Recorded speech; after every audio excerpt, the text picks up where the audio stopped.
Chapter 1147. Halfway through the reunion dinner, Qin Xiong, Yuqi Jingda, Cheng Yaojin, and Niu Jinda arrived together.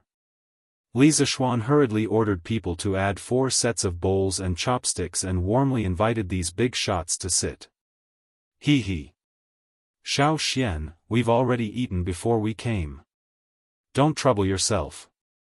Qin Xiong smiled and waved his hand. Their families belonged to the new aristocratic groups after the establishment of Tang dynasty. During the new year, they had many social engagements in Chang'an. That was why they could only come now. It's all right. Uncle Qin, even though you've already eaten, it's fine if you eat a few more dishes. Li Zishuan laughed. Xiao Xian is right. Even though we've eaten in Chang'an, we still have to drink a few bowls of wine here. Cheng Yaojin laughed shamelessly and sat down beside the bearded man. Then, the old man said, "Hey. I heard that you've taken a fancy to my Chonyo." "That's right. You have good taste. It's not that I'm bragging, but my Chonyo's martial arts talent is second only to Xiao Xian. It's mainly because I'm usually busy with military affairs and don't have time to train that kid. Since you want to be his master, I'll reluctantly agree. Next year, you have to fulfill your responsibility as a master and teach him martial arts. I, Old Cheng, will drink with you tonight." Everyone covered their faces when they heard this. There was no other reason. This old man was 2F** King, 2F** King Shameless. What did he mean by his martial arts talent was second only to Li Zishuan? Even people like Yan Lied who didn't know martial arts knew that Cheng Chumo's martial arts talent was far from Li Zishuan's. But this old demon spoke against his conscience and praised Cheng Chumo to the heavens. If Cheng Chumo was here, he would probably blush if he heard this. Dad. Do you have another son named Chonyo? Speaking of the devil, Cheng Chumo also quietly came up the stairs. Perhaps he happened to hear the last few words of Cheng Chumo. He suddenly froze in place, looked suspiciously at Cheng Chumo and asked. "Scram." Cheng Yaojin's old face turned green and white. In the end, he roared at Cheng Chumo. "Oh. Father, don't be angry." Cheng Chumo quivered and immediately fled. He had only gone upstairs to ask Li Zishuan if he could give them a batch of fireworks to play with. Now that things had turned out this way, who had he offended? Ahem. Unfilial son. What an unfilial son. Old Zhang, you've seen it for yourself. Cho Ox has no confidence in himself. He doesn't know his own potential. You have to guide him well when you return. Cheng Yaojin first coughed dryly, then continued to speak to the bearded man without blushing or skipping a beat. All right. Lu Guogong, don't try to persuade me anymore. Since I've promised to train Cho Ox for half a year, I'll definitely do it when the time comes. The bearded man laughed heartily. He originally didn't have any good or bad feelings towards Cheng Yaojin. However, when he heard that old Cheng was going to drink with him, his interest was immediately piqued. As for the rest, he didn't care. Half a year? Old Zhang, why can't you train him for another 2 years? Cheng Yaojin was slightly dissatisfied. The bearded man replied, I have an agreement with the Yamacho. I'll only stay in the academy for a year. Next year, I'll be going out to sea. Cho Ox naturally can't follow me. His days in the academy were nothing more than teaching students, drinking fine wine under the setting sun, and bragging. It was indeed very comfortable, and it was comfortable to the point his fighting spirit was almost completely exhausted. However, the sea was where he should be. He liked the feeling of being able to roam the 4 seas. He wouldn't give up. Going out to sea? Oh. All right then. Come. Let's not talk about this first. Drink. Cheng Yaojin was stunned. Only then did he remember the bearded man's other identity, the pirate leader. He could only say helplessly. Suddenly, with this old bastard shouting and joking around, the atmosphere at the table became even more lively. Toasts were exchanged, cups were exchanged, laughter was exchanged, and drinking games were played. The scene was so lively that it was a little out of control. In the end, Li Zishuan had no choice but to let his mother leave with Han Yushi, Lan, and the other women from the other families. Following that, this group of men bragged and talked nonsense here, becoming even more unscrupulous. Chang'an City. There were millions of people living here. It was even more lively on New Year's Eve. Under normal circumstances, families would sit together peacefully and not sleep for the whole night. This was the custom of staying up for the new year that had been passed down from the modern era. The people of the Tang dynasty especially liked liveliness. When families gathered together, if there were old people in the family, there might be a house full of people staying up for the new year together. With children and grandchildren, wouldn't it be joyous? On the streets, although it was already dark, the streets were not dark at all. Basically, every house had two big lanterns hanging outside their doors. Every square also had lanterns placed at the entrance. Looking down from the sky, Chang'an City was like a city that never slept. Tens of thousands of lights were embellished in the city, as beautiful and moving as the stars in the sky. There was no curfew tonight. Many naughty children were chasing and playing in various squares. There were also some who set off firecrackers.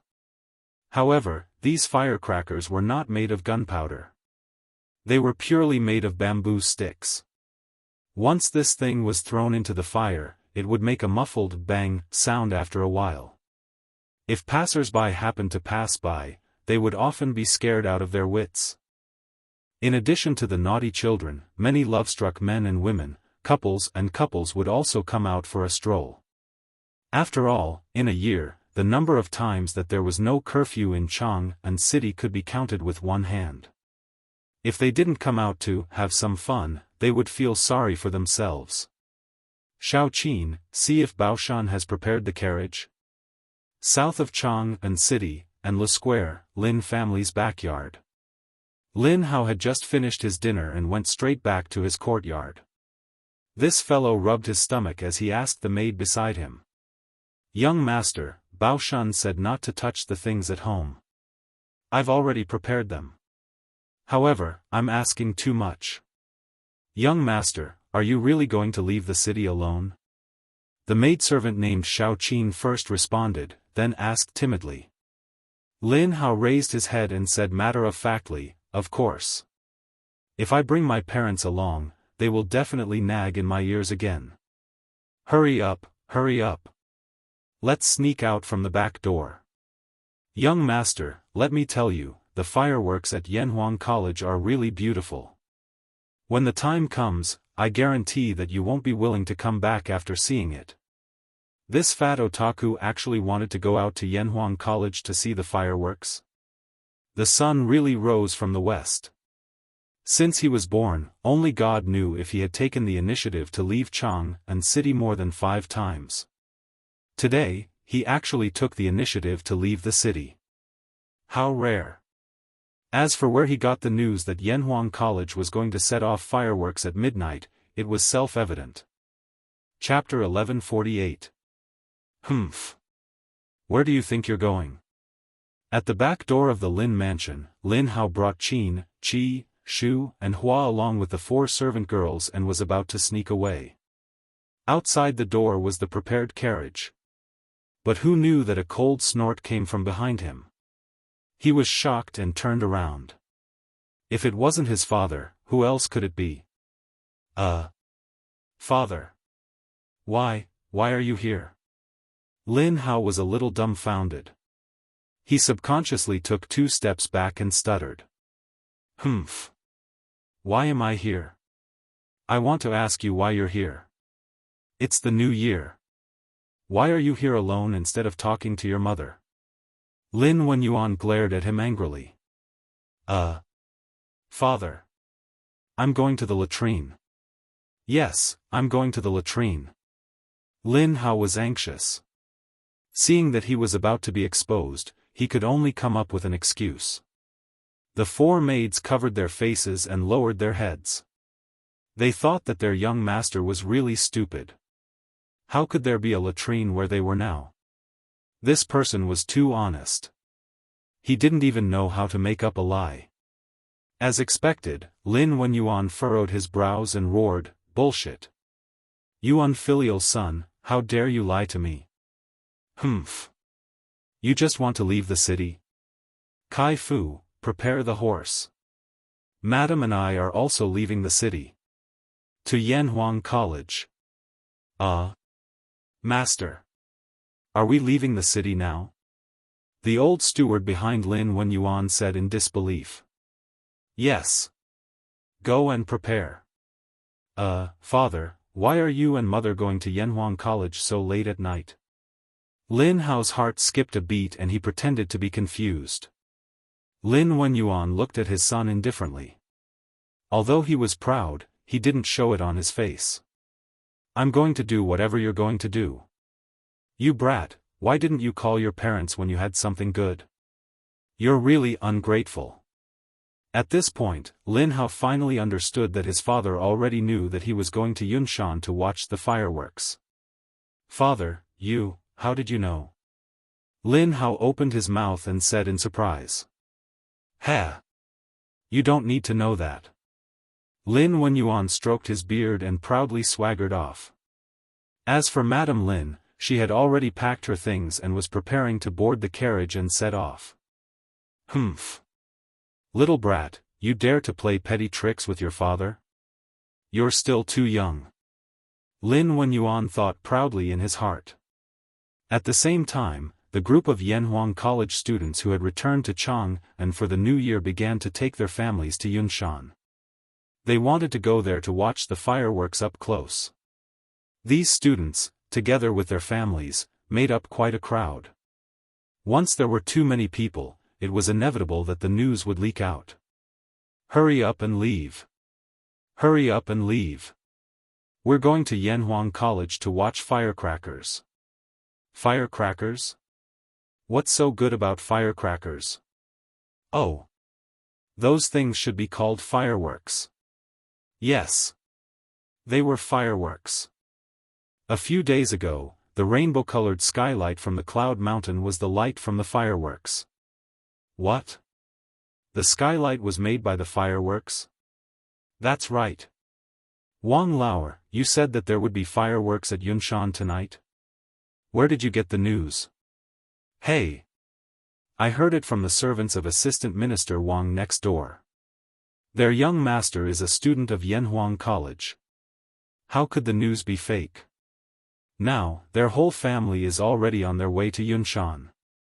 Whoa! There's such a thing? Wang Lauer, wait up. I'll go get my wife and children. We'll go to Yunshan tonight to watch the fireworks. Even if we can't enter the college, at least we can take a look from afar. It's not a wasted trip. Zheng Lauer, hurry up. I'm afraid that there will be too many people and we won't be able to get a good seat. We're not the only ones who know about this. Okay. I'll be right there. Similar conversations appeared in many shops in Chang'an City. This was not an important business opportunity. Many people would gather their friends and go to Yunshan together after hearing the news. One person spread to 10, 10 spread to 100. As a result, more and more people went to the East City Gate of Chang'an City. It even far exceeded the flow of people during the day. Such a huge commotion naturally woke up many people who were interested. Those who were interested asked around in private and soon joined the group leaving the city. The group grew bigger and bigger. It started with a few hundred people, then a few thousand people, then tens of thousands. Later on, the number of people was about to exceed 100,000. Therefore, for the first time in the history of Chang'an City, such a strange scene appeared. On New Year's Eve, countless people did not stay in the bustling city to celebrate the new year. Instead, They flocked out of the city and headed towards the barren Yunshan. The Imperial Palace. Tonight, the palace was brightly lit and decorated with lanterns and colored banners. There was a festive atmosphere everywhere. Li Tai had set up a family banquet in the back garden earlier. The concubines, princes, and princesses in the harem all attended the banquet.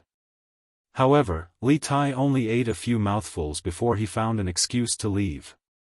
The banquet lasted for more than an hour before it ended. At this moment, Old Li was with Empress Zhongsun in the corridor on the second floor of Taiji Palace.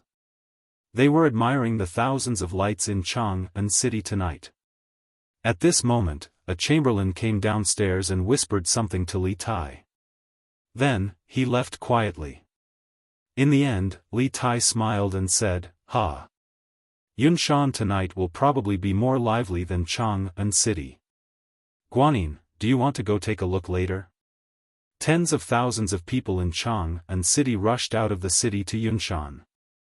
How could Li Tai, who was in the palace, not receive the news? The chamberlain just now came for this reason.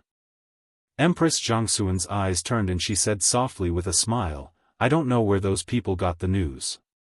In this way, won't the foot of Yunshan be densely packed with people tonight? I found out a few days ago that the Marquis of Yong'an would set off a large batch of fireworks at Yanhuang College tonight. I originally planned to go take a look tonight. Now it seems that even if we go, we probably won't be able to squeeze into Yunshan. Ha! Since Guanyin wants to see, what's so difficult about that? I don't believe that Li Zishuan dares to let my empress freeze at the foot of the mountain. Men, prepare a carriage and summon the crown prince, the king of Han, and the other princes to accompany me." Li Er laughed heartily and ordered. Actually, Empress Zhongsun wanted to see the fireworks, but Li Tai himself might not have no intention of seeing it with his own eyes. Yes. The chamberlain beside Li Tai was about to leave with the order when he heard Empress Zhongsun say, "Wait. Your Majesty, Qingxian and the others have all gone with your Majesty. Wouldn't it be boring to leave Changle alone? Why don't you bring her along? She was a mother after all. She could always think of her daughter first." Li Tai clapped his hands and said, "Aye. The Empress is right. Let Changle accompany you. But remember to prepare warm clothes. Don't catch a cold on the way." When Li Tai heard this, he was shocked and hurriedly added. Chapter 1149. Under the Night Sky. Four imperial carriages sped out from the main gates of the imperial city. A small group of elite imperial guards dressed in black armor closely guarded the front, back, left, and right of the leading carriage. Clearly, the person sitting in the first carriage had the most honorable status. Upon closer inspection, the silhouette of the carriage was 80% similar to the "Don't Touch Me" from the Curious Pavilion. It was highly likely that the carriage had been modified from "Don't Touch Me." "Imperial Father, I've heard that many students from Yanhuang College did not return home this year, instead spending the new year at the academy. With so many people gathered together, Yunshan should be very lively right now." Within the first carriage sat Li Er, Empress Zhongsun, and Princess Changle. Although Li Er's harem was not particularly large, if he had brought all of his concubines, even several dozen carriages would not be able to fit them all. Thus, he simply did not bring anyone, only bringing Zhongsun, the Empress. From this, it could be seen that Empress Zhongsun had an irreplaceable position in Li Er's heart. Of course Yunshan is lively. We previously heard that Li Zishuan had the students organize a dumpling-making competition this afternoon. Ever since Qingke was born, she had never done anything like cooking. Unexpectedly, she was bewitched by that brat Li Zishuan to personally make dumplings. How preposterous. Li Er reclined on the sofa in the carriage, squinting his eyes as he spoke in a satisfied yet unhappy tone. Next to him was a stove, causing the interior of the carriage to be as warm as spring. Dumplings? Imperial Father, what are dumplings? Changle's eyes brightened as she softly asked. Li Er thought for a moment before replying, these dumplings are wontons. However, it is a new name that Li Zishuan gave them. It is said that tonight is the Z hour, the time for the new and the old. It has a special meaning. These dumplings just so happen to have the meaning of making friends at a younger age. I didn't expect that brat to have such meticulous thoughts. Yanhuang College clearly had old Li's eyes and ears. Otherwise, how could Li Er have such detailed information? Dumplings? Making friends at a younger age? This name is quite appropriate. Changle muttered to herself. Then, she couldn't help but chuckle. Father, with brother Qingxue's skills, Changle really wants to see what kind of dumplings he makes. Speaking of this, Empress Zhangsun couldn't help but cover her mouth and chuckle. This empress also really wants to see Qing K's dumplings. Hey! I reckon you guys are looking down on them. Because those dumplings might have already entered the students' stomachs. F***CK. Why are there so many people in front? And there doesn't seem to be any movement. It seems like we can't go up Cloud Mountain. Sigh. I should have come earlier. At the foot of Cloud Mountain, there was already a sea of people. At a rough glance, there were at least tens of thousands of people. Previously, when Li Zishuan received the news, he hurriedly ordered to block the mountain path of Cloud Mountain. If so many people swarmed up, it was likely to cause trouble. Moreover, there were rows of flowing flames on the cement road outside Plum Village. It was obvious that more people were coming this way. Under such circumstances, he dared not open the mountain path. It was not that he was stingy, but once there were too many people, it was easy to cause trouble. Last time, when he used public opinion to mobilize the people to destroy the Chui family, some hooligans took advantage of the situation to steal and molest the Chui family's maids. This was a very good example. Li Zishuan had always taken this as a warning in his heart. Moreover, when the fireworks were set off later, the people would be able to see very clearly even if they stood at the foot of the mountain. There was no need for hundreds of thousands of people to swarm up Cloud Mountain. Hey, hey, hey! Commander Mo, it's me. It's me. Can't I go up too? At the entrance of the mountain path to Cloud Mountain, Mo Zhong and the Academy's guards were maintaining order. Cloud Mountain was close to 200 meters above sea level. It was not considered high, but it was definitely not low either. At present, if one wanted to go up Cloud Mountain to Yanhuang College, this was the only way. They had set up a checkpoint here. It could be said that one man could hold the pass against 10,000 people. At this moment, a young man suddenly squeezed out of the crowd. Behind the young man stood a middle-aged couple. Although they were dressed ordinarily, their aura could not be concealed. Chu Yanfu.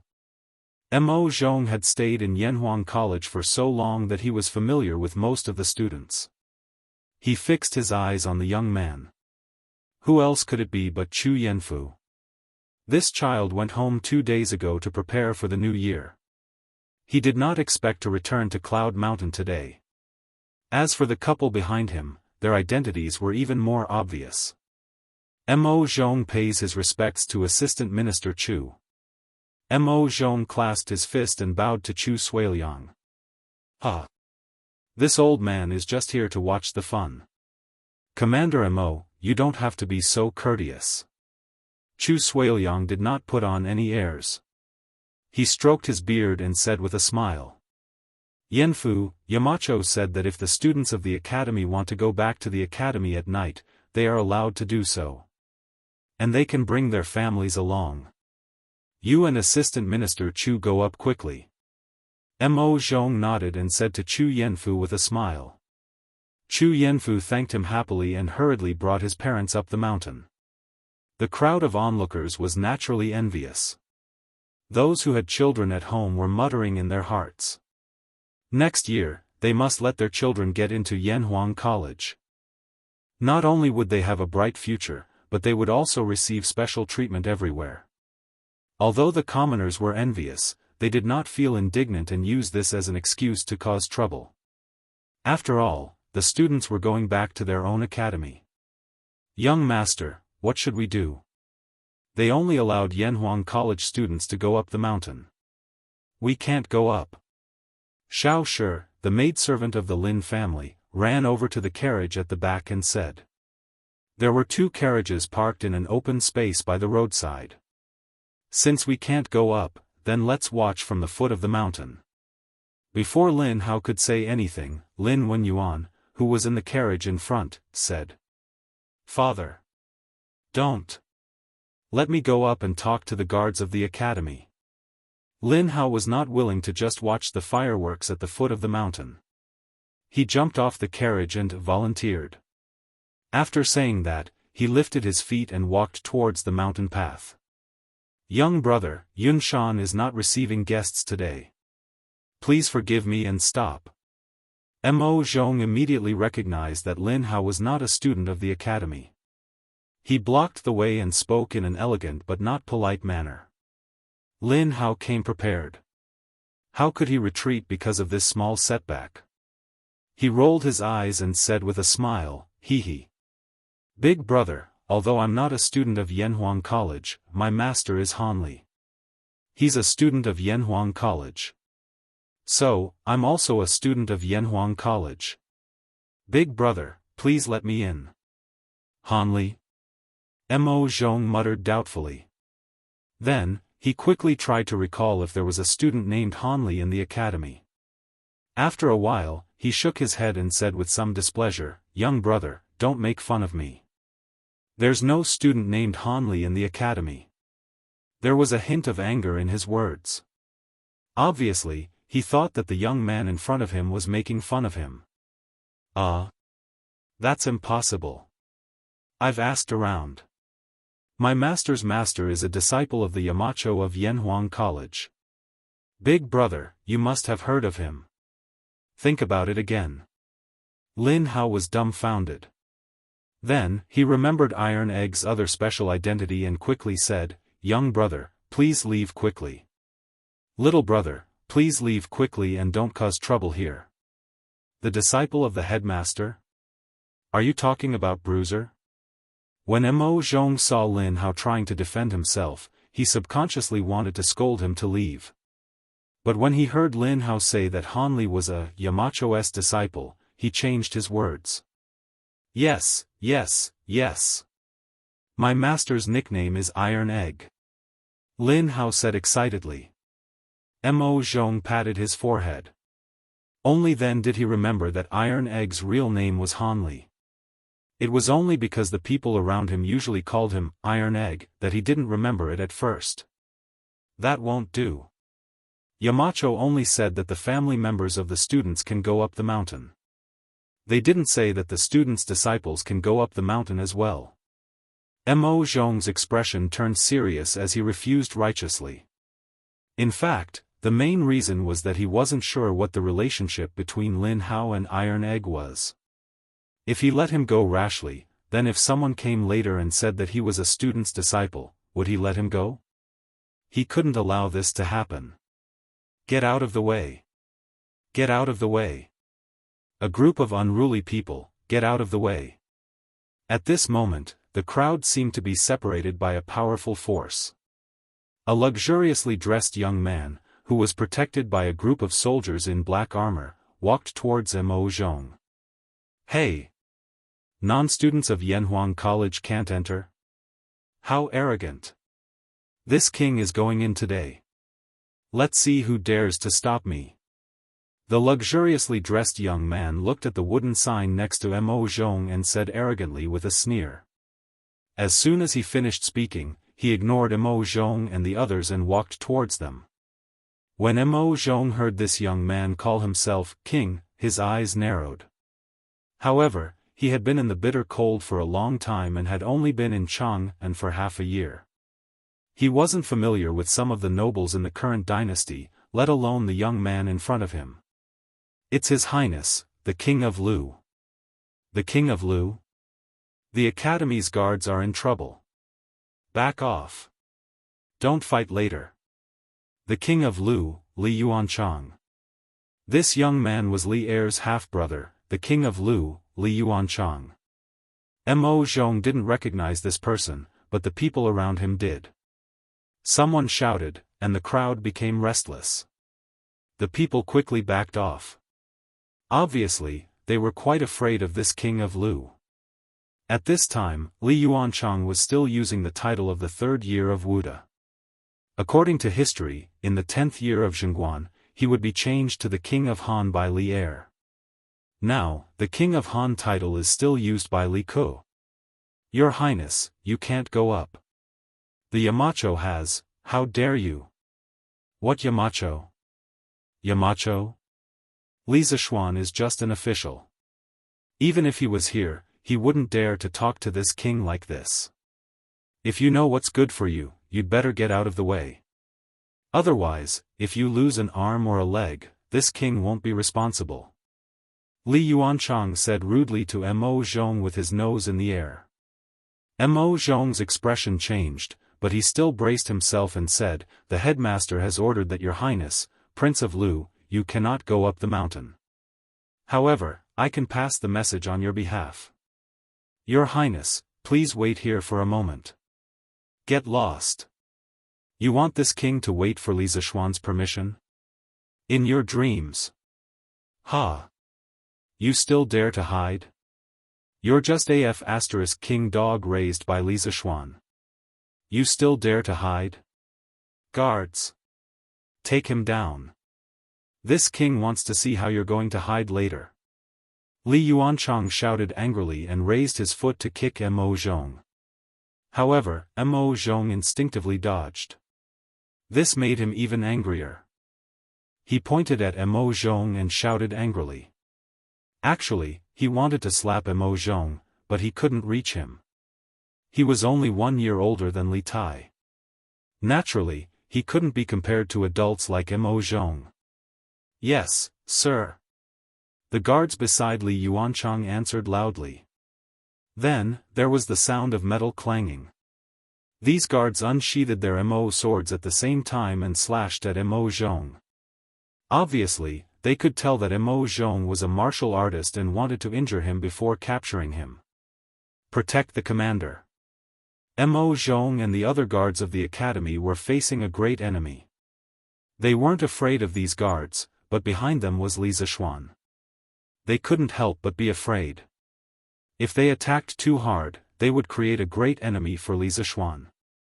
If they were captured without a fight, what awaited them would be endless humiliation from Li Yuanchang. As the guards of Yanhuang College, they were also the face of the academy. If they were humiliated by Li Yuanchang in front of so many people, wouldn't the dignity of Yanhuang College be trampled on by Li Yuanchang? Under all kinds of scruples, Mo Zhong and the others didn't dare to use their full strength. They only dodged the attacks of Li Zishuan's guards while praying in their hearts that Li Zishuan would come quickly. Damn! No, it's Chinese New Year. We're just here to watch the fireworks. Let's talk nicely. Why fight? Lin Hao was shocked. He didn't know any martial arts, so he hurriedly ran away. At this time, he couldn't help but look in Li Yuanchang's direction and complain. On the other side, as time passed, the battle became more and more intense. The guards brought by Li Yuanchang weren't idiots. Mo Zhong and the others who were afraid and didn't dare to use their full strength had a hard time dodging. There were already several light cuts on their bodies. Humph! Who dares to be so presumptuous in Yunshan? All of you, stop!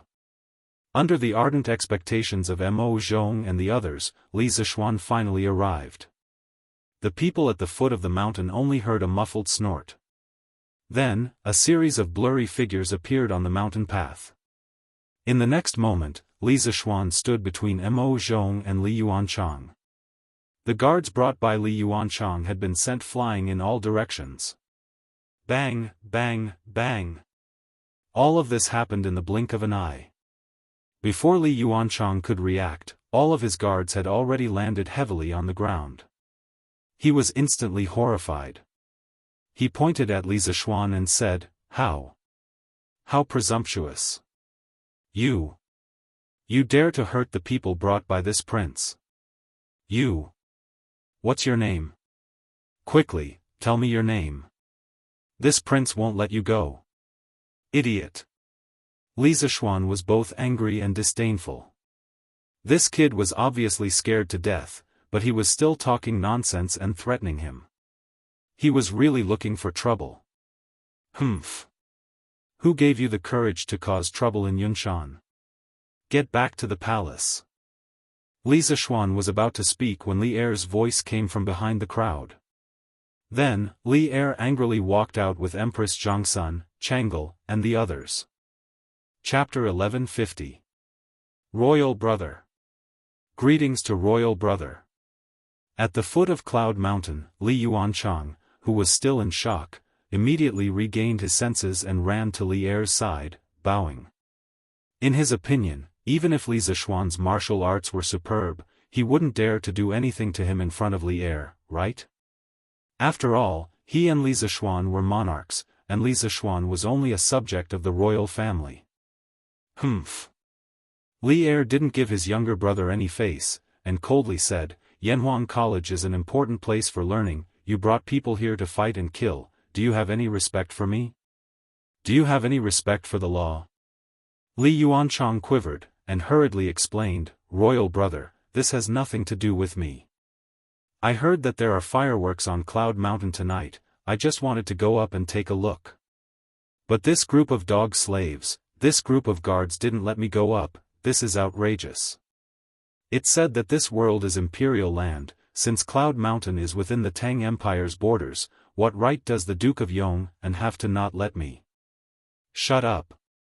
Without waiting for him to finish, Li Er sternly interrupted, You're asking why?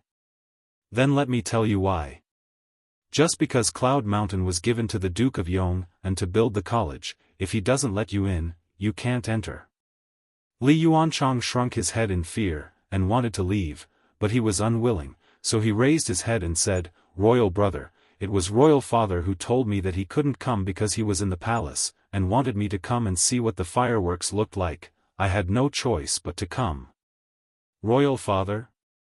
Li Er's eyes narrowed, and a dangerous gaze shot out from the slits of his eyes. The air around him suddenly became colder. Li Yuanchang was shocked, and only then did he remember that although this person in front of him was his brother in name, last year, this person in front of him killed his own brother, imprisoned his father, and usurped the throne. And he was only Li Er's half-brother. If he angered Li Er, then no one could guarantee that Li Er wouldn't kill him. Gulp. Thinking of this, Li Yuanchang's Adam's apple couldn't help but move, and then he trembled, Royal Brother, I didn't mean anything else, go back. You are not allowed to come to Cloud Mountain in the future. Li Er's cold and emotionless voice was squeezed out from between his teeth. Although his voice was not loud, it was like a heavy hammer that ruthlessly hammered Li Yuanchang's chest. I will take my leave now. A layer of cold sweat appeared on Li Yuanchang's back.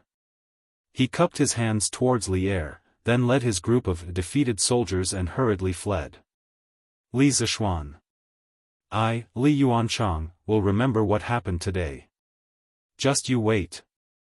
Crestfallen, he squeezed out of the crowd. Li Yuanchang's face was burning. Ever since he was born, he had never suffered such grievances. Today, he was humiliated in front of so many people, so he couldn't help but hate Li Zishuan. Sigh. What a pity. Such a pity. If I had come a step later, this trash King Lu would have fought with Li Zishuan. Even if Li Zishuan's reputation was not destroyed, it would have caused a lot of trouble for Li Zishuan. Feng Zhidai, who was standing not far behind Li Er, saw this scene and felt that it was a pity. Yes, it was the new year, so the other officials were on holiday. However, as Li Er's secretary, if Li Er had an important event at the last minute, he still had to accompany him. On the other hand, although he had asked his father to give up on the plan of establishing himself as king, he still hoped that there would be some internal chaos in Tang, and that would give Lingnan an opportunity to take advantage of it. Especially Li Zishuan, this rising aristocrat of Tang, Feng Zhidai had always been rather wary of him. His intuition told him that Li Zishuan was definitely the biggest variable between Tang and Lingnan. Your subject left Cloud Mountain without permission during the period of confinement. Your Majesty, please punish me. After Li Yuanchang left, Li Er's expression changed. No one knew what he was thinking, but one thing was certain. It definitely had a lot to do with Li Yuanchang's last sentence, Imperial Father sent him. At this moment, Li Zishuan stepped forward and cupped his hands, speaking. Li Er came to his senses and turned his gaze to Li Zishuan. Somewhat absent-minded, he waved his hand and said, "No matter. Today is New Year's Eve. We will not bicker with you about this. Let's all go up the mountain." Finished speaking, he took the lead and walked up the mountain path of Cloud Mountain. Empress Zhangsun, Princess Chang'e, Li Chengqian, Li Ku, and the other princes promptly followed. Brother Xiaoxian, don't worry. If Imperial Uncle complains about you to Imperial Grandfather, Chang'e will speak up for you. As Chang'e passed by Li Zishuan, she spoke in a voice that only the two of them could hear. Being attentive and considerate, she instantly thought of the methods that Li Yuanchang would use to take revenge and the trouble that he would bring to Li Zishuan. Li Zishuan glanced at the young lady gratefully. The matters of the imperial family were the most complicated, especially when it involved Li Yuan. Although he currently held a high position and authority, if he was careless in this matter, it was very possible that he would lose everything. With Chang'e, a member of the palace, helping mediate, it would indeed save him a lot of trouble. Mo Zhong, you've worked hard just now. Quickly bring the injured brothers to have their wounds bandaged. Li Zishuan did not immediately chase after Li Er. Instead, he instructed Mo Zhong. He. It's fine. Yamacho. They're all minor injuries. Mo Zhong said with a smile. Minor injuries still need to be bandaged. Quickly go. Let the uninjured brothers hold the fort here for now. Li Zishuan insisted. All right then. Mo Yun, take the uninjured brothers and hold the fort here. I'll follow them up the mountain to have their wounds bandaged. No problem. Li Zishuan nodded his head in satisfaction. Then, he turned around and followed the group of injured academy guards as he prepared to ascend Cloud Mountain. At this moment, Grandmaster. Can you take me with you? A youth in the shape of a ball suddenly rolled out from the crowd. Then, the youth was heard shouting. Li Zishuan was stunned. Grandmaster? Was he calling him? Since when did he become a Grandmaster? Just as Li Zishuan was wondering if the person behind him was calling him, a rather quiet little fatty dressed in luxurious clothes scurried in front of him. Ha! Which family's child are you? Are you calling me Grandmaster? Li Zishuan felt inexplicably amused. He was only 15 years old, and he was already a Grandmaster. Yes. You're my Grandmaster. Grandmaster, my name is Lin Hao. My master is Iron Egg. You're my master's master, so naturally, you're my Grandmaster. Who else could this little fatty be if not Lin Hao? Seeing Li Zishuan's question, he quickly introduced himself. Lin Hao? Your boss Lin's son? Li Zishuan suddenly remembered that Han Yushi had mentioned to him that Iron Egg was working part-time as a teacher in the Lin family. Hence, he asked with a smile. Yes. Grandmaster, you should know my father. He's a member of the Flaming Yellow Chamber of Commerce. Lin Hao had never felt like this before. He felt that his father's membership in the Chamber of Commerce was so useful. Chapter 1151. Ahem. Marquis. My son speaks without restraint. Please don't lower yourself to his level. At the foot of the Cloud Mountain, the conflict had dissipated. However, what followed was a scene of him acknowledging his Grandmaster. The surrounding onlookers could not help but secretly sigh that they did not come in vain today. When Lin Wenyuan saw his son talking to Li Zishuan from afar, he hurriedly ran over and bowed to Li Zishuan to apologize. Lin Hao's words just now seemed to be stealthily changing the concept.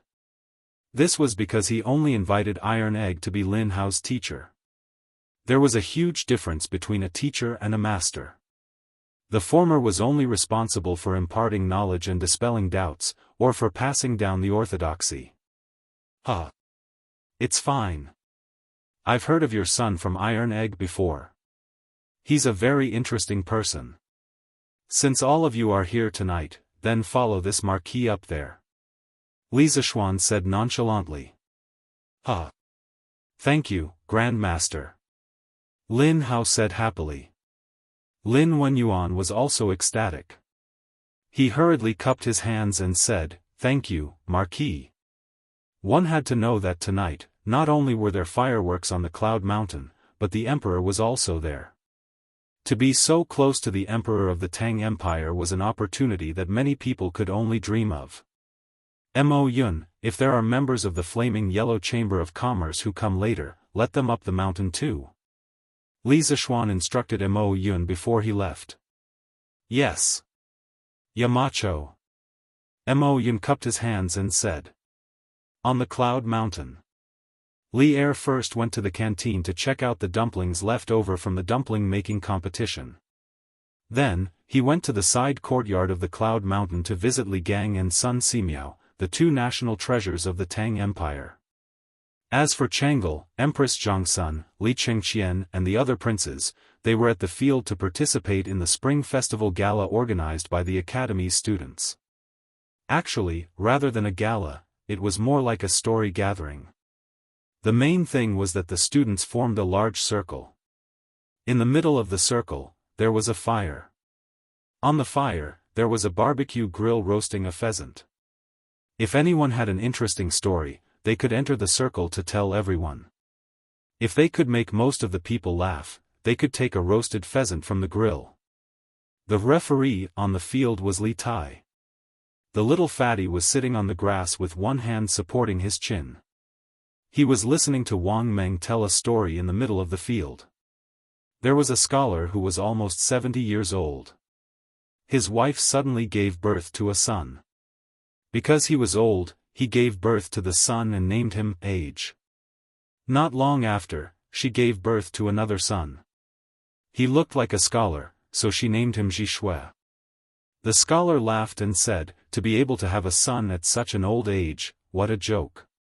Thus, he gave him the name, Joke. When the three sons grew up, they had nothing to do. The scholar had them go into the mountains to gather firewood. When they returned, the husband asked his wife, of the three, who gathered the most firewood? The wife replied, at such an old age, I have no knowledge at all. However, I have a lot of jokes. Pfft. Ha ha ha. Too funny. I'm dying of laughter. Wang Meng was also a joker. When this fellow was telling a joke, he was even dancing with joy. That cadence of his, coupled with his wacky movements, immediately caused everyone on the field to laugh out loud when they heard the joke. Pfft. Kakik. Imperial Mother, this joke is too funny. And this son Ziffin, his acting is too talented. At this moment, Princess Chang'e was laughing so hard that she could not breathe. While everyone else was sitting on the ground, she and Empress Zhongsun were sitting on thick praying mats. Beside them were two heaters. This was not a special treatment. Rather, because of their physiques, they could not stand the cold. It really is quite funny. Empress Zhongsun smiled, happily speaking. Only after arriving here did she finally feel the joy of the new year. Compared to the imperial palace, this place was truly too lively. Ha ha ha.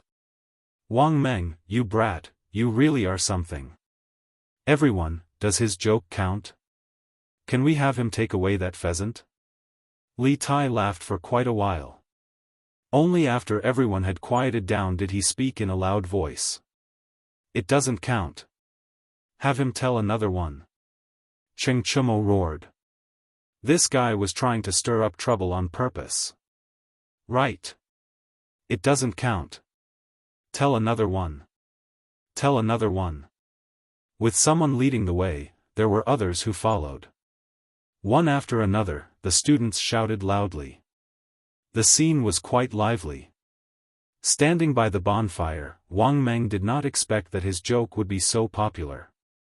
Scratching his head, he thought for a while before saying, "That's fine. I'll tell another one." Speaking of which, there was once a monk.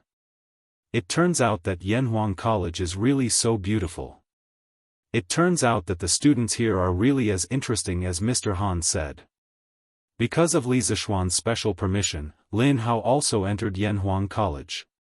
However, he was too embarrassed to directly join the crowd of students, so he stood outside the circle. Seeing this lively scene, he could not help but feel envious.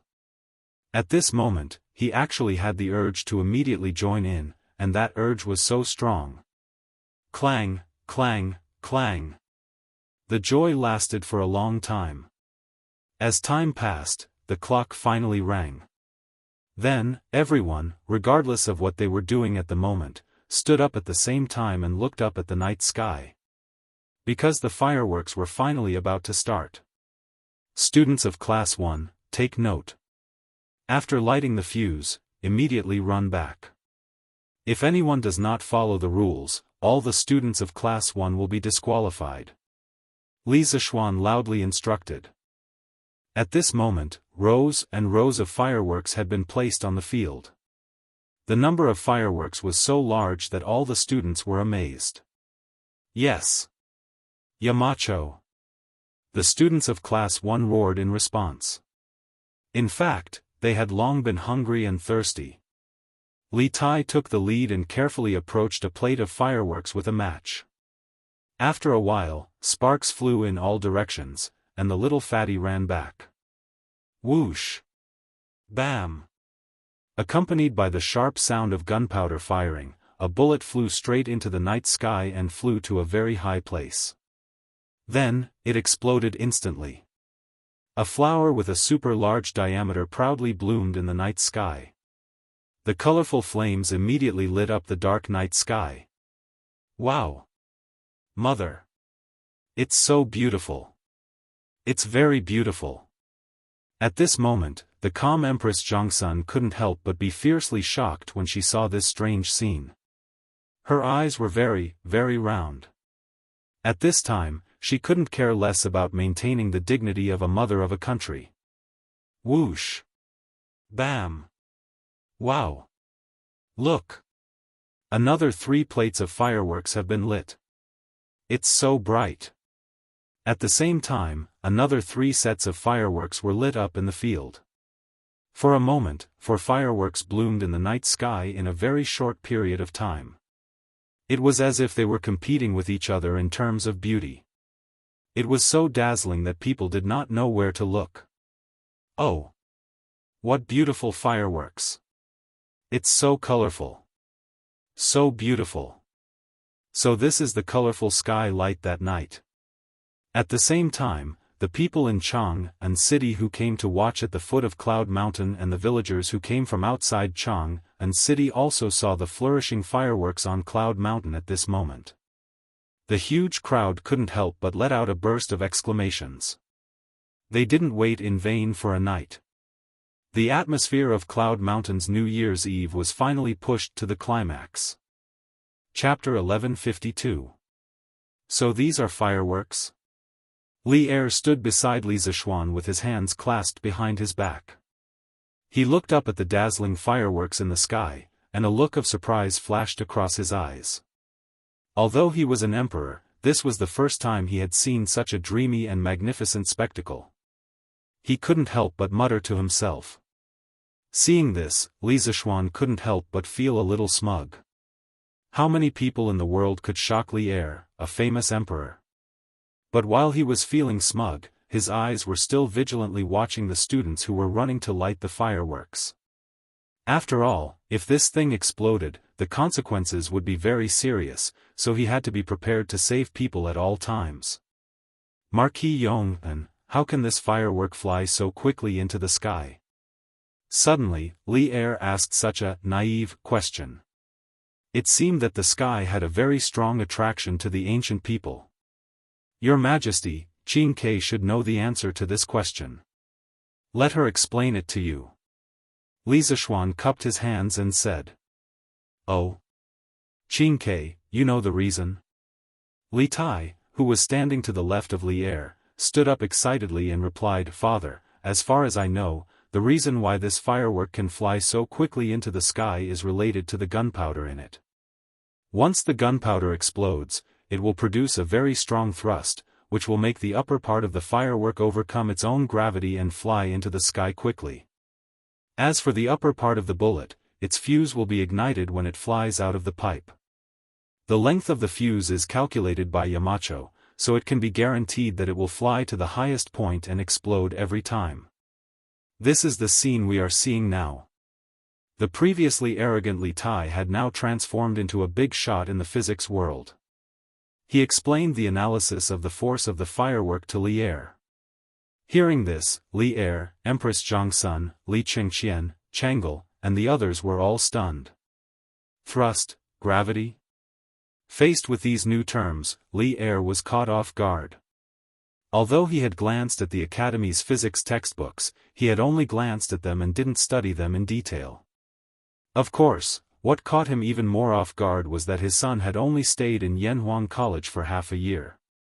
How could he know so many things that didn't exist in the Tang Empire before? Seeing the shock on his father's face, Li Tai's sense of accomplishment instantly exploded. This was like a child who knew something amazing and would show off in front of their parents, asking for praise. Right now, Li Tai belonged to this type of person who wanted to show off. Cough. Father, when you talk about gravity, it's actually. Alright. I have a rough idea what it means. Li's, he's, SSSSSS. Li's. Chang'e, who was at the side, suddenly had an idea.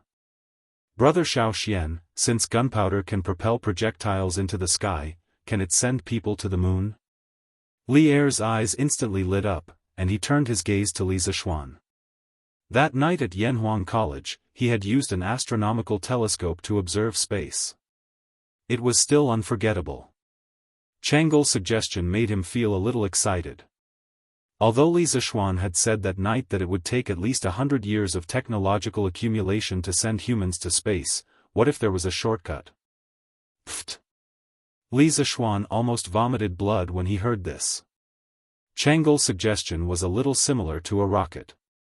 He didn't expect her to have such a bold idea even though she didn't have much knowledge of engineering.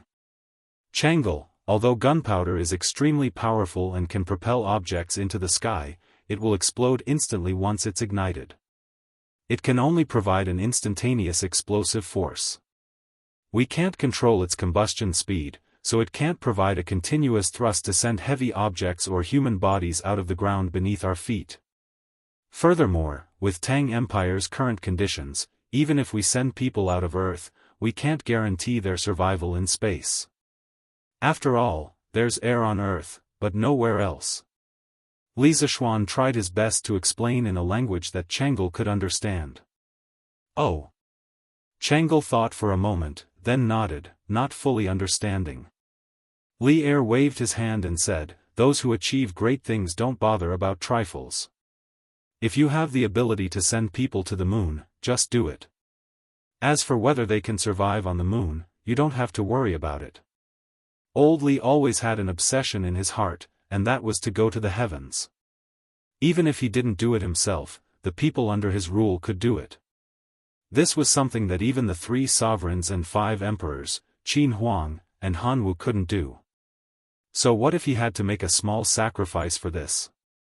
Li Zishuan rolled his eyes and didn't say anything. He couldn't be bothered to argue with Li Er over this matter. Aerospace was such a sacred thing. Even if Tang Empire had the means to carry out manned space missions in the future, as long as he was around, he wouldn't allow anyone to mess around. Li Er knew what Li Zishuan was thinking. He shook his head and remembered that today was New Year's Eve, so he didn't blame him. He just thought to himself, this kid is too kind. Boom, boom, boom. The sky of Yun Mountain was especially charming tonight. After the students of Class 1 finished setting off the fireworks, Li Zishuan asked the remaining guards of the academy to go into action together. Previously, there were 4 sets of fireworks, but later, there were more than 10 sets of fireworks aimed at the sky. Colorful sparks flew up and landed, blooming proudly in the sky.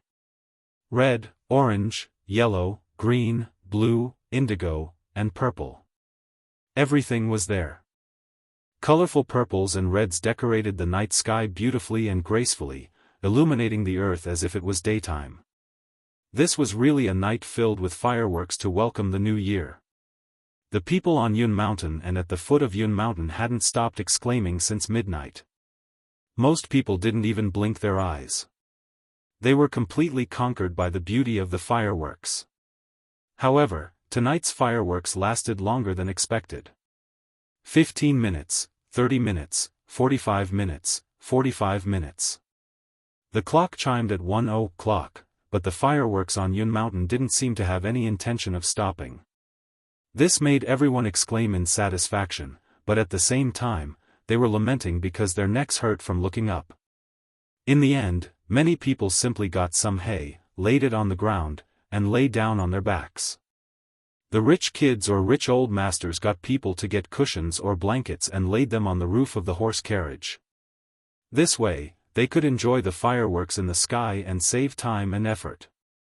As for Li Zishuan, after watching the fireworks for 15 minutes, he took his wife and old Li's family to the top floor of the left tower of Guanghua Tower.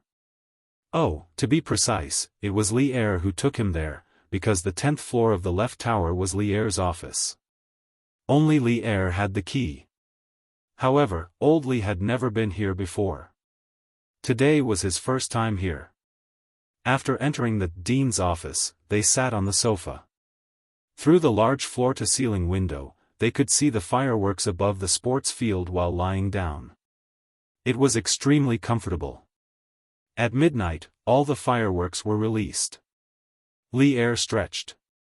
He was very satisfied with this New Year's Eve. It could even be said that this was the most satisfying New Year's Eve in his life. Old Li was satisfied. Of course, he had to reward his subjects. He stood up and said to Li Zishuan, "Tomorrow, oh, no, it's today. Today is the Imperial Court meeting. I temporarily lift the ban on you. Remember to attend on time. If you're late or absent, humph." After that, he left with Chang'e, Zhang Sun, Li Chengqian, and the others, leaving behind a dumbfounded Li Zishuan. Damn! Damn God! What did I do wrong? Why are you punishing me like this? After a long time, Li Zishuan pointed at the sky and cursed. He wanted to stay up for the new year tonight. Tomorrow morning, he still wanted to sleep in? And attend the Imperial Court meeting? Participate my ass. Yes, Old Li thought it was a reward, but Little Li thought it was a punishment. Chapter 1153. After Li Er left, Li Zishuan instructed Mo Zhong to wrap things up properly before bringing his wife and sister back home. As for his father, mother, maternal grandfather, and maternal grandmother, they had already gone back to stay up for the new year. Tonight, Yun Shan had set off fireworks for 2 hours. The night air was too cold, and they couldn't stand it for so long. After all, although the fireworks were beautiful, their health was more important. When they returned home, the whole family was gathered in the main hall, eating snacks and chatting. Since it was the New Year's Eve, the whole family had to gather together. Therefore, they all went to Li Zishuan's courtyard number 1. Li Zishuan was also happy to be lively. He moved a chair and sat next to them. He calmed down and listened to the family talk. I didn't expect this. The New Year's Eve on Yunshan is even more lively than Nanyang. I've lived for so long, and this is the most lively New Year's Eve I've ever had. Old Lady Yi said with a smile. The fireworks tonight added to the fun, and the scene of thousands of people celebrating New Year's Eve made Old Lady Yi feel that it was the New Year's Eve. Until now, the gorgeous fireworks scene still lingered in Old Lady Ye's mind. Mrs. Li said with a smile, "Mother. Since you like the New Year's Eve here, then don't go back next year. It's not like there's no place to stay here. You and Father don't have much to do in the family now. Stay here and let me fulfill my filial piety. Otherwise, Yuzhu will not be at ease for the rest of her life." Hearing her sincere words, Old Lady Yi looked at Yi Guozhong hesitantly. It was not a problem to let her stay here, but this matter depended on Yi Guozhong's opinion. Yi Guozhong frowned and said, "Let me think about this. We'll talk about it after the new year." After saying that, he glanced at Li Zixuan. It was unknown whether he did it intentionally or not. Li Zixuan was puzzled by his look.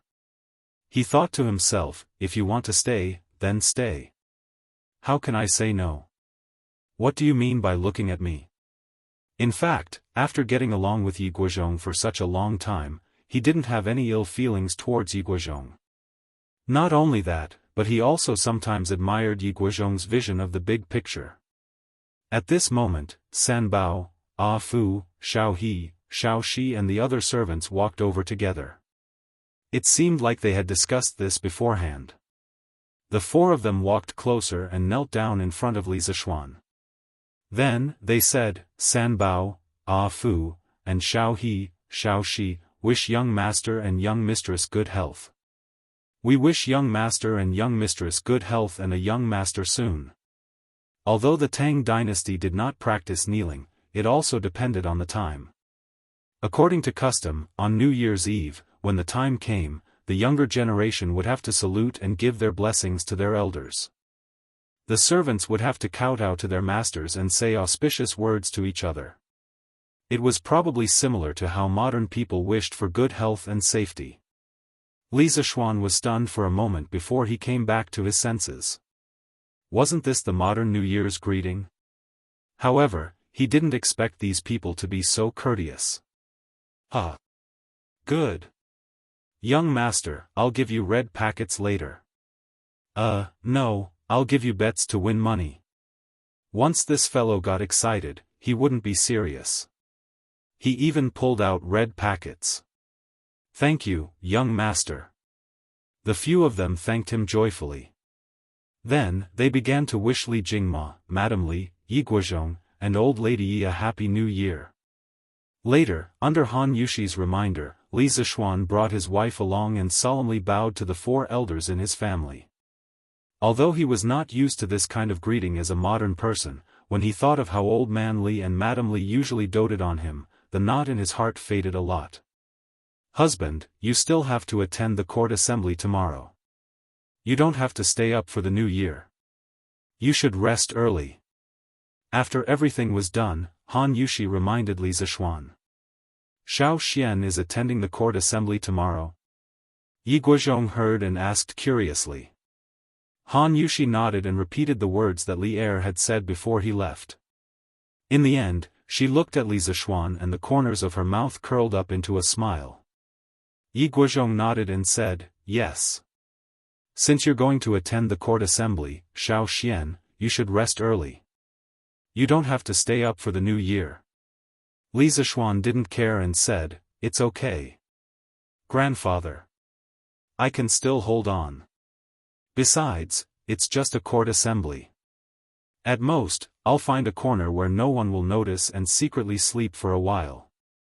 Yi Guozhong glared and said angrily, "Nonsense. Tomorrow is the Yuanri court assembly. How important is it? How can you sleep? Stop messing around. Go and rest." He wouldn't compromise with Li Zixuan on such a major issue, so his tone couldn't help but reveal a slightly stern and indisputable tone. Li Jingma also advised at this time, "Xian, your grandfather is right. The Yuanri court assembly is no small matter. You'd better go and rest early. Seeing that the two old men had said so, Li Zishuan could only say unhappily, all right then. Mother, grandmother, and wife, I'll go and rest first. In the Tang dynasty, although the court officials had a 7-day, New Year's Eve, holiday, on the Yuanri day, they had to attend the morning court assembly. That was to enter the palace to pay a New Year's visit to the emperor. The court assembly that day was called the Yuanri Court Assembly. It was considered one of the grandest court assemblies of the year. It could be called the collective New Year's greeting ceremony of the Tang dynasty's ruling group. First of all the civil and military officials in the capital had to clock in on time. They were not allowed to be late. Local officials from all over the country had to come from afar. The surrounding countries had to send people collectively to support them. It was like an international gathering. In order not to be late, the officials had to wake up early in the morning and bring their servants with torches into the palace. The early morning Chang'an city was like a fire dragon at dawn. It was a magnificent scene. Li Zishuan was woken up by his wife and helped to put on his official uniform. After eating some porridge, he rode into Chang'an city and saw such a magnificent scene. Damn! So many people? I don't usually see so many people attending the morning court assembly. Seeing the fire dragon everywhere on the street, Li Zishuan was a little dumbfounded. Seeing that his marquis was like a country bumpkin, Pang Feiji was a little embarrassed. He quickly explained in a low voice, "Marquis, there aren't usually so many officials attending the morning court assembly, but today is the Yuanri court assembly.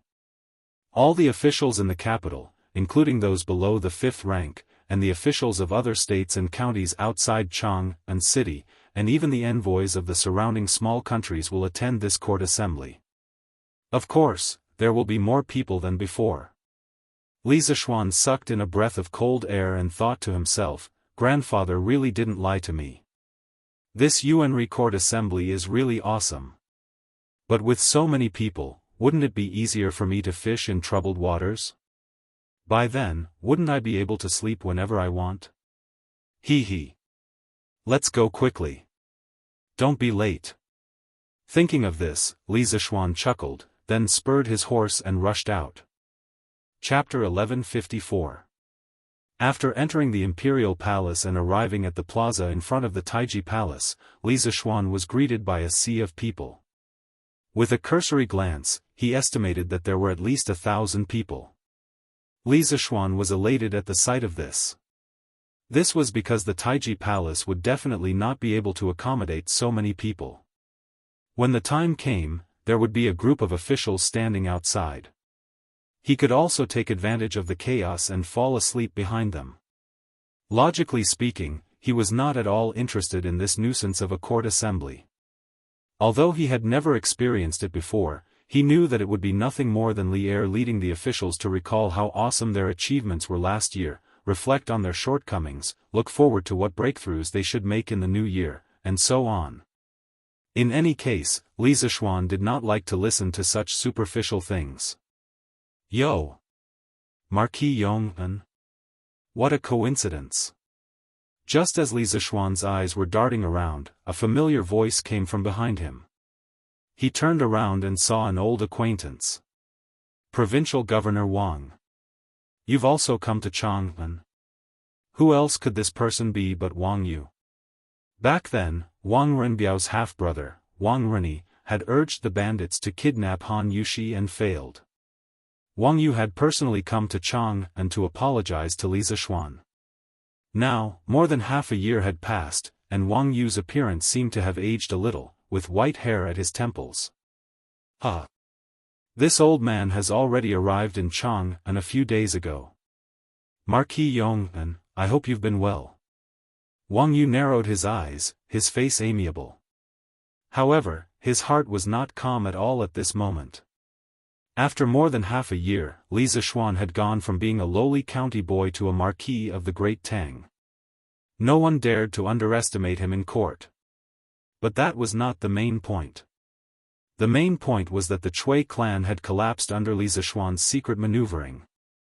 That was a 1,000-year-old clan that even Wang Yu had to be careful when dealing with. But it had collapsed just like that? Wang Yu couldn't help but secretly rejoice at his decision back then.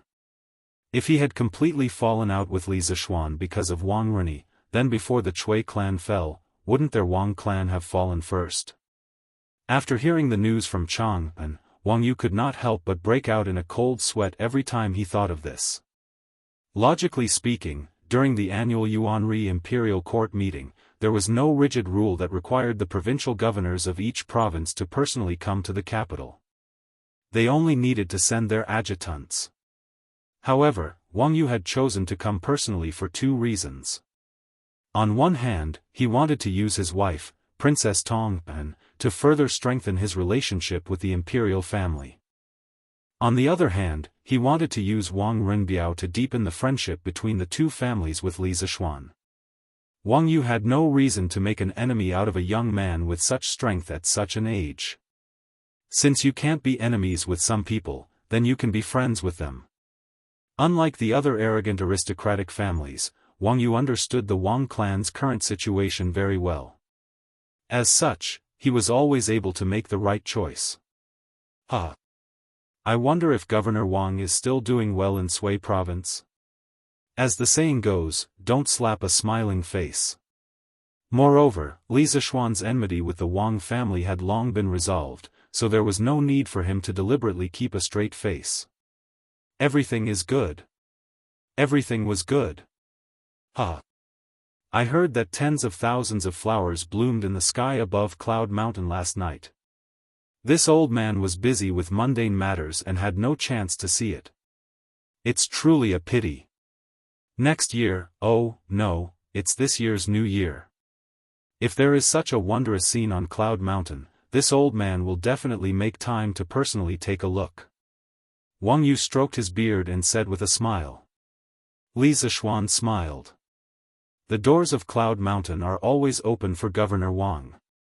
As Li Zishuan lived outside the city, he was relatively late. The two of them didn't chat much before the imperial court meeting was about to begin. At this moment, on the steps of Taiji Palace, an attendant holding a horsetail whisk stood there and shouted in a sharp voice, "The Yuanri Imperial Court meeting begins." Civil and military officials, envoys from various countries, enter the court for an audience. The previously noisy Taiji Palace immediately quieted down. The officials of all levels immediately lined up according to their ranks. Under the leadership of the civil official, Sun Wuji, they carried the imperial edict and walked up the steps toward Taiji Palace. Halfway through, Li Zishuan wanted to take advantage of the situation and sneak to the back of the line, but he was stopped by Wang Yu. Marquis Yong and all the officials in this Yuanri Imperial Court meeting must be positioned according to their ranks and merits. They cannot stand randomly. Crown Prince Zhanshi was a third-rank official, while the founding marquis was a third-rank official. As a result, Li Zishuan directly jumped to the sixth row of civil officials. Those standing in front of him were all the old officials who founded the country. This made Li Zishuan rather depressed. He originally wanted to catch up on sleep, but with his current position, how could he sleep? He didn't even have a place to lean on. After greeting each other, the officials began to pay their New Year greetings to Li Er. This New Year greeting wasn't just a simple kowtow or a sentence. It had to be read out by the Prime Minister. The entire greeting was long and awkward, so it had to be read out properly. Then, the various vassal towns and affiliated countries all had their own greeting, and the Prime Minister had to read them out one by one. Especially the greeting from the affiliated countries, it wasn't something that was difficult to understand. Many countries didn't even know how to express themselves in Chinese, so how could their greeting be smooth? It was even more difficult to read. But no matter how hard it was, it had to be read out. This was the face of the heavenly empire. Li Zishuan listened in the line and felt a toothache. He couldn't help but sympathize with Zhangsun Wuji. He didn't know how many times this old man had to read the greeting to be able to smoothly read out these awkward greeting. Actually, in the later dynasties, it wasn't as troublesome for the officials to pay their New Year greetings to the emperor. In the Song dynasty, after New Year's Eve, they only needed to write a greeting card and hand it to the emperor. They didn't even need to enter the palace to attend any court meetings. After reciting for close to an hour, Li Zishuan, who was listening at the back, was about to fall asleep. Zhangsun Wuji finally finished reciting all the greetings. This old fellow's face and neck were still red in the middle of winter, as though he had just finished running 10 kilometers, panting heavily. Next, Fang Xianling stepped forward to give a report on the work of the government. He first praised the enormous achievements the Great Tang had made in the past year, such as how many rebellions had been quelled and how many bandits had been wiped out. He also mentioned how in the spring and summer of last year, there had been a small drought in the Guangzhou region, which had caused the food supply of the people to decrease. Fortunately, the wise Emperor Li Er had promptly issued a decree to reduce taxes, allowing the people to continue living. Finally, Fang Xianling praised the Warm Tang Foundation led by Empress Zhangsun. Due to the warm winter operation initiated by the foundation, there wasn't a single person who starved or froze to death in Chang'an and the nearby counties. Such a situation had never happened even during the era of Qin Huang and Hanwu. In short, the first year of Zhengguan was a successful year, and also a year where the Tang Empire worked hard. This year, the treasury of the Tang Empire was filled, the people were rich, and there were more people who could read and write in the world. Chapter 1155. Old Fang's government work report made Li Er quite satisfied. This could be seen from the obvious smile at the corner of his mouth. Behind them, Du Ruhui stepped forward and continued to flatter Fang Xianling. He said that the saint cared about the people and should be worshipped by the people. Beautiful and dignified words came out of his mouth, which made people feel nauseous. However, no one said anything to accuse Du Ruhui of flattering the emperor. This was because it was the new year. Who wouldn't choose to say something nice when speaking to each other? Unless these two had a grudge. However, there was one exception, and that was Wei Zheng. As Du Ruhui's words became more and more exaggerated, and the flattery became more and more excessive, his old face had long turned black. At this moment, he couldn't hold it in any more. He raised his foot and was about to go up and accuse Du Ruhui, but he was stopped by Xiao Yu. Left Minister Wei, His Majesty has been cautious and conscientious for an entire year. Just let him do as he pleases for once. It's not a problem for the overall situation. Xiao Yu said softly. Wei Zheng hesitated for a moment, but in the end, he didn't go up. After Du Ruhui finished his report, it was the turn of the chief officials of the 6 departments to go up and report. Li Zishuan let out a long yawn. The reports of the chief officials of the 6 departments were like notes of a lullaby that made him sleepy. His heart was already numb. Inadvertently, he glanced at a friend standing beside him. The latter had his head lowered and was shaking his head along with Zhangsun Wuji's report. During this time, he didn't forget to nod his head and praise. It was as if Zhangsun Wuji's boring report was a peerless piece of literature that left him with endless aftertaste. Li Zishuan was just about to admire this friend's erudition, but who knew that the latter would let out a soft snoring sound. When he heard it, he almost vomited blood. He thought to himself, I almost fell for your nonsense. Sleeping while standing with his head down, this friend's sleeping skills were really high. Hey! Then I'll also take a nap. With this old man as an example, Li Zishuan also lowered his head and dozed off.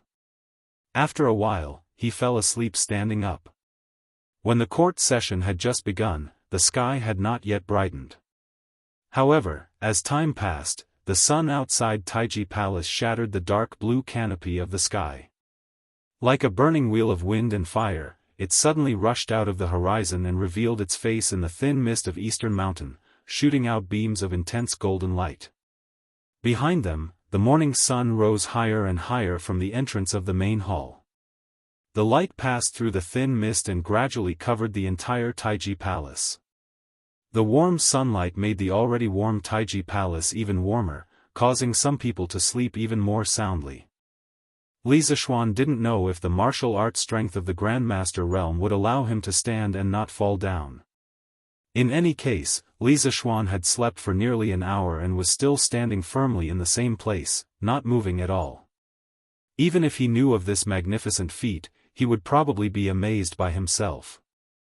All the envoys of the vassal states and affiliated countries come in one by one. At this moment, Zhao Song, who was standing at the head of the table, spoke in a loud voice, waking Li Zishuan up from his sleep. "Oh, it's not over yet?" Li Zishuan opened his eyes and saw that the friend next to him was still sleeping while the court session was still going on. He couldn't help but grumble under his breath. At the same time, he was deeply impressed by the sleeping skills of the friend next to him. "On behalf of my father and the 800,000 people of Lingnan, Feng Zhidai wishes your majesty a new day of prosperity and longevity." Lingnan's chief, Fengong, had also sent an envoy to Chang'an to participate in the court session. Perhaps out of fear of death, Fengong did not come to Chang'an personally. Naturally, the leader of the envoy was Feng Zhidai, who was still in Chang'an as a hostage. Good. Minister Feng has governed Lingnan and made the people live and work in peace and contentment. It can be said that you have worked hard and made great contributions. I am very pleased, I am very pleased. Li Erda laughed. It was unknown whether he was really pleased or not. The envoy of Zhenla, Puyatu, pays his respects to your majesty, the Emperor of Tang. Our monarch wishes your majesty good health and the prosperity of the Tang Empire. The next envoy was quite interesting. He was also an old acquaintance of Li Zishuan, the envoy of Zhenla, Puyatu. The reason why he was interesting was that he had spoken completely in Chinese. Although there were some mistakes in his pronunciation, he spoke very fluently.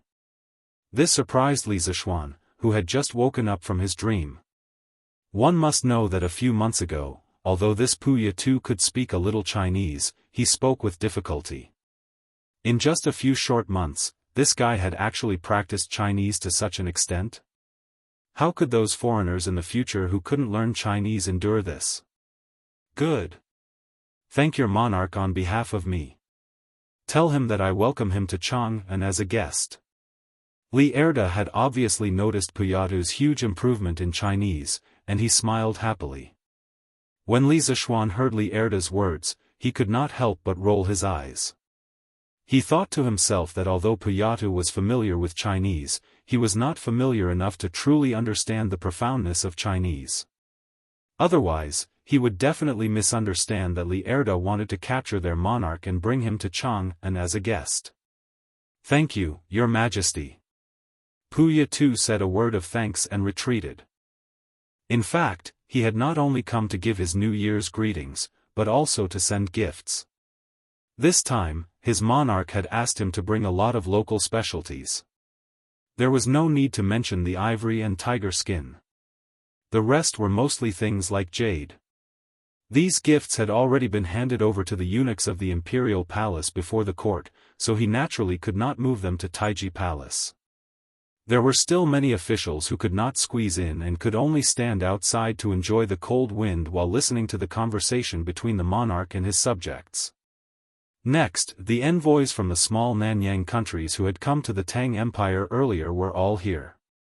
They all came forward to pay their New Year's greetings to Li Erda. Other than that, there were also envoys from Tubo, Gaochang, and other neighboring countries of the Tang Empire. Finally, another envoy came forward. Li Zishuan could not help but narrow his eyes.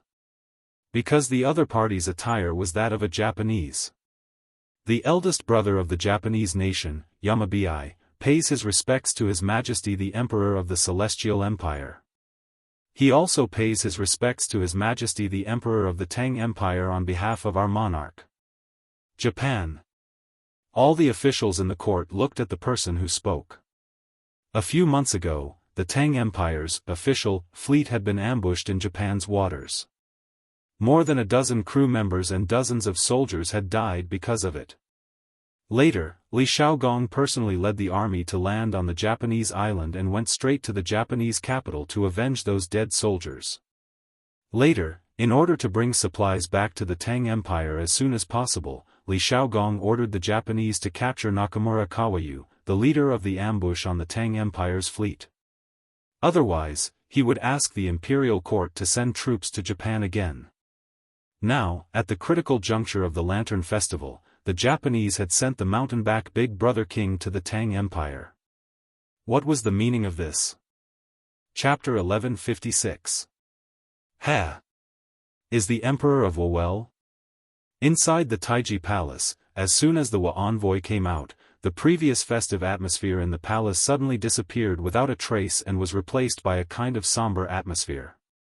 From the king to the ministers, they all looked at the Big Brother King with a faint unfriendly gaze. Li Er smiled faintly. His words could be said to have hidden a knife in his words. The Big Brother King's expression changed. He knew that if he didn't answer the next sentence well, it was likely that blood would be spilled on the spot. The term emperor was first proposed by his father, Crown Prince Shengde. Back then, Crown Prince Shengde sent sister Xiaoye to the Sui dynasty and wrote in the letter to Emperor Yang of Sui, "The East Emperor respects the West Emperor." At that time, it was because of this sentence that completely angered Emperor Yang of Sui, causing the relationship between the two countries to break. The Big Brother King understood the pride in the hearts of the people of the Celestial Empire. Now that the Sui dynasty had destroyed the Tang dynasty, the Tangs would only be more arrogant and would even more scoff at the so-called emperor title. Even if his father created the title emperor, what could he do? The Tangs would not recognize it at all. In fact, China called the Emperor of Japan the Emperor of Japan the Emperor of Japan around the end of the Qing dynasty. Thinking of this, the Big Brother King felt a trace of powerlessness in his heart, but he had to face reality, so he took a step forward and bowed to Li Er. His Majesty the Emperor of the Tang dynasty is awe-inspiring. Under your prestige, who dares to call himself the Emperor? Your Majesty's words make the Big Brother King and the Wu people extremely fearful. Your Majesty, please take back what you said just now. Low-key, low-key, low-key. Before setting off from Wu, the mountain-back elder brother had already thought of the difficulties he would encounter in the Tang Empire. After all, there had been some disagreements between the two countries.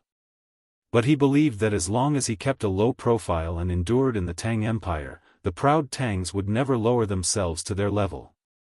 He. Last year, the Tang dynasty's fleet went south and was ambushed in Wu. Did you catch the pirate leader? Li Er smiled contemptuously and then said in an unfriendly tone. The air in the hall stagnated a little. But this time, the Big Brother King was prepared. He bowed and said, "Your Majesty, ever since the Tang Empire's army withdrew from Neon, the Queen immediately ordered the entire country to capture Nakakawayu. Fortunately, God does not disappoint those who persevere. More than a month ago, the Neon army caught the bandit leader on an island in the south.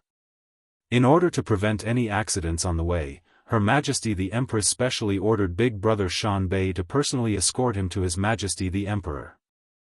Right now, Nakamura Kawayuto is outside the palace. Your Majesty can decide whether you want to kill him or not." As soon as he finished speaking, the crowd in the imperial court was immediately enraged.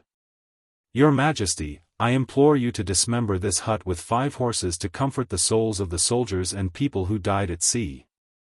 Li Shaogong stepped forward and cupped his fists. As the left commissioner of the Department of Shipping, he should have been in Lingnan, but Li Er empathized with him and issued an imperial edict before the new year, allowing him to come back for the new year. However, on the 5th day of the new year, he would have to go south again. Of all the civil and military officials, he hated Nakamura Kawayuto the most. This old subject agrees. "I beseech your Majesty to kill this house." Qin Xiong was the second to step out. Following which, many other officials also stepped out to support Li Shaogong. It was not about their stance, but because the sovereignty of Great Tang was not to be violated.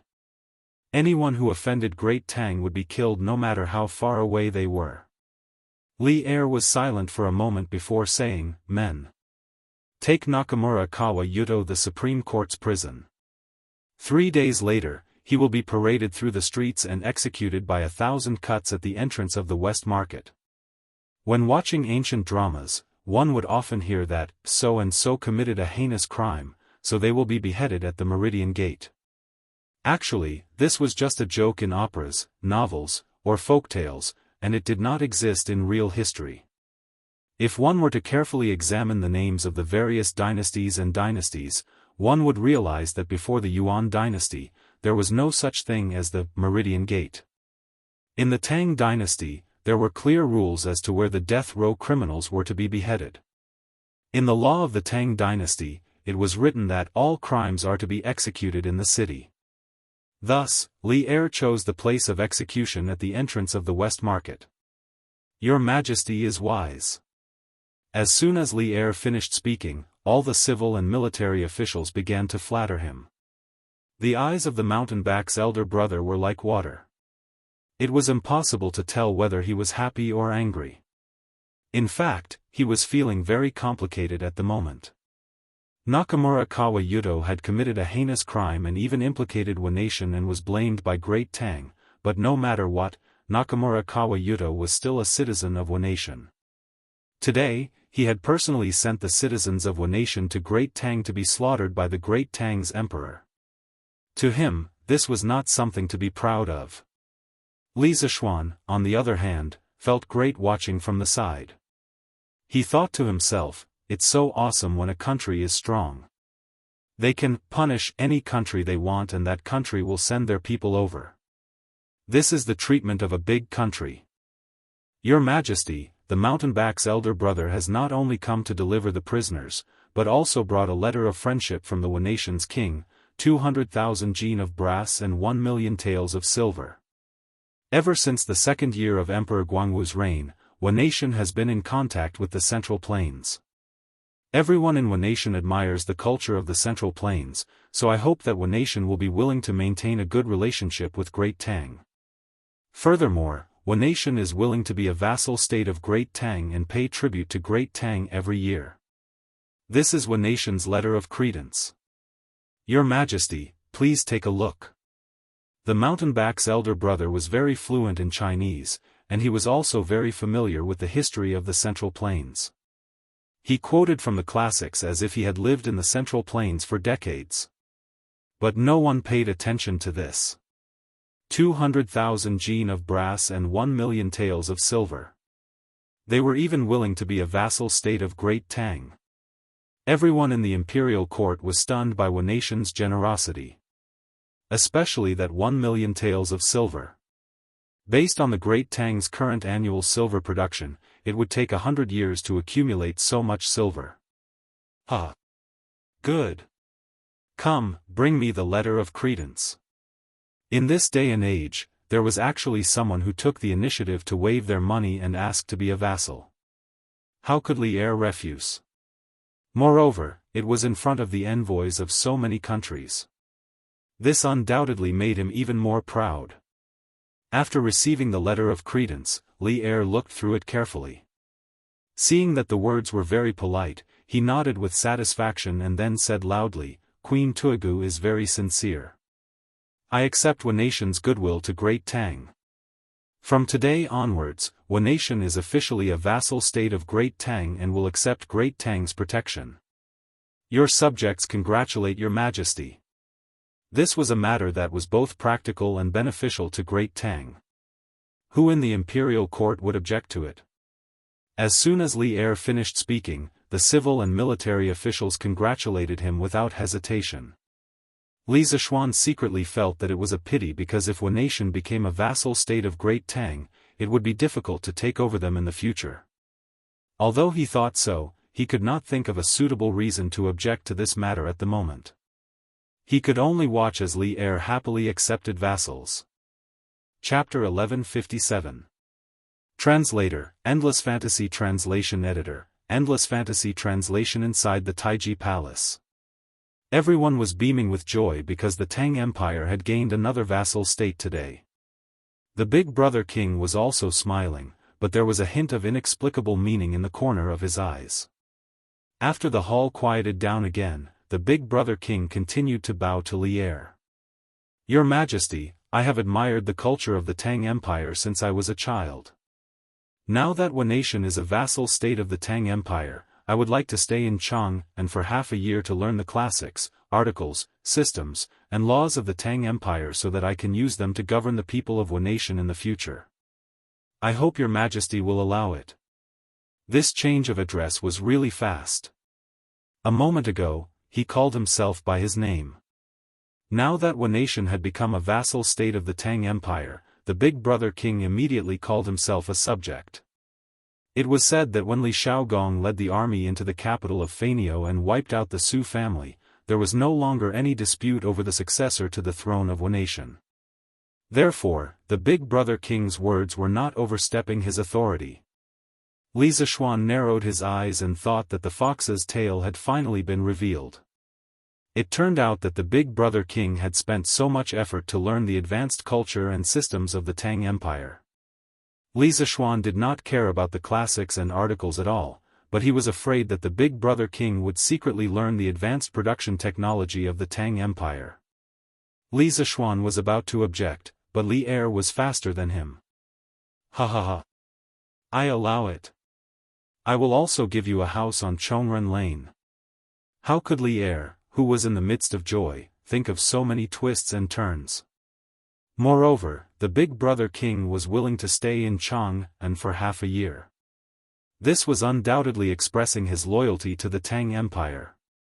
How could he, Li Er, disagree? Li Zishuan sighed helplessly. It was too late to say anything now. The big brother king happily stepped forward and thanked him. Thank you, Your Majesty. Accepting Wu Nation as a vassal state was a pleasant surprise. The court meeting continued in an orderly manner until it was close to noon. Many people were so hungry that their stomachs were growling. It was not a good sign to go hungry on the first day of the new year. Thus, as soon as Li Er announced the end of the morning assembly, the civil and military officials immediately went back to their respective homes. I've been grounded at home recently, so I can't visit my uncles one by one. I'll just stay here and wish you a happy new year. I wish you all good health and good luck. After leaving the palace, Li Zishuan cupped his fists and smiled at Qin Xiong, Cheng Yaojin, Yuqi Jingda, Niu Jinda, Li Jing, Li Xiaogong, and the others. It wasn't that he didn't want to go door to door to pay his New Year's greetings, but he had to stay at home. Little Xian, we all understand your situation. You don't have to be so courteous. Qin Xiong said with a gentle smile. You're slacking off, using the imperial edict as an excuse to not pay us a New Year's greeting. Then, we'll have to go to your house for a big meal later. When the time comes, if you have any good dishes, don't hide them. Oh, I don't want anything else, just hot pot. I understand now. Of all the hot pot in Tang Dynasty, your hot pot is the most delicious. Cheng Yaojin patted Li Zishuan's shoulder and said with a look of dissatisfaction. Li Zishuan said straightforwardly, Uncles, if you're willing to be my guests, I'll welcome you with open arms. When the time comes, there will definitely be plenty of hot pot and wine. Li Xiaogong was dumbfounded when he heard that. He muttered, hot pot? What's that? He had just returned to Chang'an a few days ago. How would he know about these new things? Speaking of which, he had only noticed the new coal stove and honeycomb briquette in Chang'an City on New Year's Eve. Yuqi Jingda licked his lips and said greedily, Xiaogong, this hot pot is a kind of peerless delicacy. When you try it, you'll never forget it for the rest of your life. Niu Jinda, Li Jing, and the others nodded in agreement. Li Xiaogong's interest was piqued. I'm leaving for Lingnan on the 5th day of the new year.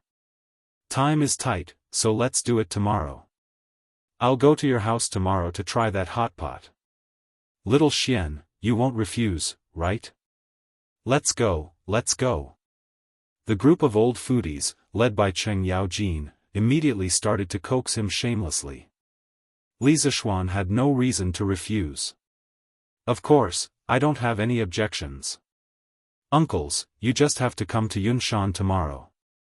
Little Xian, I heard that you had a conflict with the king of Lu. After everyone agreed on the date of the gathering, they went back to their own homes. Cheng Yaojin purposely followed Li Zishuan behind and whispered to him when he saw that there was no one around. Li Zishuan's heart skipped a beat. He nodded and admitted, I did have a conflict with him last night. I beat up all his servants. Then, Li Zishuan told Cheng Yaojin about the situation at that time in detail. Bah! This bastard is really a good-for-nothing. How dare he cause trouble in Yunshan? If it weren't for the retired emperor's protection, this kid would have died many times in the palace. When Cheng Yaojin heard this, he spat a mouthful of saliva at the side of the road and cursed. After a while, his face turned solemn again. Shao Xian, King Lu is a very petty and vicious person. I heard that many eunuchs and palace maids in the palace died directly or indirectly in his hands. Last night, you beat up his servants in front of so many people. With his personality, he won't let it go easily. So, you must be careful in the future. Li Zishuan's heart sank. He then said gratefully, Thank you for telling me this, Uncle Cheng. I will definitely be careful. Cheng Yaojin nodded. After a while, he patted Li Zishuan's shoulder and said, But little Xian, you don't have to be too afraid of him. Even if that kid uses the retired emperor to suppress you, so what? The retired emperor was nothing more than a decoration in the imperial palace. Who will listen to him? The emperor? Humph. What a joke. I believe that even if the retired emperor wants to kill you, the emperor won't sit by and do nothing. Ha! I don't believe that the retired emperor doesn't remember the incident at the Black Tortoise Gate at all. If he dares to make a move on you, we'll see if the emperor, old Cheng, and your other uncles will agree or not. Li Zishuan's expression changed. Old Cheng's words were really too bold. If others heard it and it reached Li Er's ears, old Cheng would definitely not have a good time. However, this also proved that old Cheng really treated Li Zishuan as a family member. Otherwise, he wouldn't have said such heartfelt words. Hearing this, Li Zishuan's heart warmed. He nodded and said, Thank you, Uncle Cheng. However, there are some things that you shouldn't say. It won't be good for you if it gets out. Huh. I've lived for so many years. What's there to be afraid of? Besides, little Xian, you're not an outsider. Later, send some fireworks over. I plan to set off too for the Lantern Festival to celebrate. Cheng Yaojin never treated Li Zishuan as an outsider. He also never treated himself as an outsider. Therefore, he straightforwardly asked Li Zishuan for fireworks. Chapter 1158. After bidding farewell to Cheng Yaojin, Li Zishuan rode out of the city and headed towards Yunshan. Along the way, the passers-by talked about the fireworks show on Yunshan last night. That visual feast undoubtedly left a very shocking impression on everyone. Many people were so excited after watching the fireworks last night that they couldn't sleep the whole night. There were also some rich businessmen and children of big families who sent their subordinates to inquire about where to sell that kind of fireworks. However, these people were destined to be disappointed because Li Zishuan had no plans to sell those fireworks. When he returned home, it was already noon. Everyone was waiting for him to eat. Li Zishuan rubbed his stomach and realized that he had been tricked by old Li.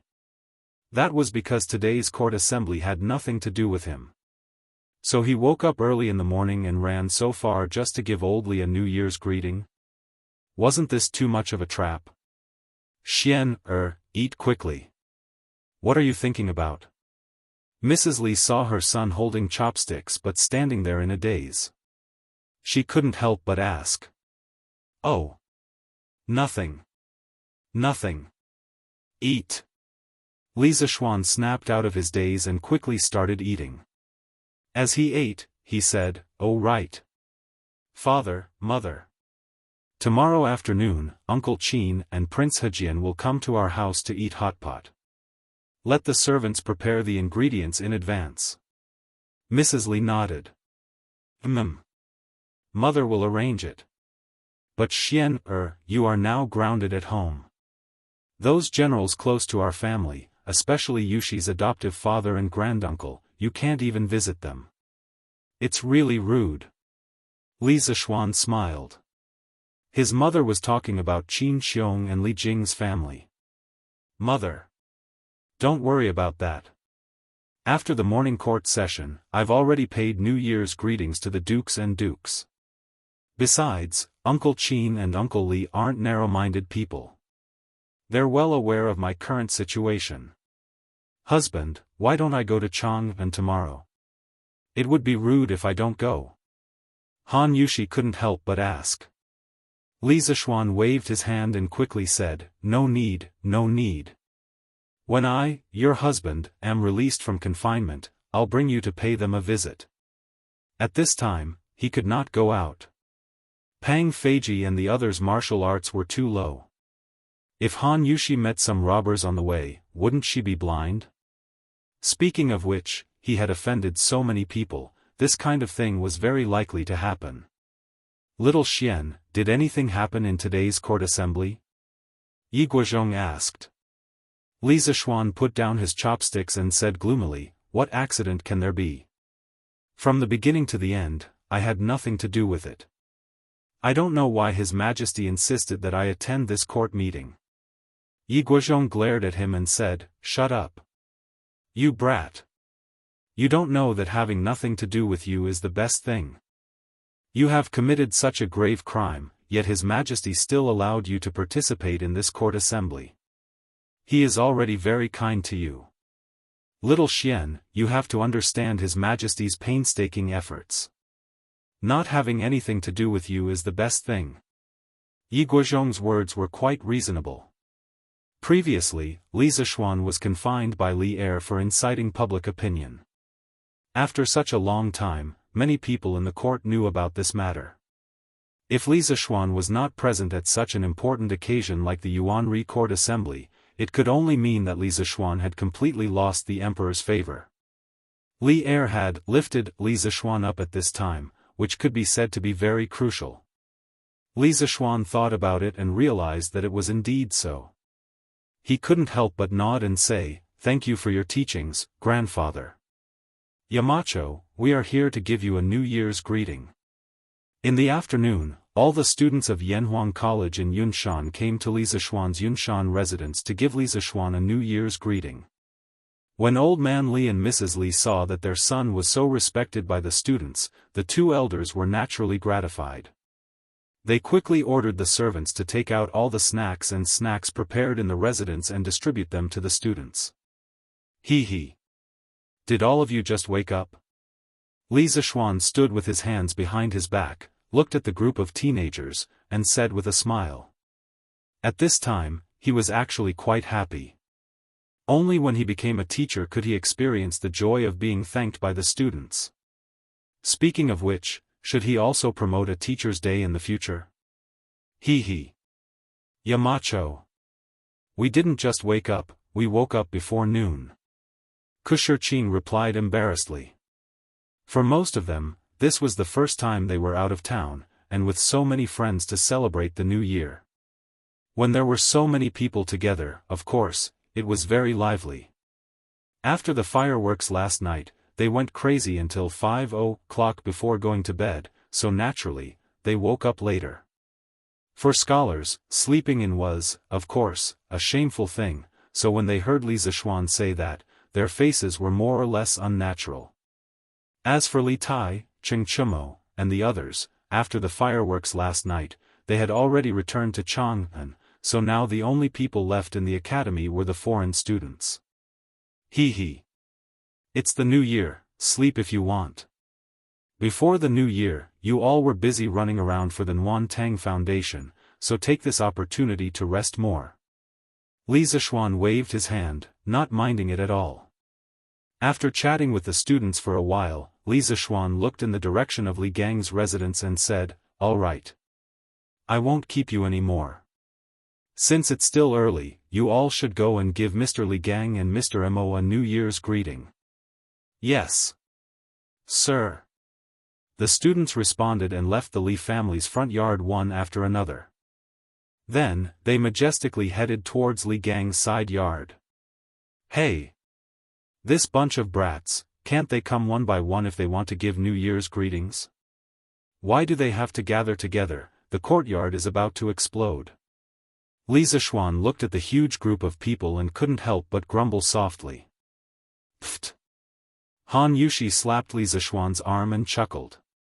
"Hubby, you're obviously not saying what you mean.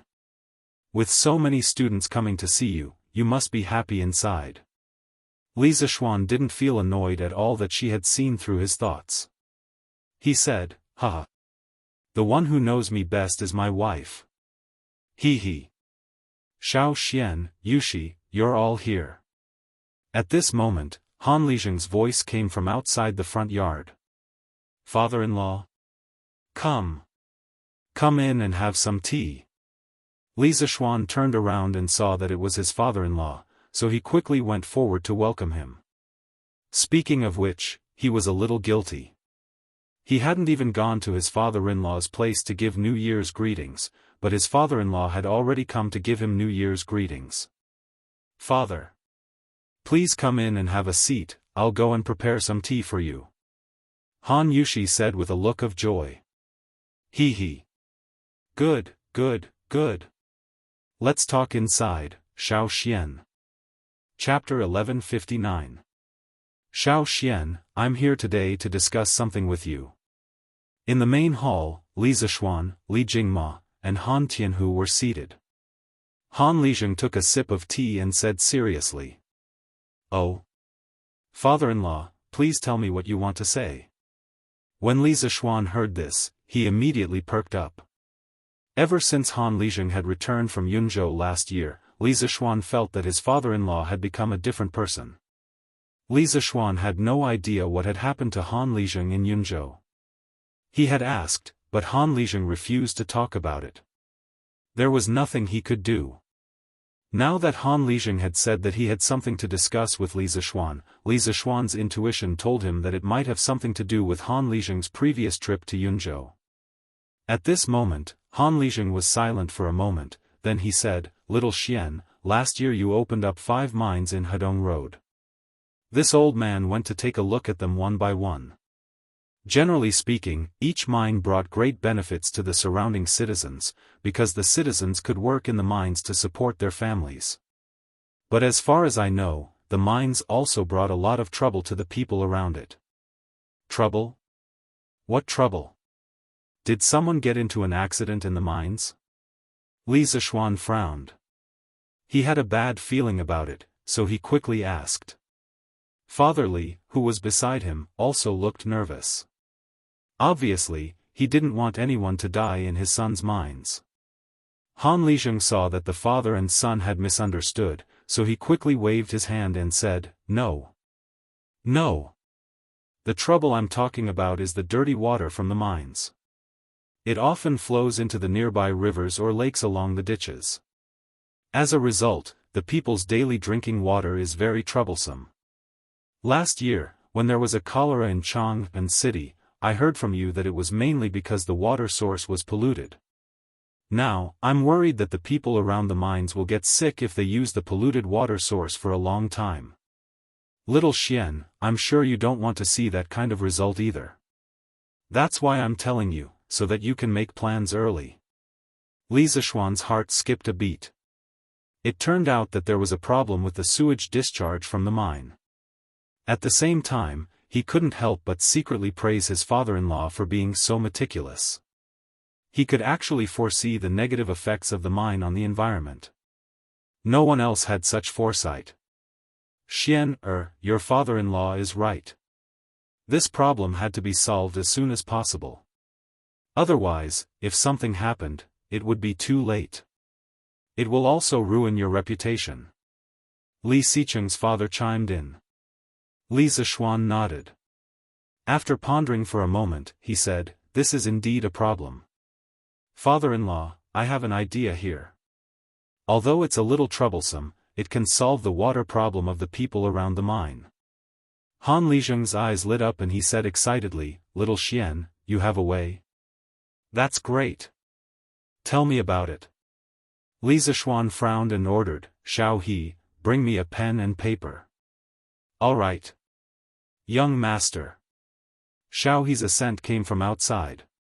After a while, the young maidservant brought in a piece of white paper and a pencil. Li Zishuan took the paper and spread it on the table. As he drew, he said, "First of all, we have to dig a sewage treatment pond between the mine and the river. The terrain of this sewage pond must be higher than the terrain of the river. At the outlet of the sewage pond, we have to set up special dams. These dams are filled with gravel and charcoal. After the sewage from the mine enters the sewage pond, it will pass through the gravel dams and finally be discharged into the river. In this way, it will not pollute the water source in the river. This method was actually called the biofilm treatment method in modern times. As the sewage continuously flowed through solid fillers, gravel, plastic fillers, etc., a mud-like biofilm would form on the fillers. A large number of microorganisms would grow in the biofilm. During the growth process, the microorganisms would release proteins that could convert the soluble heavy metal ions in the sewage into precipitates and remove them, thus purifying the sewage. This was the most effortless and feasible method of sewage treatment that Li Zishuan could think of at present. "Xian, will this work? What if we end up polluting the local water source?" Old man Li was a little skeptical when he heard that. Li Zishuan waved his hand and said, "Father, don't worry. This method will definitely work." Han Lizheng stared at the manuscript that Li Zishuan had drawn and frowned. He said, "Xiao Xian, if you want to build this sewage pond, I'm afraid it will take a lot of manpower and material resources, right? Not only that, but this sewage pond also takes up a lot of space. Is it worth it to make such a big fuss over it?" He was the one who proposed to treat the sewage, and he was also the one who felt that it was too costly. It was not that Han Lizheng was pretentious, but he wanted to solve the sewage problem without adding too much cost to Li Zishuan. But how could there be such a perfect thing in the world? "Father-in-law. This matter is not a matter of whether it is worth it or not, but whether to do it or not. If we don't do anything and wait for the water source to be polluted by the sewage from the mines, then in 100 years, or even 1,000 years, our descendants won't even be able to drink a drop of clean water. So, for the sake of our children and grandchildren, we have to take the lead in this matter." There was no concept of environmental protection in this era, but Li Zishuan hoped that as the owner of the largest private mine in Tang Dynasty, he could set an example for the other mine owners. When the other mine owners became mine owners, they would more or less pay attention to environmental issues. "Good. With your words, this old man is relieved. In a few days, this old man will leave for Hedong Road and urge the other mine owners to hurry up and prepare the sewage treatment pond." Hearing Li Zishuan's serious tone, Han Lizheng nodded solemnly and said, "Right. Father-in-law.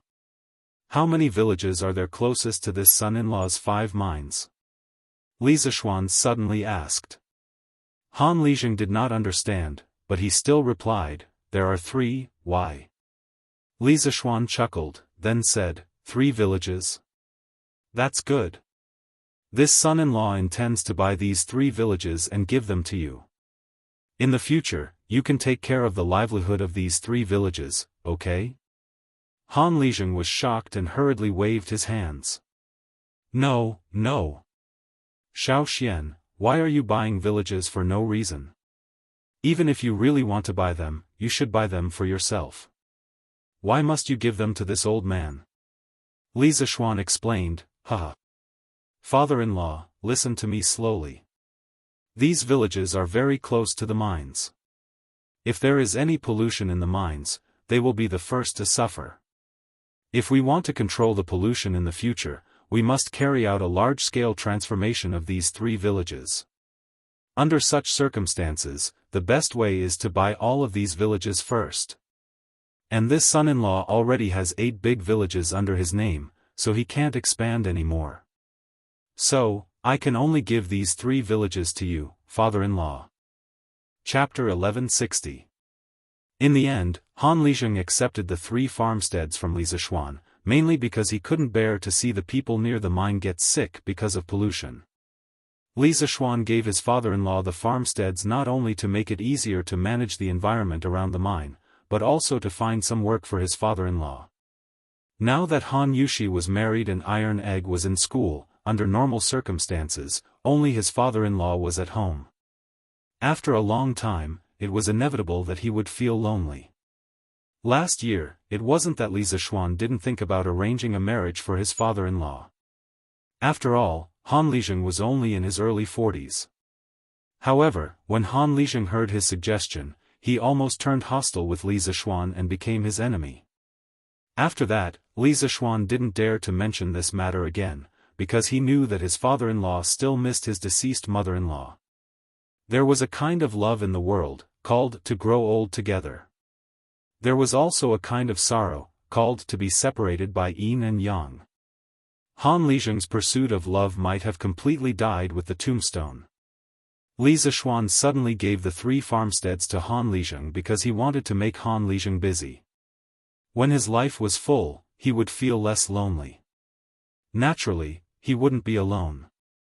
However, he didn't expect that this unintentional action would benefit the people. In the future, the number 1 farmstead in Hedong would come from Han Lizheng's farmsteads. The next day, around 9 in the morning, Li Xiaogong, Cheng Yaojin, Qin Xiong, and a group of people came. Not only did they come, Li Xiaogong's younger brother Li Daozong and Li Daozong's daughter Li Xuyan also came along. Li Xuyan was less than 6 years old this year. When the fleet went out to sea last year, Li Zishuan saw her along the Ba River when he saw Li Xiaogong off. At that time, the little girl was a little shy and didn't dare to talk to him. Now that she was a year older, the little girl took the initiative to call him Brother Xiao Xian. Li Zishuan laughed and quickly asked Xiao He to take out a big red packet and put it in Li Xuyan's hand. Here. Xuyan, Big Brother wishes you a happy new year and hopes that you'll grow prettier and prettier. Thank you, Brother Xiao Xian. The little girl was so happy that she revealed 2 cute rabbit teeth. Coupled with her snow-white fluffy jacket, she looked like a little angel. Sigh. This was the future Princess Wencheng. What a cute little girl. Now that I'm here, I'm determined not to let those Tubo barbarians snatch her away. Li Zishuan thought with mixed feelings. At this moment, Lan realized that a young lady younger than her had come to the house. She was instantly excited and began to act like an elder sister. She brought Li Xuyan, who was visiting Cloud Mountain for the first time, out for a walk. Li Zishuan smiled. He was not worried about the safety of the 2 little girls. The entire Cloud Mountain was his territory. No one could hurt his family.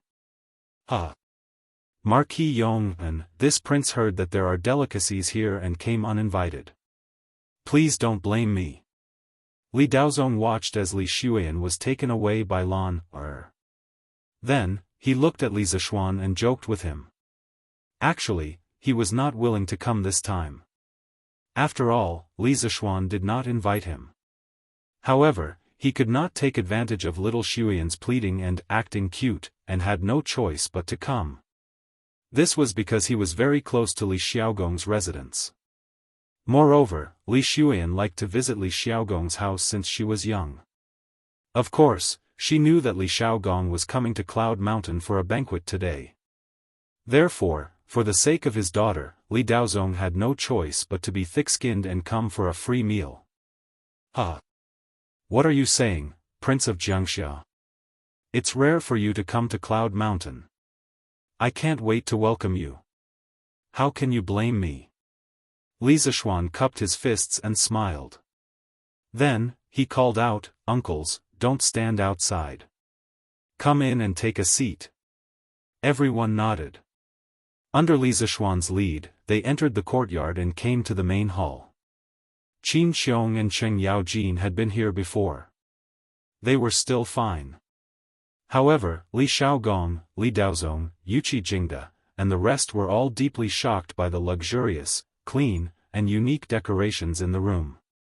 They did not expect this Cloud Mountain courtyard to not only look unique from the outside, but also be so luxurious and grand inside. Tisk, TSK.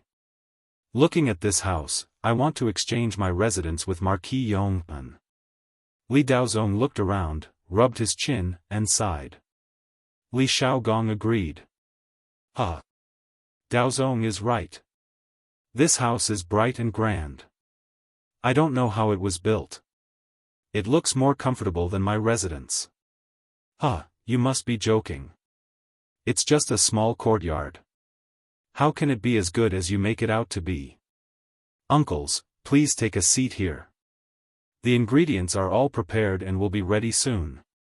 Li Zishuan smiled and said. No rush, no rush. Xiao Xian, you do your things first. We old fellows can take this chance to take a good look at this courtyard. Niu Jinda waved his hand and said in a rough voice. Li Zishuan saw this and went to the kitchen to help cut the mutton. He was the only one in the family who could do this kind of chores. About half an hour later, all the ingredients were on the table. This table was specially built by the Li family to be used for hot pot. There was a round hole in the middle. Under the hole, there was a bracket for a small stove. The hot pot could be placed on top of the stove. A group of people could sit around the table and eat hot pot. It was very convenient. Li Zishuan asked someone to call Lan, and Li Xuan back. Only then did the banquet officially begin. Woo! Fragrant. It really has a different flavor. No wonder Cheng Jijia shouted that he wanted to eat hot pot. This way of eating is really too delicious. Li Xiaogong tasted a mouthful of the mutton and his eyes widened as he praised.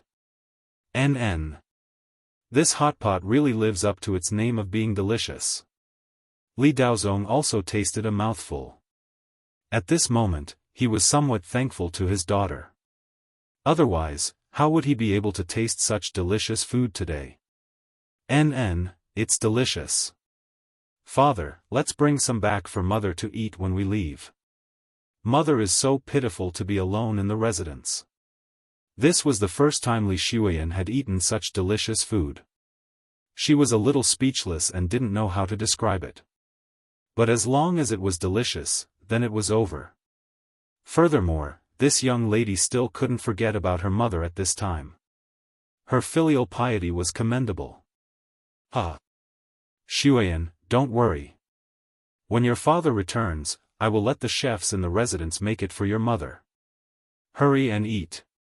Li Daozong patted his daughter's back with a gratified expression and said with a smile. When the young lady heard this, she immediately felt relieved and began to eat the hot pot. A few old fellows were eating hot pot while laughing and drinking loudly. Han Yushi and Lan were taking care of Li Xuan and helping her to eat. Halfway through the meal, Li Xuan suddenly raised her head and said, "Brother Xiao Xian, the academy on this mountain is so beautiful. When Xuan grows up, can I also come here to study?" Chapter 1161. Ahem. Xuan, your brother Xiaoshuan's college only recruits male students. Why would a girl like you want to join in? Be good. Hurry up and eat. This hot pot won't taste good if it gets cold. In the main hall of the residence, Li Daozong choked when he heard that his daughter wanted to go to Yanhuang College. He quickly scolded her with a stern face. Although Yanhuang College wasn't an orthodox Confucian school, it was still a higher education institution that Li Er personally selected. How could it be a place where a girl could go? If Li Xuan were to enter Yanhuang College, wouldn't it be a slap to Li Er's face? After all, no matter if it was an official school or a private school in Great Tang, there had never been a precedent of female students. Oh! Perhaps because Li Daozong's tone was a little harsh, Li Shuyan's face darkened and she replied unhappily. Li Zishuan thought for a moment and looked at Li Daozong. He asked, Your Highness, in your opinion, can Yanhuang College accept female students in the future? In my opinion, under the same conditions, some girls' learning ability isn't worse than boys. Actually, Li Zishuan already had the idea of letting female students enter the college. It was just that when he first established Yanhuang College, he was always entangled with worldly affairs and didn't want to be too troublesome. Thus, he delayed it until now. Now that the most respected old officials of Great Tang were sitting here, he could ask for their advice. Li Xiaogong's expression changed and he said, Xiao Xian. Don't do anything foolish. Although this prince isn't a scholar, this prince still knows the 3 principles and 5 principles of Confucianism. Your Yanhuang College is built on engineering and has already been criticized by the world. If you let female students enter the college, the world scholars will definitely attack you and accuse you of breaking the principles of ethics. When the time comes, no one will be able to save you. Uncle, why are others against Brother Xiao Xian letting female students enter the college? When Li Shuyan heard Li Zishuan's intention, she couldn't help but look at Li Zishuan with gratitude and admiration. Although she didn't understand the whole of Li Zishuan's words, she still understood the gist of it. Thus, she couldn't help but raise her head and ask.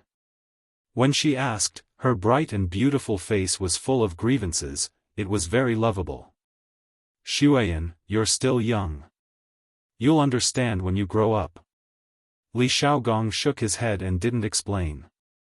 At this time, Li Jing also spoke with a solemn expression, Little Xian, this old man knows that you have lofty ambitions and your ideas are often unexpected. However, this old man advises you to be careful in this matter. The Cui family's matter has just passed, and your Yanhuang College's foundation isn't stable yet. If you want to have more say, you have to manage your Yanhuang College well before you talk about other things. When you have a certain level of strength or when Yanhuang College is recognized by more people, you can propose to let female students enter the college. Perhaps the success rate will be higher. The legendary war god of the Tang Empire not only had a way of fighting, but also had a way of conducting himself. After hearing Li Jing's words, Li Zishuan couldn't help but feel deep admiration. He thought for a moment and nodded. Thank you, Your Highness and Uncle Li, for your advice. Let's put this matter aside for the future. Uncles, please eat first. Li Jing was right. Regardless of the era or the environment, strength spoke louder than words. The Yanhuang Academy had just started. Whether it was the talents they had cultivated or the results of their research, they were still too little. If they wanted to have more say, they had to wait until the Yanhuang Academy had more weight in the hearts of the people and Li'er. Now wasn't the best time to propose to let female students enter the college. After eating and drinking to their fill, everyone rested in the courtyard for a while and then said goodbye. However, before leaving, Li Huiran inadvertently said something that made Li Huiran miserable. Xiao Gong, I remember that the college organized a hot pot banquet for the students before. Why does it sound like it's the first time you've seen hot pot? Didn't your Huiran mention it to you before? What? The college organized a hot pot banquet before? Li Xiaogong's eyes widened and spat fire. He said angrily, that brat. After eating such delicious food, he didn't even say a word. See if I don't beat him up when I get back. If Li Huiran had told him about hot pot earlier, he would have had hot pot for every meal from the time he returned to Chang and before the new year to the time he left. After all, there was nothing in Lingnan. It was hard to eat hot pot. If he didn't eat to his heart's content in Chang, then wouldn't he regret it? After saying that, he waved goodbye to everyone and left in a huff. Hey! Your Highness, do a check. Huiran has to come back to class in half a month. Don't cripple his leg. As for the other places, Your Highness, you can do as you please. Plop.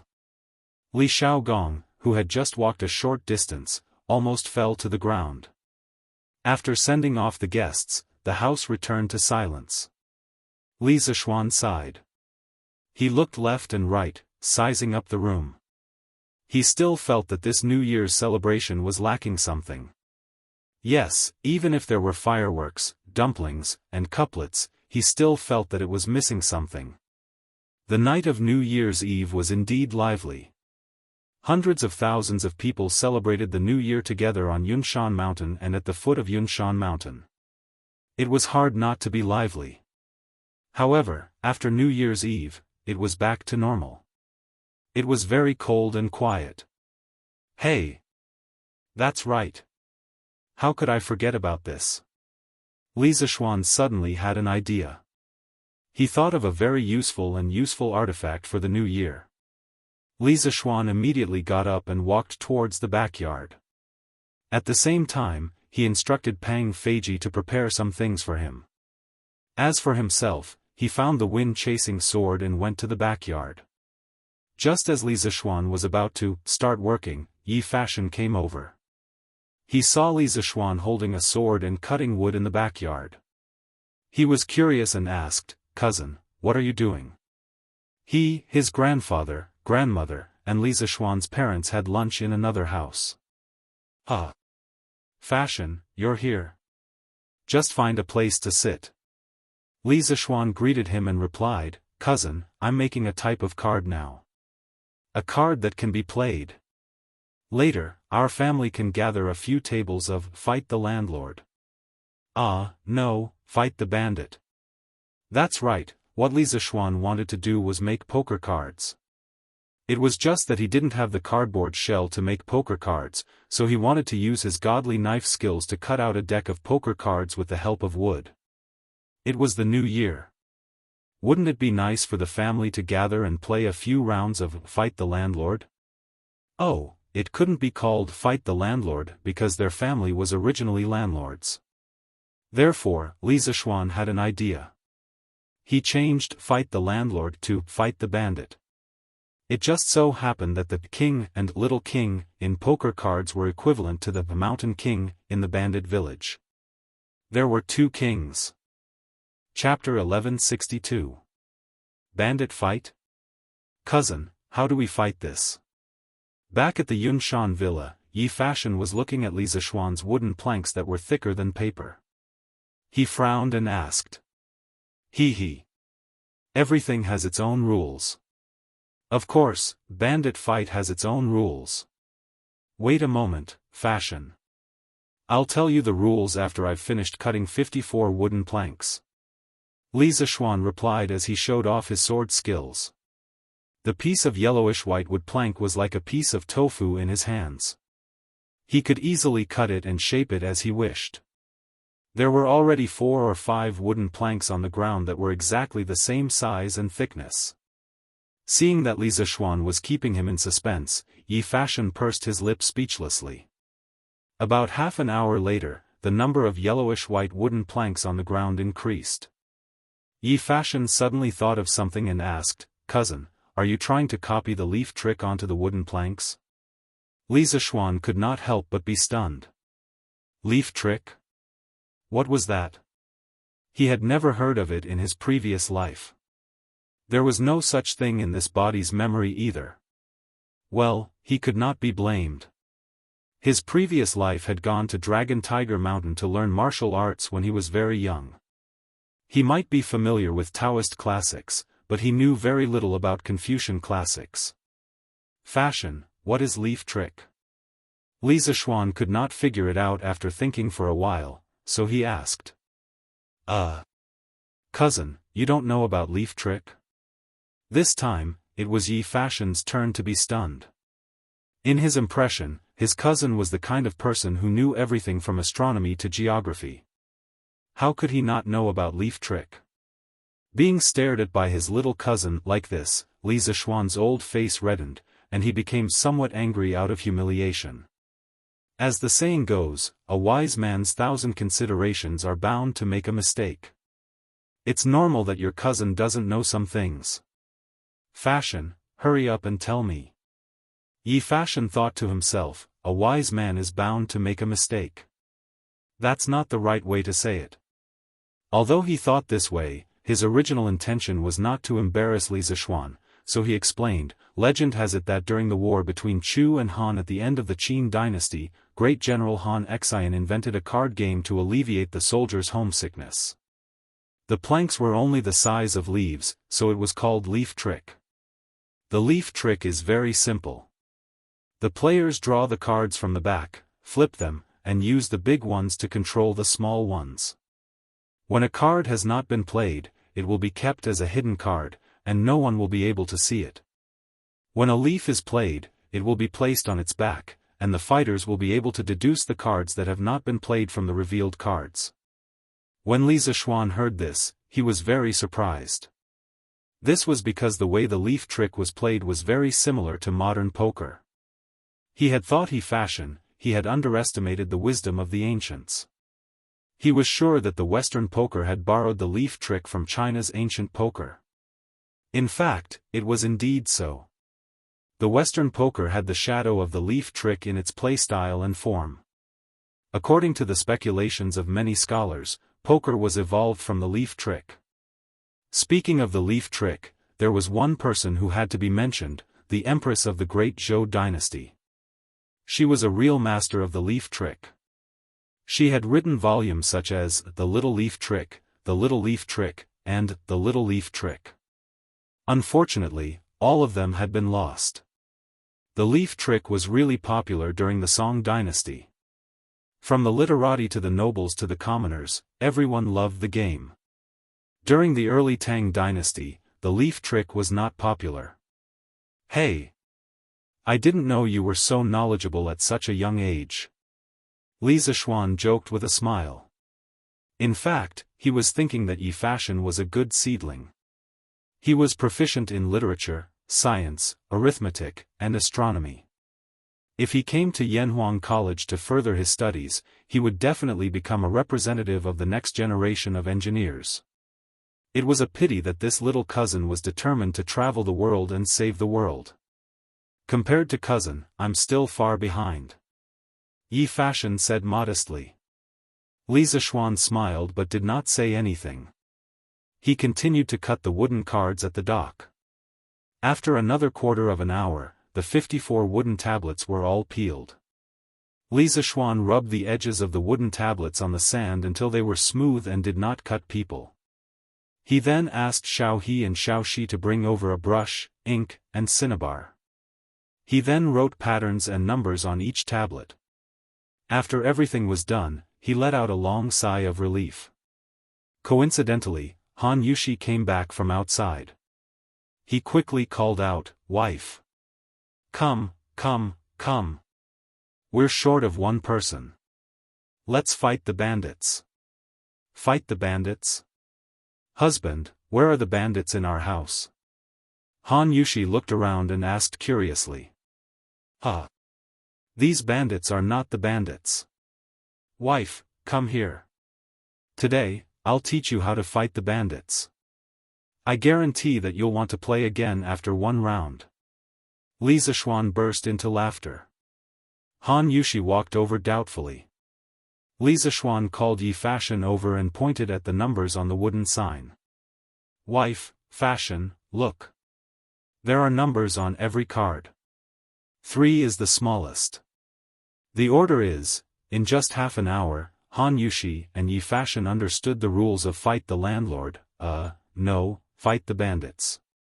Li Zishuan adjusted the wooden cards in his hand and said with a smile, "Okay. You know the basic rules. As the saying goes, standing on the shore can't learn how to swim. Let's play first. You'll fully understand after you experience it." "Yes, yes." Han Yushi nodded. She was eager to try. She felt that Fight the Bandits seemed to be more interesting than Ye's play. Yi Fashion pursed his lips. He did not show any excitement, nor did he refuse. The 3 of them took the cards in order. They were Yi Fashion's landlord, bandits. Yi Fashion looked at the cards in his hand and frowned. No. An ace was the biggest. Why should he call? Li Zishuan was Yi Fashian's landlord. At this time, he was beaming with joy. He. Call the bandits. After that, he reached for the cards in his hand. It was a 7 and a pair of kings. Super double. Li Zishuan laughed proudly. Cousin, what do you mean by super double? Yi Fashion was puzzled. When they were talking about the rules, they did not mention this. Li Zishuan explained, for example, if a game is 1 copper coin, if I super double, it will be 4 copper coins. If I win, each of you will give me 4 copper coins. If I lose, I will give each of you 4 copper coins. If there is a bomb in the middle, it will be a bomb. On top of that, it will be doubled. Do you understand? Oh. The two of them nodded. Li Zishuan asked, Are you two going to double? No. Facing such an aggressive Li Zishuan, the two of them shook their heads. 3, 4, 5, 6, 7, 8, 9. Li Zishuan threw out a straight. He secretly thought that the 7 in his hand was very important. Han Yushi. No. Yi Fashion, 5, 6, 7, 8, 9. Hey. Not bad. Bomb. 4 kings, no. No. 3 with a pair. 3 with 2 with a pair of 4. Pass. King bomb, 1 with 3. A total of 16 times. Come, 16 copper coins each. Chapter 1163. Bandit. Super double. No double. 3 lead a pair. 3 lead a pair. Straight. Bomb. King bomb. After playing bandit fight once, Han Yushi felt the charm of it and suddenly became uncontrollable. In the main hall, the 3 of them were in full swing on the card game. Planes and bombs flew together, and straight and even pairs danced together. The scene was very lively.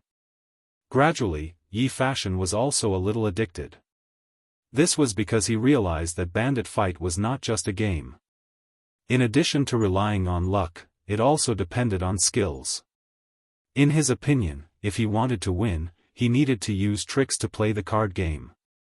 In order to make the opponent play the cards in the way that was most beneficial to him, he would do anything, from the playing skills to the mental level, to deal multiple blows to the opponent. Besides, cooperation was the essence of bandit fight. Through tacit cooperation to play a card game, one could understand the true joy of bandit fight. Based on this understanding, Yi Fashion's bandit fight skills became better and better. From the initial, huge loss of more than 50 copper coins, he actually began to make money later. This child had gradually evolved from a bandit fight rookie to a bandit fight expert. Starting from 0, the 3 of them actually played until 5:00 in the evening. Lon went crazy somewhere in the afternoon and only came back in the evening. Seeing the 3 of them in the room playing a kind of wooden card with patterns on it, the little girl suddenly seemed to have discovered a new world. She cried and shouted that she wanted to play too. Cousin-in-law, it's getting late. I have to go back. Yi Fashion looked at the sky and his face turned red. He quickly got up and said. In his heart, he was secretly guilty. He wanted to save the world and spread Taoism. How could he indulge in playing for an entire afternoon? Fashion, come play again tomorrow. Your card skills are getting better and better. Li Zishuan's eyes flashed and he laughed. Yi Fashion opened his mouth and wanted to refuse, but the words of refusal couldn't come out of his mouth. He could only rush out of the door. Husband, I'm going to cook. Go play with Lon. Han Yushi's tender face was slightly red. She didn't expect that once she sat down, she would sit until Yushir hour. She even forgot to prepare dinner. This wasn't what a good wife and mother should be like.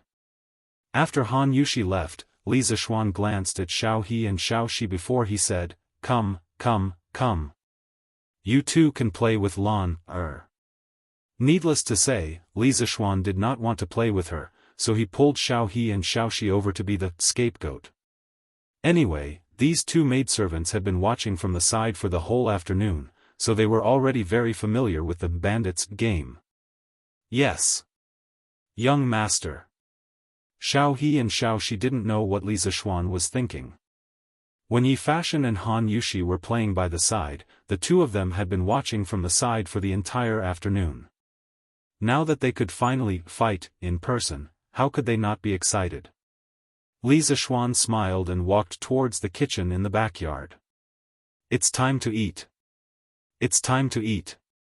Xiao He, put away the cards. Lan, wash your hands and come over to eat. Half an hour later, Li Zishuan came from the backyard and shouted. The two maidservants quickly got up and went to the kitchen to help serve the dishes. Lan reluctantly put away the wooden cards and walked to Li Zishuan's side and said excitedly, "Brother. This bandits game is so fun. Lan, just won 2 coins, isn't it awesome?" "Yes, yes. Awesome, awesome. Go and wash your hands." Li Zishuan rubbed his sister's head and said unhappily. "Then brother, after dinner, can you and sister Yushi accompany Lan, to play bandits again?" This girl was obviously addicted. "No. Sleep after dinner. You little gambler." Li Zishuan stared and pretended to be strict. "Humph. Brother is so petty." Lana stuck out her tongue, made a face, and ran away like a wisp of smoke. 2 days later. The students who lived in or near Chang'an began to return to school. Although it was not time for school to start, the students who were used to staying in the academy were naturally not used to returning home. They were not used to going to the toilet because there was no toilet paper. Even if there was toilet paper, they would not be used to going to the toilet because the latrines at home were not as clean as those at the academy. They were not used to eating because the dishes at home had a familiar taste, but the dishes at the academy were undoubtedly better overall. They were not used to sleeping because there was no banter with their dormitory mates at night. Therefore, on the 4th day after New Year's Eve, many students had returned to the academy from home. Li Tai, Li Ku, Sun Zifan, Cheng Chumo, Iron Egg and the others had all returned to the academy today. After returning to Yunshan, these people naturally had to come to the Yunshan residence to visit Li Gang and Li Zishuan. When they arrived at Li Zishuan's house, they inevitably bumped into Li Zishuan, Yi Fashion and Han Yushi playing bandit fighting. Yi Fashion had been completely obsessed with bandit fighting for the past 2 days. His consciousness told him not to indulge in it, but he could not help but come over every day. Therefore, Li Zishuan's house gradually expanded from 1 table of cards to 2 tables, then 3 tables. Li Zishuan had cut 2 more sets of wooden cards in the past 2 days. Otherwise, these 3 tables of cards would not be able to be set up. It's called bandit. Damn. This trump card. Huh. Super double. Li Tai was a lucky bastard. His trump card was actually a pair of kings. This guy immediately activated his super multiplier mode. Damn. If I had known earlier, I would have become a bandit. Cheng Chumo almost vomited blood when he saw this. The title of landlord, bandit, was originally his, but he did not dare to ask for it because he did not even have a king in his hand. Hee hee. If you want to blame someone, blame yourself for being such a coward. 3, 4, 5 pairs.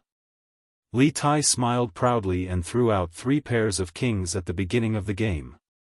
Actually, for him, he did not care about money. It was just a few coins per game. With his current wealth, even if he sat here and lost for a month, he would not feel the pinch. What he enjoyed was the joy in the process of winning money. Every time he picked up a card, it was a surprise and anticipation. Every time he threw out a bomb, it was incomparably satisfying. Every time he threw out a card in his hand, he could not help but cheer. Once you fell in love with this kind of simple happiness, it would be difficult to extricate yourself. Ha! Just in time, 7, 8, 9. Li Ke laughed in surprise and threw out the corresponding land card in his hand. He was now addicted to bandit fighting. Cheng Chumo laughed mischievously. Naturally, he would not block his teammates' cards. Li Tai's eyes widened as he said gloomily, F***ck. Little Ku, you are ruthless. I don't want it anymore. You play. Chapter 1164. The fifth day of the first lunar month, commonly known as the Broken Fifth Day. According to Investiture of the Gods, Jianghu became a god, and his wife who betrayed him was given the title of God of Poverty. In the legends, Jianghu's wife was a very annoying woman who betrayed her husband. After being given the title of God of Poverty, she became even more annoying. No one has ever heard of anyone who likes a God of Poverty, right? Therefore, on the fifth day of the first lunar month, people broke her and told her to go back immediately. Broken Fifth Day means, after breaking all the taboos before the fifth day, all can be broken on this day. Generally speaking, from New Year's Eve to the fifth day of the new year, there were many rules and taboos, such as no cooking, no leaving the house, no speaking inauspicious words, no sweeping and watering, and no opening of the shop. But on the fifth day of the first lunar month, all taboos are broken. During the Spring Festival, all the shops in Chang and city close on the first day of the first lunar month, but choose to open on the fifth day of the first lunar month, because the fifth day of the first lunar month is also known as the God of Wealth's holy day. It is believed that choosing to open on this day will bring in wealth and treasures. Just after 9 in the morning, the doors of the east and west markets that have been closed for many days finally opened. The people of Chang and city who have been silent for a long time can finally go to the big shops and buy happily. And now that the new year has just passed, the families who usually have family members who are away on business are still in a state of family reunion. Once the east and west markets open, the whole family can go shopping together to make up for what they owe each other. On this day, Chang and city is once again glowing with vitality. Cloud Mountain. Today, Li Zishuan did not bandit battle with his family. That was just something he did for fun. For someone like him who had played with all kinds of electronic devices, the attraction of poker cards was not that strong. On the other hand, Li Tai, Yi Fashion, and the others had been quite obsessed with this recently.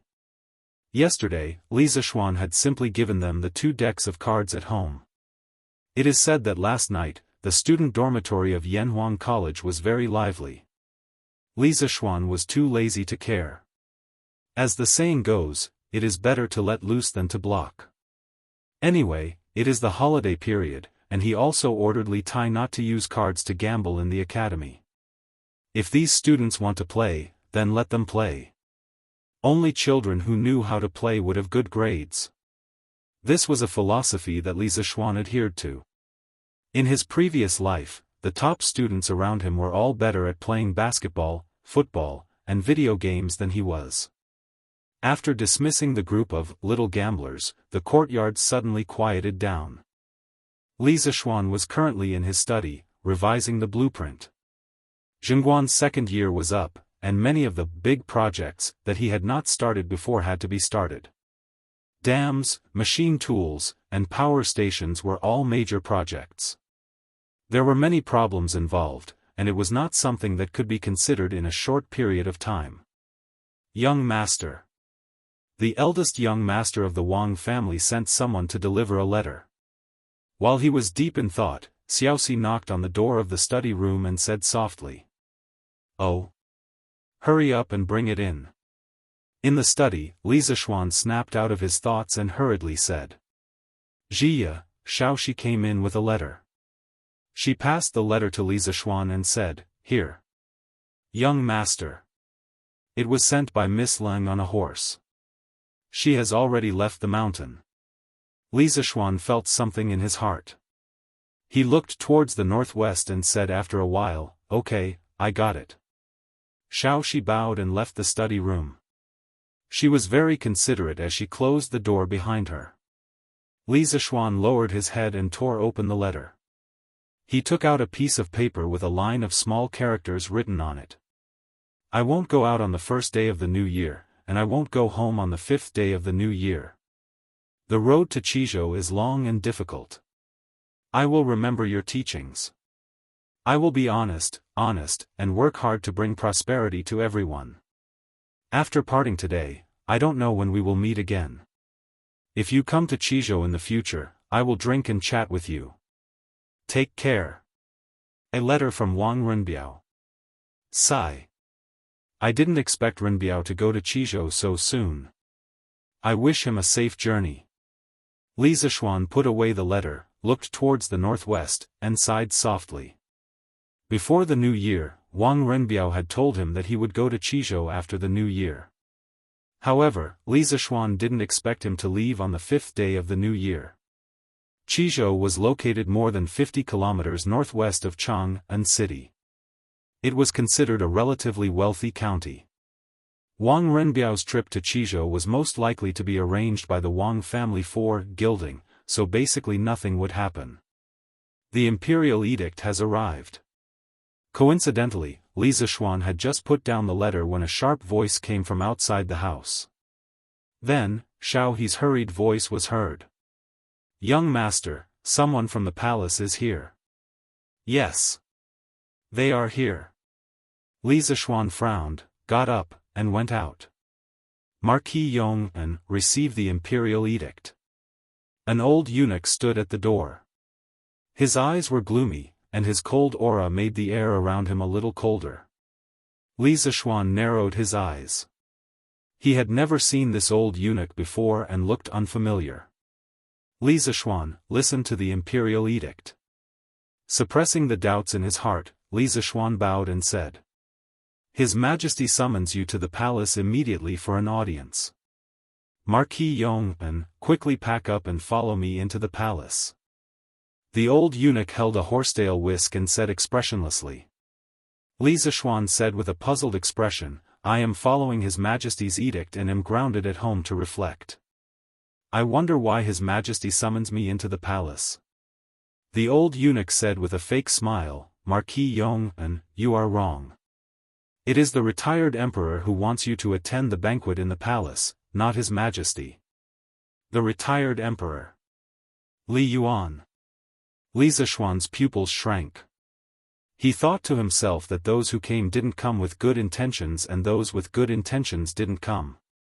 He had just beaten up Li Yuanchang's subordinate on New Year's Eve, and the other party's father came looking for trouble. Attending the banquet in the palace? Was this a Hongmen banquet?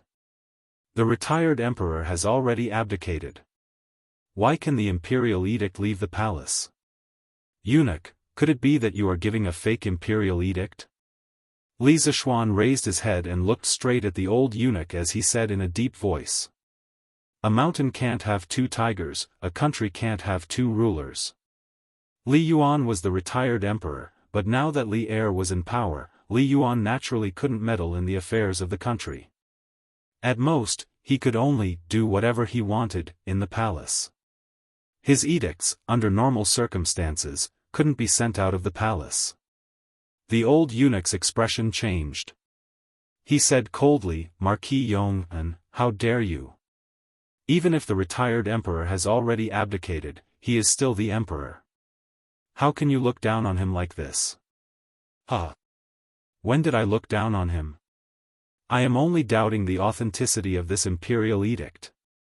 Li Zishuan gave him a sidelong glance and said without showing any weakness. You. The old eunuch's expression suddenly changed. His chest rose and fell rapidly for a moment. In the end, he suppressed the anger in his heart and said, this is indeed not an imperial edict, but it is the retired emperor's intention. The retired emperor wants to invite you, Marquis Yong'an, to attend the banquet in the palace. Could it be that you, Marquis Yong'an, don't dare to go? Chapter 1165. Huh? Don't dare? To be honest, this Marquis really doesn't dare. What if the retired emperor wants to vent his anger on behalf of King Lu and casually accuses this marquis of a crime and has this marquis beheaded? Li Zishuan said with a light smile in the courtyard of Yunshan. The old eunuch's expression froze. Although the situation that Li Zishuan said was true, the old eunuch didn't know what to say for a moment because Li Zishuan didn't act according to common sense. Huh. What a joke. Eunuch, please wait here for a moment. This marquis will change into court clothes and enter the palace with eunuch. Just when the old eunuch was speechless, Li Zishuan laughed loudly and then turned to enter the room. As the saying goes, you can hide for a while, but you can't hide forever. Since he chose to become enemies with Li Yuanchang, then the day of confrontation with Li Yuan would come sooner or later. His words just now were just to test the old eunuch's reaction. Now it seemed that his prediction was not wrong at all. Indeed, after beating the young, the old came. When the old eunuch saw that Li Zishuan was willing to enter the palace, he couldn't help but breathe a sigh of relief because if Li Zishuan didn't want to go no matter what, he really couldn't do anything. First of all, he didn't have an imperial edict, so he didn't have the qualifications to force Li Zishuan to enter the palace. Secondly, if he used force and directly kidnapped him, it was even more impossible. On Yunshan, as long as Li Zishuan didn't want to leave, who in the world could kidnap him? Yunshan with 3 grandmasters in charge wasn't a place that anyone could casually cause trouble. However, at the same time that he breathed a sigh of relief, the old eunuch's heart couldn't help but sink. He secretly thought that although Li Zishuan was young, he didn't look easy to deal with at all. Those few words just now completely disrupted his rhythm, and he almost returned without accomplishing anything. All right. Let's go. After a moment, Li Zishuan changed into a purple marquis uniform and walked out. He spoke to the old eunuch at the door. His casual appearance was as if he was really going to attend a banquet, but the premise was that the previous conversation didn't happen. Yes. Marquis. At this time, the old eunuch had already put away his contempt for Li Zishuan. He respectfully turned to the side and said. At this time, Han Yushi had already received the news and was standing in the hall, looking at Li Zishuan with a face full of worry. Li Zishuan turned around and smiled at his wife, indicating that she was fine. He then turned around and walked out of the door. Outside, Sanbao had already prepared the horses. When the old eunuch came, he also rode a horse. The two of them rode 2 horses and rushed down Cloud Mountain. 3 with a pair. Iron Egg, I only have 2 cards left. In the student dormitory of Yanhuang College, more than a dozen students were crowded in dormitory 001, watching the bandit fight.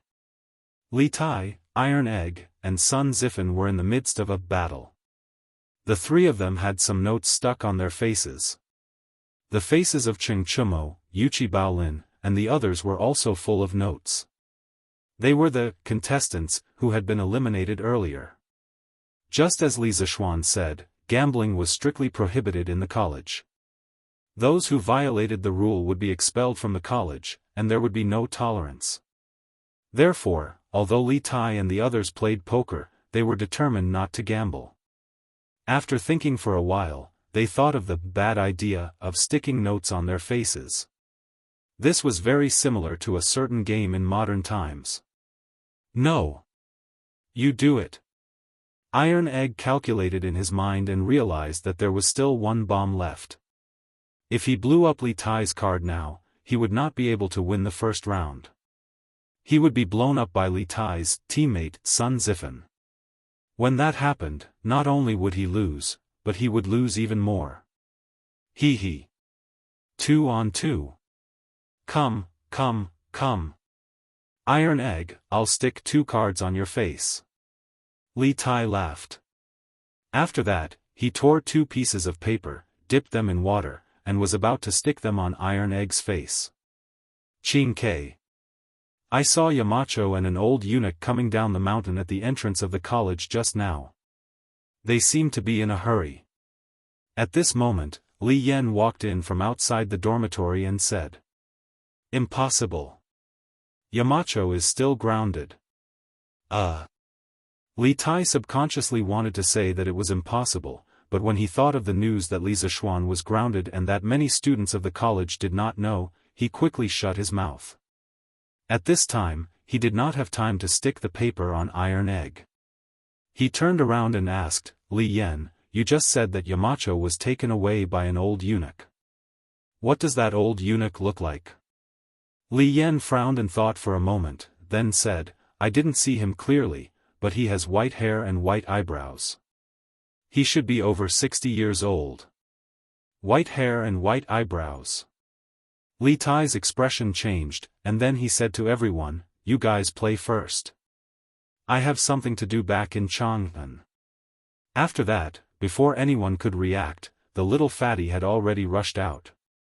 His speed was definitely the fastest in his life. Because there was only one old eunuch in the palace who was over 60 years old, and that was the old eunuch who had served Li Yuan for more than 10 years, Chao Sishi. Qing Ke. Wait for me. I'll go back with you. At this time, Li Ku also thought of something. His expression changed, and he quickly chased out. Marquis Yong, and this way please. In the palace, under the old eunuch's lead, Li Zishuan came to Taiji Palace and then went west, arriving at an independent courtyard. The courtyard had rockery, gardens, pavilions, terraces, and pavilions. It was just like a small paradise in the palace. After Li Yuan became retired emperor, he lived in Taiji Palace for the first few years. It was not until the 4th month of the 3rd year of Zhengguan that he moved out of Taiji Palace and moved to Daoist Palace. In the courtyard, Li Yuan was half lying under the winding corridor, sunbathing, surrounded by a flock of orioles and swallows. He was really happy. An old cow eating young grass. This old fellow is really shameless. Didn't I hear that the old fellow was planning to die of exhaustion in the flowers? Such a happy way of dying, why didn't he make the best use of his time? Why did he have to come and find trouble with me? Seems like he's treating me as a soft persimmon. When Li Zishuan saw Li Yuan's shameless appearance of enjoying the blessings of multiple wives, he could not help but criticize in his heart. Associating it with the official records, Li Yuan gave birth to 9 younger siblings for Li Zishuan in 2 years. The corner of Li Zishuan's mouth could not help but twitch. They all said stud horses, stud pigs, and so on. But compared to Li Yuan, this old lecher, they were all weak to the max. Father Emperor. Marquis Yong is here. There was even a third Will standing beside Li Yuan. When Li Yuanchang saw Li Zishuan coming over, his face could not help but be delighted.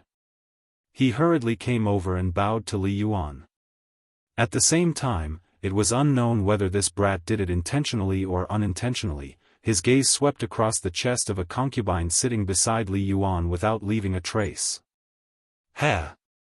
This brat will definitely be a lecher in the future. Li Yuan was wise all his life, but in his later years, he gave birth to a bunch of repulsive melons and cracked dates. Other people did not notice Li Yuanchang's gaze, but it was caught by Li Zishuan. Instantly, a label of scum was pasted onto Li Zishuan's forehead by Li Zishuan. This subject Li Zishuan greets retired emperor. Etiquette still needed to be met.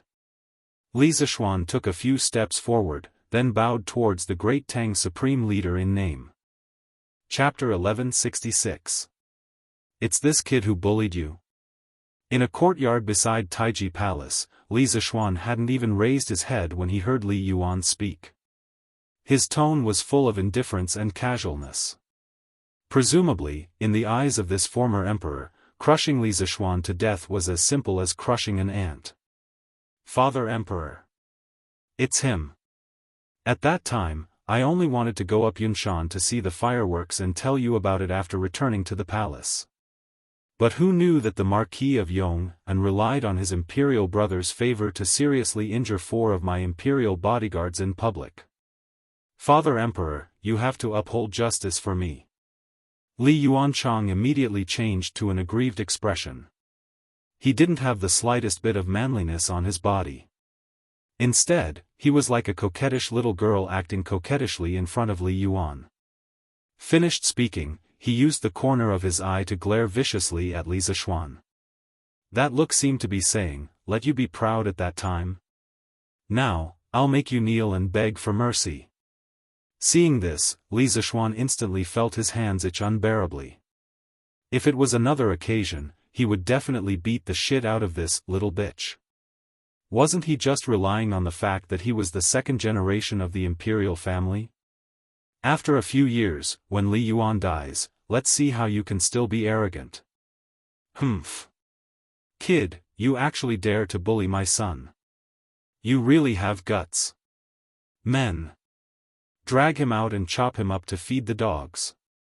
Without any interrogation process, he directly sentenced Li Zishuan to death. Hearing this simple sentence, Li Zishuan's heart instantly surged with hostility. This old thing wants to chop me up and feed me to the dogs? Isn't this too unreasonable? Regardless of whether he committed a crime or not, even if he beat up Li Yuanchang's subordinates for no reason, it's impossible for him to be beheaded. Li Yuan's unreasonable sentence, the civil and military officials of the imperial court wouldn't agree. Li Heir wouldn't agree. The Tang dynasty law wouldn't agree. As the person involved, Li Zishuan would even more disagree. He originally thought that Li Yuan would give him a chance to explain. Who knew that the other party didn't even look at him from beginning to end and directly wanted to chop off his head? Simply going too far. Here. At this moment, two strong women appeared. Yes, they were really like iron towers. They were even stronger than most men. They were just like some sumo wrestlers in Japan in his previous life. Two strong women walked over from the side and grabbed onto Li Zishuan's arms. They wanted to drag Li Zishuan out and behead him, but the first time, it did not move. The second time, it still did not move. The third time, the fourth time, the fifth time, the two women were so tired that their foreheads were covered with a layer of sweat, but Li Zishuan was still standing there motionless. What a joke! How could an ordinary person defeat a martial arts master of the Grandmaster realm with brute force? You dare to defy the imperial decree? Li Yuan also noticed the movement on this side. He pushed aside several beautiful concubines beside him, stood up and said furiously. Li Zishuan raised his head and looked straight at Li Yuan. He said, neither servile nor overbearing, dare I ask, retired emperor, this subject only injured a few servants of Prince Lu. According to my Tang dynasty's laws, at most I will compensate some money. Why does retired emperor want to chop off this subject's head? Li Yuan did not get angry. Instead, he laughed and said, why? Because I am the monarch and you are the subject. If the monarch wants the subject to die, the subject has no choice but to die. You even studied the sage books in vain. Li Zishuan retorted, killing a subject for no reason, this is what a fatuous monarch does. 12 years ago, Yangguang caused chaos in the world. Retired emperor led 30,000 troops to rise from Taiyuan. He went to Chang'an and eradicated a group of bandits. The world is one, the will of the heavens is secondary, the people's hearts are united. It can be said that his meritorious service is unparalleled and splendid for 1,000 years. This subject believes that with retired emperor's wisdom, he will definitely not indiscriminately kill a meritorious subject. Speaking also needs to be skillful. In any era, there are classes. Facing the ruling class of feudal society, if one does not talk about strategy and blindly acts recklessly, no matter how high one's martial arts is, there will only be one road to death in the palace. Listening to Li Zishuan talk about the events of the past, Li Yuan's old face that was somewhat pale due to excessive indulgence in debauchery became rosy at this moment. He closed his eyes and stood with his hands behind his back. In his mind, he could not help but recall the years of the Sui dynasty, that period of extraordinary time when he and the 18 rebellious princes fought for the throne. In the end, he took a deep breath, looked at Li Zishuan and said with a smile that was not a smile, "You brat, you really know how to talk. No wonder Erlang would think highly of you. His tone was already not as intense as before. Li Zishuan could not help but breathe a sigh of relief. The most dangerous moment had finally passed. Li Yuanchang, who was at the side, had an anxious expression. He quickly interrupted and said, "Father Emperor, don't be deceived by this fellow's flowery words. He doesn't have you in his eyes at all. Back then, Aken said that I wanted to go to Cloud Mountain to see what fireworks looked like for Father Emperor. However, not only did he not let me go, he even injured Aken. Stirring up trouble. This brat already knows how to stir up trouble at such a young age. What would happen when he grows up?" A cold light flashed in Li Zishuan's eyes. Without waiting for Li Yuanchang to finish speaking, he stepped forward and said, "Retired Emperor. Aken has something to discuss with you alone. Please dismiss your attendants." Audacious. Marquis Yong, and you want everyone to withdraw. Could it be that you want to assassinate my Father Emperor? Father Emperor, don't be afraid. Aken will protect you. A trace of anxiety flashed in Li Zishuan's eyes. He immediately jumped in front of Li Yuan and pointed at Li Zishuan and said loudly, "Damn, I didn't expect this little bastard to be so good at acting." Li Zishuan cursed in his heart. Soon after, he moved his feet slightly and instantly arrived in front of Li Yuanchang. Just as Li Yuanchang was about to cry out in fright, Li Zishuan had already returned to his original position. All of this happened in the time it took for a spark to fly off a flint. It was so fast that it made people feel like it was a dream. It was as if Li Zishuan had been standing in the same spot from beginning to end and had not moved at all. The guards in the courtyard were all shocked. They quickly pulled out their mo swords from their waists and ran over to surround Li Zishuan. Facing the heavy encirclement, Li Zishuan's expression did not change. He looked at Li Yuanchang and Li Yuan and said, "Aken did not mean to offend. Aken only wanted to say that if Aken really had ill intentions towards retired Emperor, I would have already made my move. What's more, Your Highness Prince of Lu, didn't you say that you wanted to protect retired Emperor? Why are your pants wet? Where did your guts go? Or are you just putting on an act to show off how filial you are in front of retired Emperor?" As far as the eye could see, there was a puddle of water where Li Yuanchang was standing. This brat was actually scared to the point of wetting his pants. At this moment, his face was flushed red. Moreover, he was about to cry from anger because of Li Zishuan. Poison. Li Zishuan's tongue was really too poisonous. Li Yuan frowned.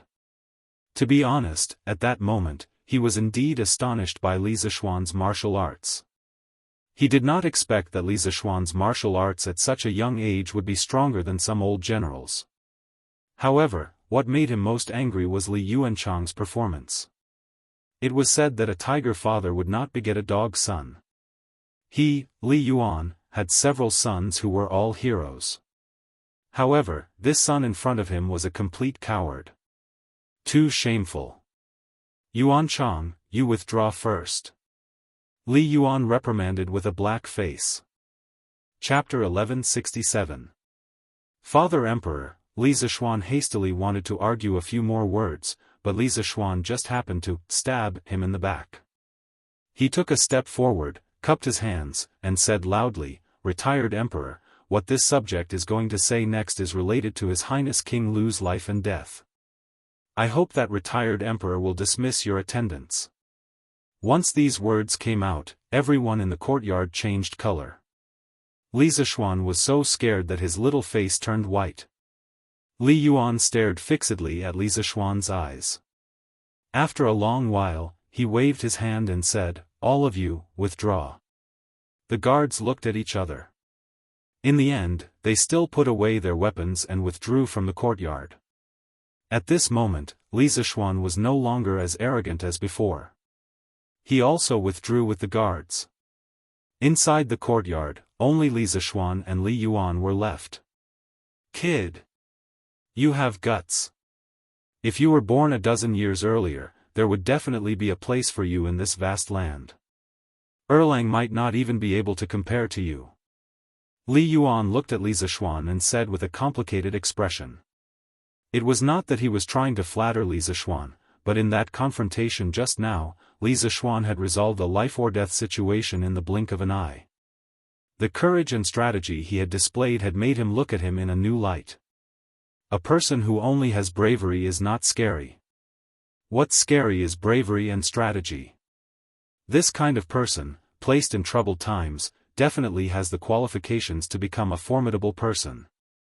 Li Zishuan was greatly shocked. He thought to himself, "Old thing, do you lack morals? Are you trying to kill me by saying these kinds of words? This rotten old man is very bad." Li Zishuan gave Li Yuan such a label in his heart. Retired emperor's words are wrong. With this subject's lazy temperament, if I was born a dozen years earlier, I definitely would not be able to live until now. Only in this kind of peaceful and prosperous world, can this subject's talent and knowledge have a place to display it.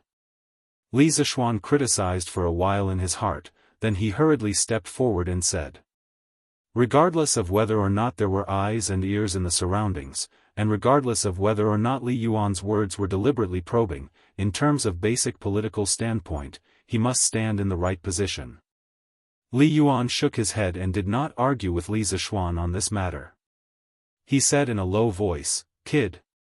Just now, you said that you had something to discuss with Zhen, and it was related to Yuan Chang's life and death. Now that Zhen has dismissed the servants, hurry up and speak. If I find out that you lied to me, I'll even get people to drag you down and chop you up to feed the dogs." Li Zishuan smiled calmly and said, "Retired emperor, have you heard of the story of Wu Jiangzongzi?" When Li Yuan heard that, his expression changed abruptly. Li Zishuan's words poked at that scar in his heart that had not healed all along. Li Zishuan ignored him and continued, "During the spring and autumn period, the second son of Zheng Wugong, Gongshu Duan, was born. His mother, Wu Jiang, had a difficult birth when giving birth to her eldest son, so she hated her eldest son, Ji Yunsheng. She repeatedly asked Zheng Wugong to make Gongshu Duan the crown prince, but Zheng Wugong did not agree. After Zheng Wugong died, his eldest son, Ji Yunsheng, ascended the throne as Zheng Zhuanggong. 2 years later, Wu Jiang requested to give the capital to Gongshu Duan. After receiving permission, Gongshu Duan was able to live in the capital and wantonly expand his private power.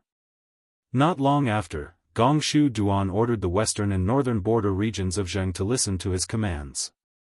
Zheng Dafu's son, Lu, expressed to Zheng Zhuanggong that as a country's official, he could not listen to orders from both sides.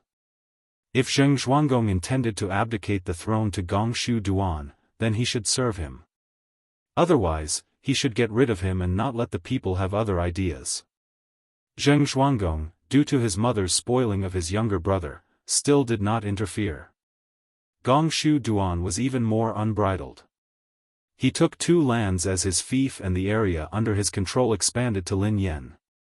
In the 5th month of the 49th year of King Ping of Zhou, Gongshu Duan reorganized the city walls, accumulated food, repaired equipment and weapons, and replenished the infantry chariots, preparing to attack the capital of Zheng. He also contacted Wu Jiang in the capital as a spy and had her open the city gates at that time.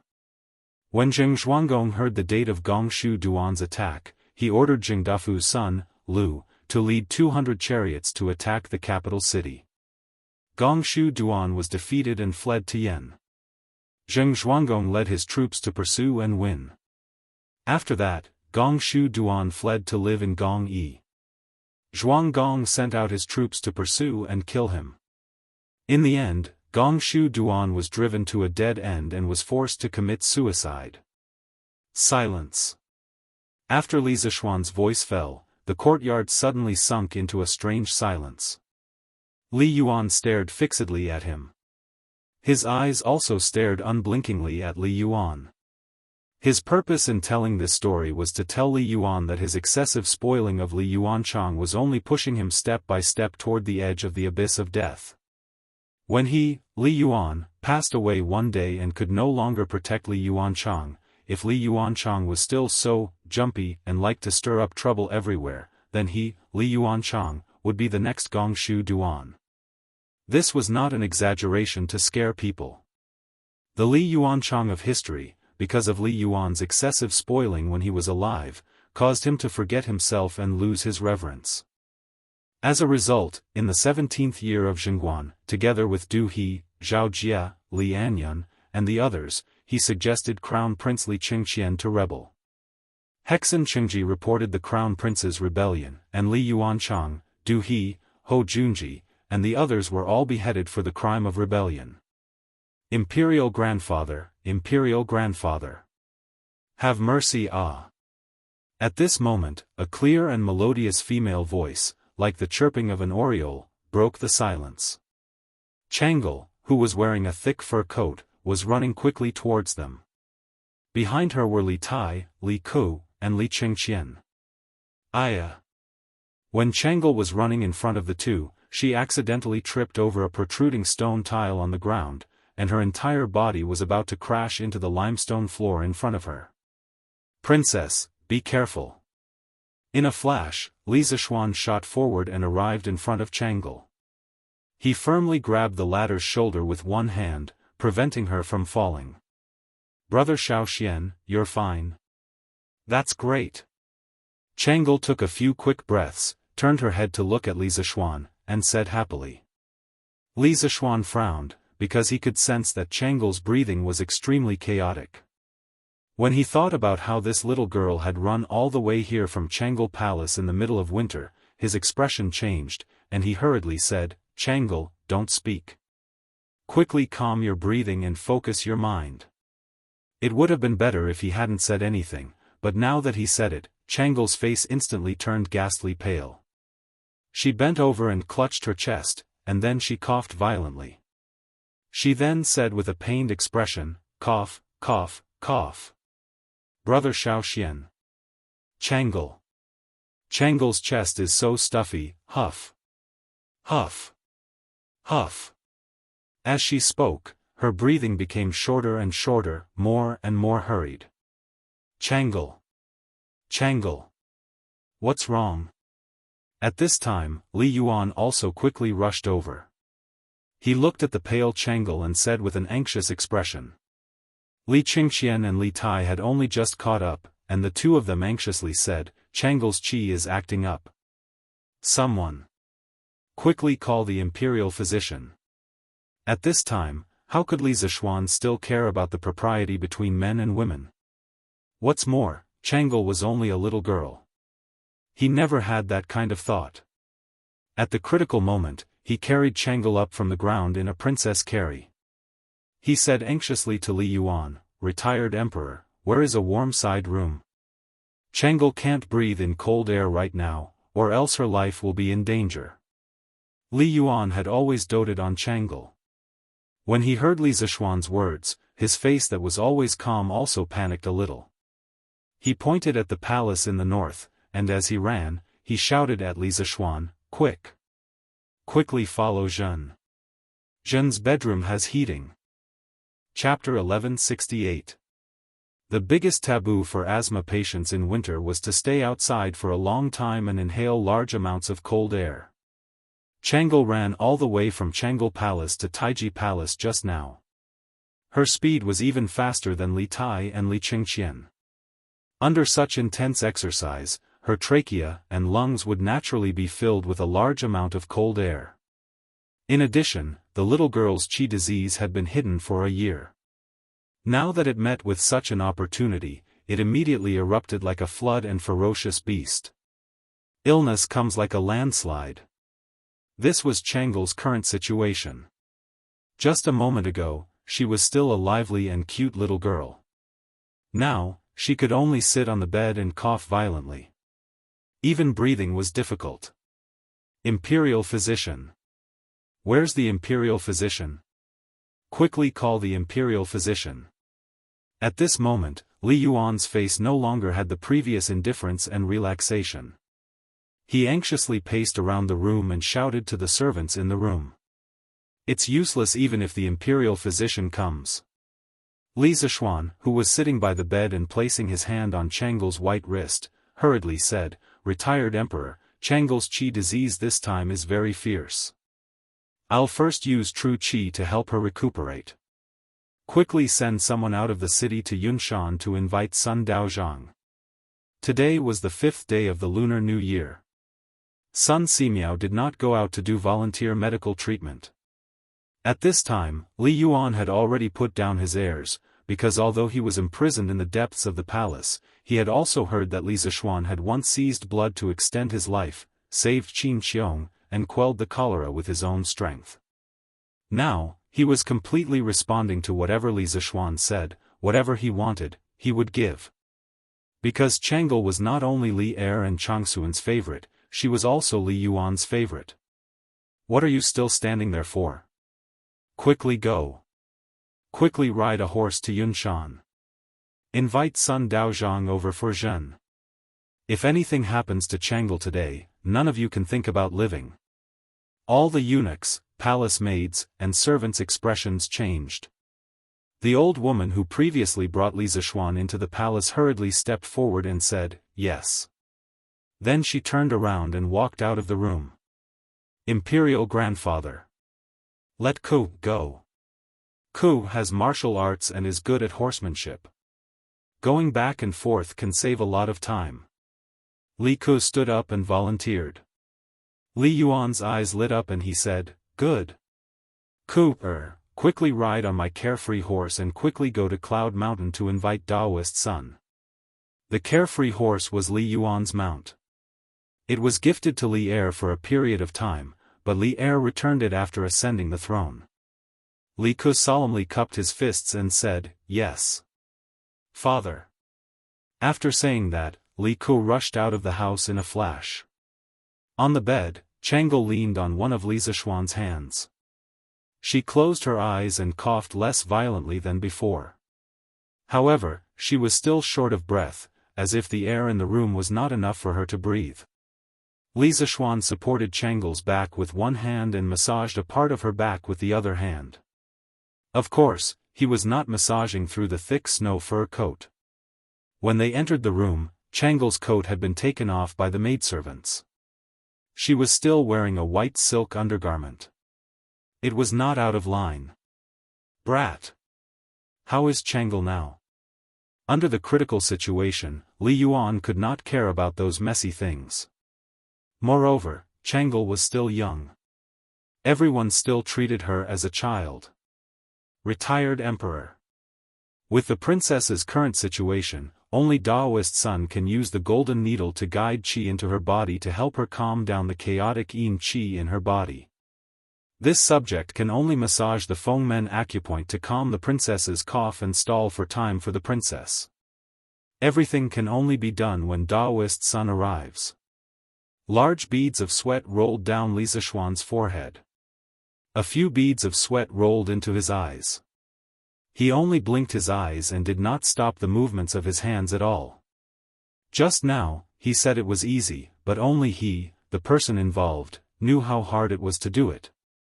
Fengmen, also known as hot house, back house, hot house acupoint, belonged to the bladder meridian of the foot.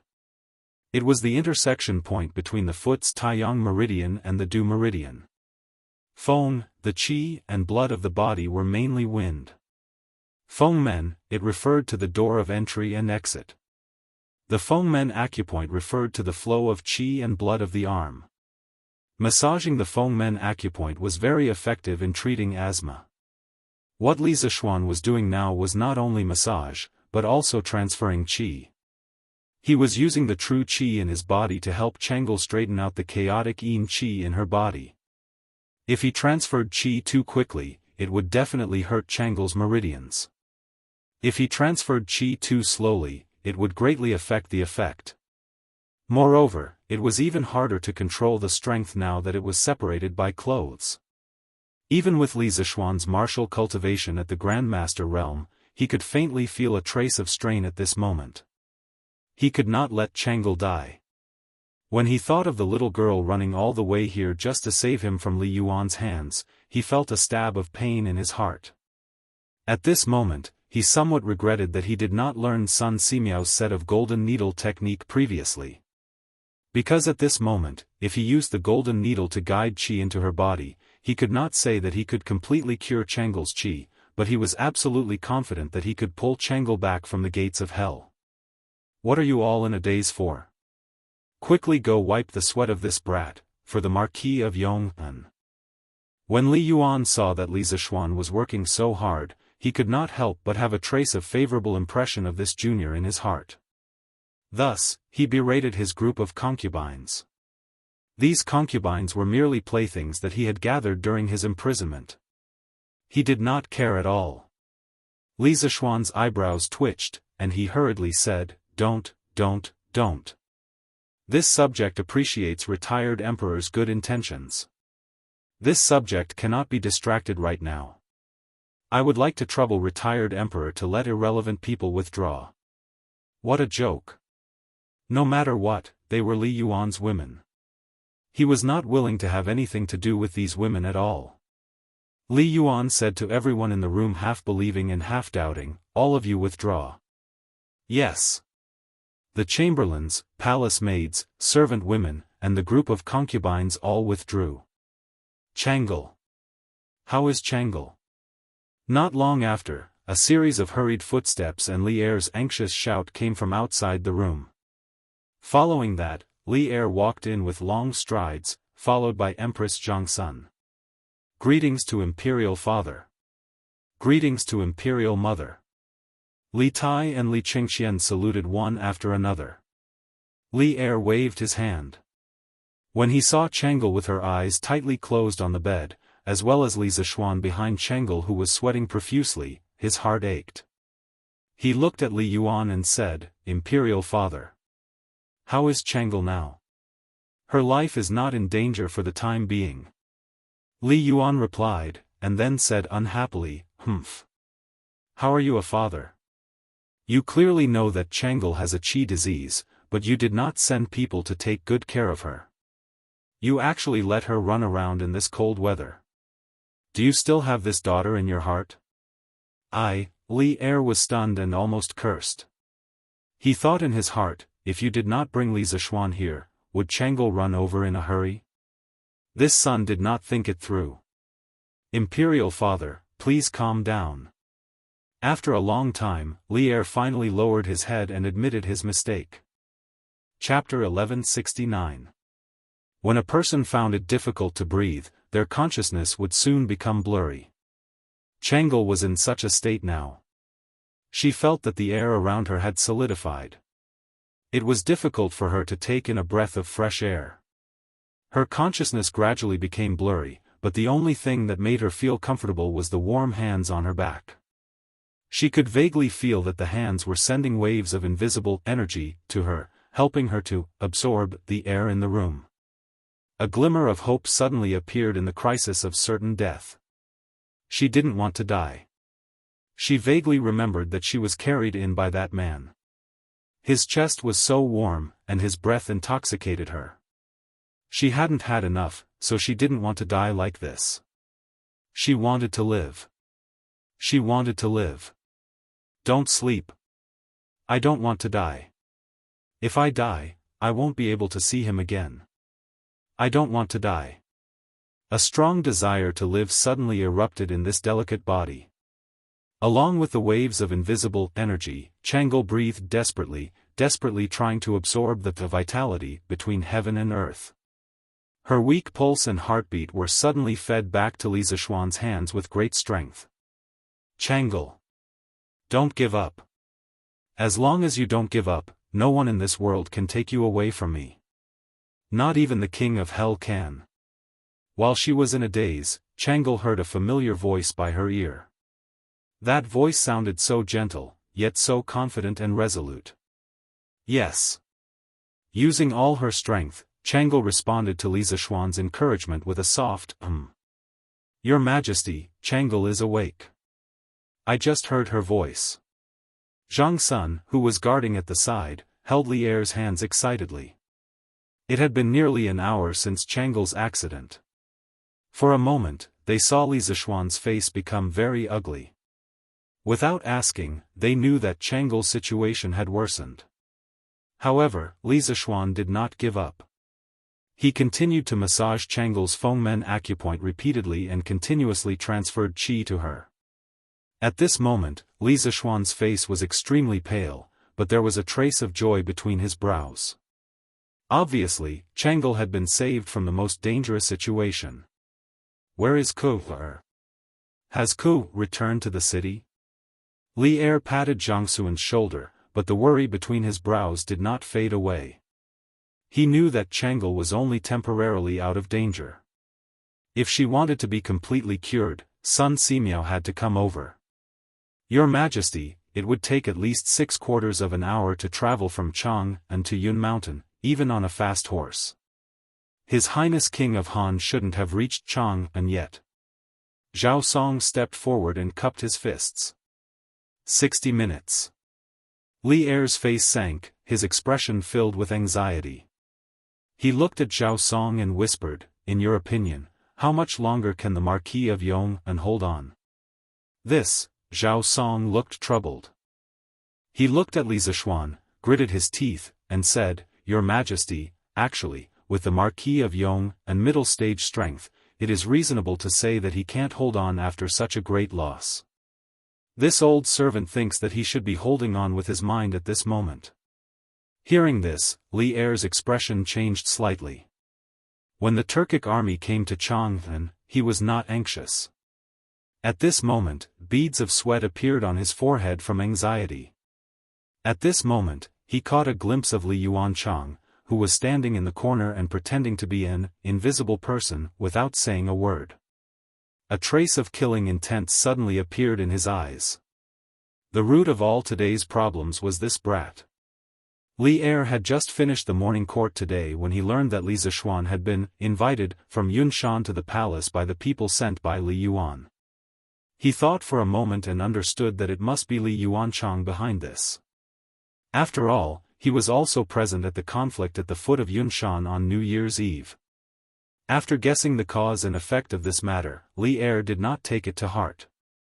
Because in his opinion, Li Yuan would at most admonish Li Zishuan, and he was too lazy to come over and do something unnecessary. If things went wrong, he might even be ridiculed by Li Yuan. But who knew that in the end, it would cause such a big mess? His most beloved pearl in his palm almost lost her life because of this. And all this was because Li Yuanchang was stirring up trouble. Feeling Li Er's gaze, which was as though he wanted to eat him alive, Li Yuanchang's forehead started to sweat profusely. His little face turned pale in an instant, and at the same time, his legs started to tremble non-stop. Suddenly, a foul stench came from within the house. It was Li Yuanchang who had wet his pants again. Cough, cough. Li Yuan glanced at Li Er, then looked at Li Yuanchang with a complicated gaze. He scolded in a low voice, "Get out." Letting him out was both an exile and protection. Yes. Father. As if he had been granted amnesty, Li Yuanchang did not even have the courage to look at Li Er and went out dejectedly. "Your Majesty! Your Majesty! The King of Han and Dr. Sun have entered the city." At this moment, a chamberlain ran in from outside the room and bowed to Li Er with a face full of joy. "They're here. They're finally here. Hurry. Order people to open all the gates of the palace and give special permission for the King of Han and Dr. Sun to ride horses in the palace today. All guards are not allowed to stop the two of them. Violators will be beheaded." Li Er was shocked and said with unusual joy, "Yes, sir." The chamberlain hurriedly went out to pass on the decree. Bam! Marquis Yong'an. Marquis Yong'an. Guards! Hurry! Help Marquis Yong'an to rest. Hurry and call the imperial physician. At the same time, Jiang Xuan's anxious shout came from behind Li Er. Li Er turned around and saw that Li Zishuan had fainted on the bed, and Changle had fallen onto Li Zishuan due to inertia. It turned out that when he heard the chamberlain outside the door saying that Li Zishuan and Sun Simiao had entered the city, Li Zishuan finally heaved a huge sigh of relief. However, what followed was a deep sense of exhaustion. He had never been as tired as he was now, and finally, he could not help but faint. "Hurry! Help Marquis Yong into the side hall to rest," Li Er instructed Zhao Song. "Yes, Your Majesty." On the other side, Zhang Sun helped Chengel up from Li Zishuan's body. Zhao Song walked over and carried Li Zishuan on his back, then walked toward a side room. "Grandfather, Dr. Sun is here." "Father? You're here too." After so much waiting, Li Ku had finally returned with reinforcements. When he saw Li Er at the door, he hurriedly bowed and said. Li Er nodded and greeted Sun Simiao, who was behind Li Ku, with a solemn expression. "Priest Sun, Changel's condition has suddenly worsened. Please save her no matter what." I've already heard the King of Han explain the cause and effect on the way here. Your Majesty, please allow me to take the princess's pulse first." Sun Simiao's beard and hair were all messed up from being carried by Li Ku all the way here. At this moment, he did not bother to tidy up his appearance and went forward to take Changel's pulse. Chapter 1170. Dr. Sun, how is Changel? In Li Yuan's bedroom, after Sun Simiao finished the acupuncture, his expression was somewhat dispirited. Li Er did not have the time to pay attention to Sun Simiao's expression at this moment. He hurriedly walked forward and asked. Sun Simiao smiled and went to the side to wash his hands unhurriedly before saying, "This humble Daoist congratulates Your Majesty." Li Er frowned and said, "May I ask, what is there to congratulate me about?" Sun Simiao stroked his beard and said with a smile, "Your Majesty, although the princess's qi disease came fiercely today, fortunately, the Marquis of Yong delivered qi in time to nurse the princess's internal breathing. In addition, the princess's desire to live is very tenacious. Currently, there is no major problem. Compared to last year, the princess's physique has greatly improved. When this humble Daoist was performing acupuncture just now, I actually felt a trace of extremely weak Daoist true qi in her body. If this humble Daoist had not practiced medicine for decades and was extremely sensitive to qi, I'm afraid I would not have been able to detect the existence of this trace of true qi." "What?" Li Er's eyes widened in shock and said incredulously, "There is Daoist true qi in Changel's body? Could it be the Marquis of Yong's true qi?" Sun Simiao smiled and shook his head, saying, "Absolutely not. The Marquis of Yong's true qi is pure and majestic, but the true qi that this humble Daoist felt just now was soft and weak. This should be the true qi that the princess cultivated herself. In other words, the princess might have unintentionally stepped into the martial artist's realm of drawing qi into the body." Drawing qi into the body. When these words came out, the entire room was shocked. Everyone, including Li Yuan, all widened their eyes and were inexplicably shocked. The Tangs revered martial arts. There were so many martial artists in the world, but compared to the huge population, the proportion of martial artists was still very low. Martial artists who could cultivate true qi were even fewer. An originally soft and weak little girl suddenly became a martial artist with true qi. No matter how one listened to it, it felt inconceivable. How is this possible? Changel has never practiced martial arts in this year. How can she cultivate true qi in her body? Waves of shock surged in Li Er's heart. He still found it hard to accept this reality. "No. Your Majesty. Changel has practiced it. She practiced Taiji Fist for half a year." Empress Zhongsun suddenly thought of something and quickly added. "Taiji Fist." Sun Simiao's eyes lit up and his face suddenly became excited. "If that's the case, then it makes sense. Last year, I saw Taiji Fist in the academy. This fist technique contains the Taoist theory of yin and yang. It can be both yin and yang. It can nourish one's qi and build one's body. Its effect is no less than the 5 animal frolics. Your Highness's Taoist heart is bright. It is not surprising that you can understand the essence of the Taiji fist and cultivate a trace of Taoist true qi. There's such a thing? After listening to Sun Simiao's analysis, Li Er felt a little incredulous. Dr. Sun, doesn't that mean that if the Empress persists in practicing Taiji fist every day, she will also be able to cultivate Daoist true qi and strengthen her ability to resist qi disease? The illness of Empress Zhongsun and Chang'e had always been a thorn in Li Er's heart. He was always worried that the 2 most important people in his life would suddenly leave him one day. At this moment, hearing Sun Simiao say that Chang'e had cultivated genuine qi because of Taiji fist, Li Er suddenly had the idea of letting Empress Zhongsun follow suit. Sun Simiao shook his head. Of course not. Taiji fist is exquisite, but in my opinion, those who can rely on Taiji fist to cultivate genuine qi are absolutely 1 in a million. Your Highness is a very special case. Under various coincidences, Your Highness's qi disease has taken a huge turn for the better.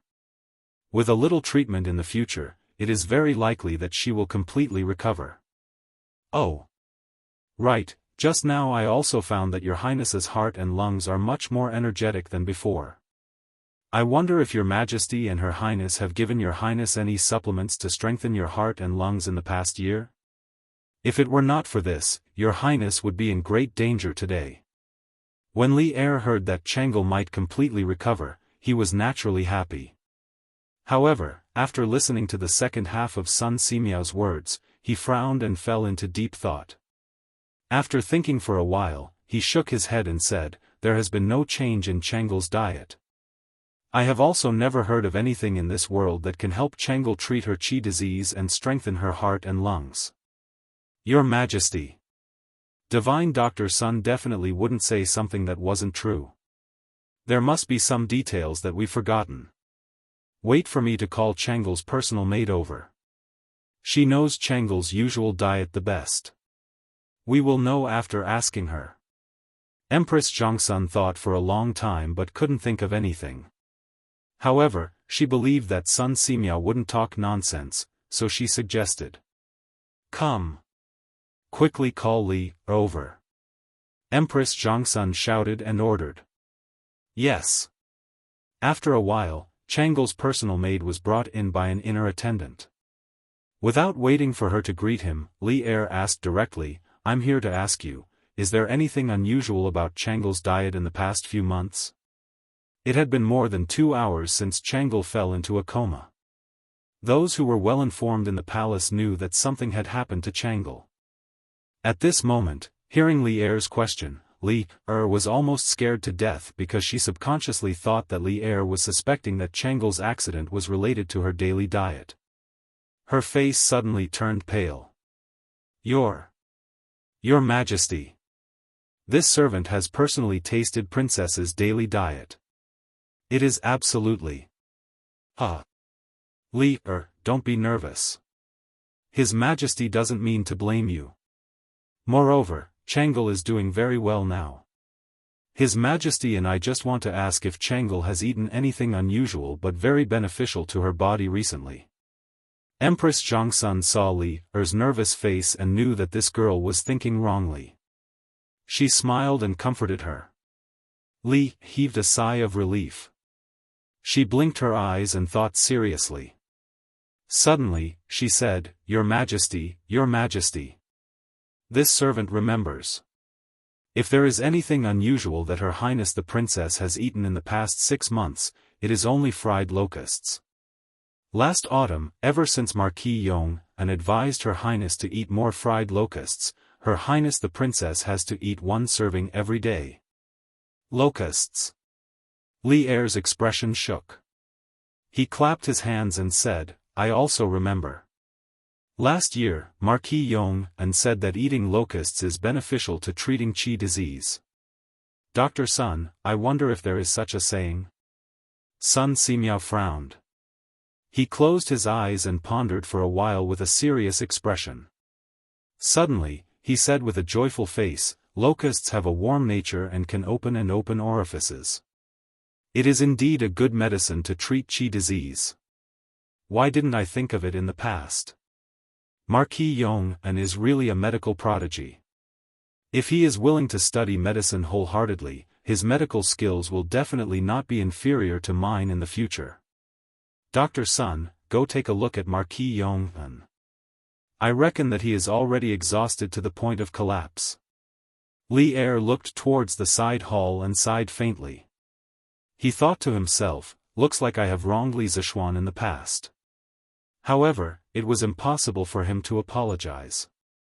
He was the emperor, so how could he apologize to others? At most, he would give Li Zishuan more compensation in other aspects in the future.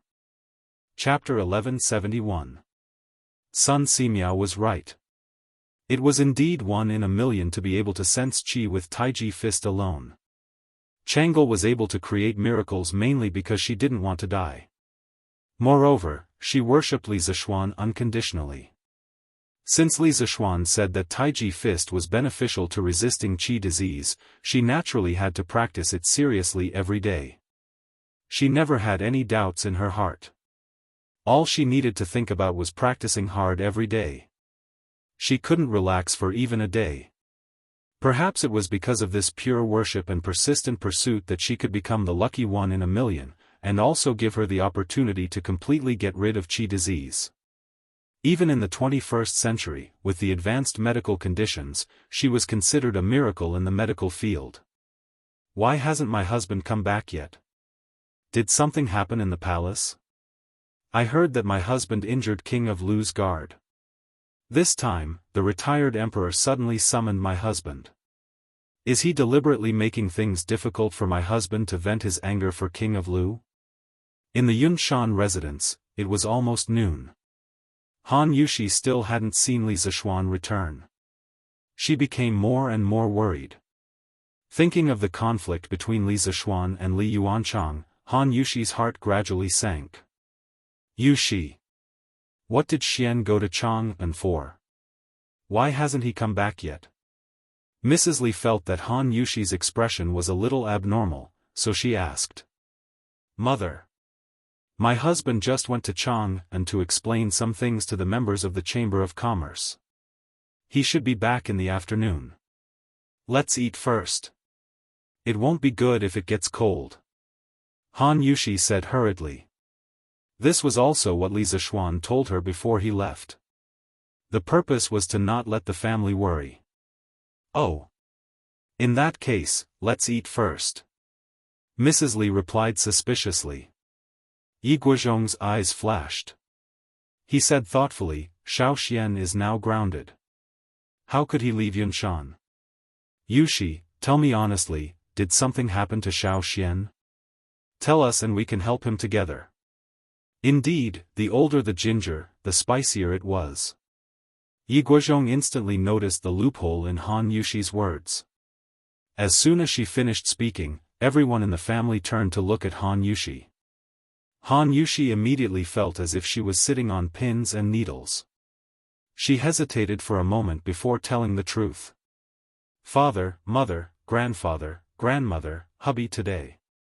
As Han Yushi spoke, the expressions of Yi Guozhong, Li Jingma, and the others gradually turned solemn. In the end, Yi Guozhong said, there's no need to overthink it.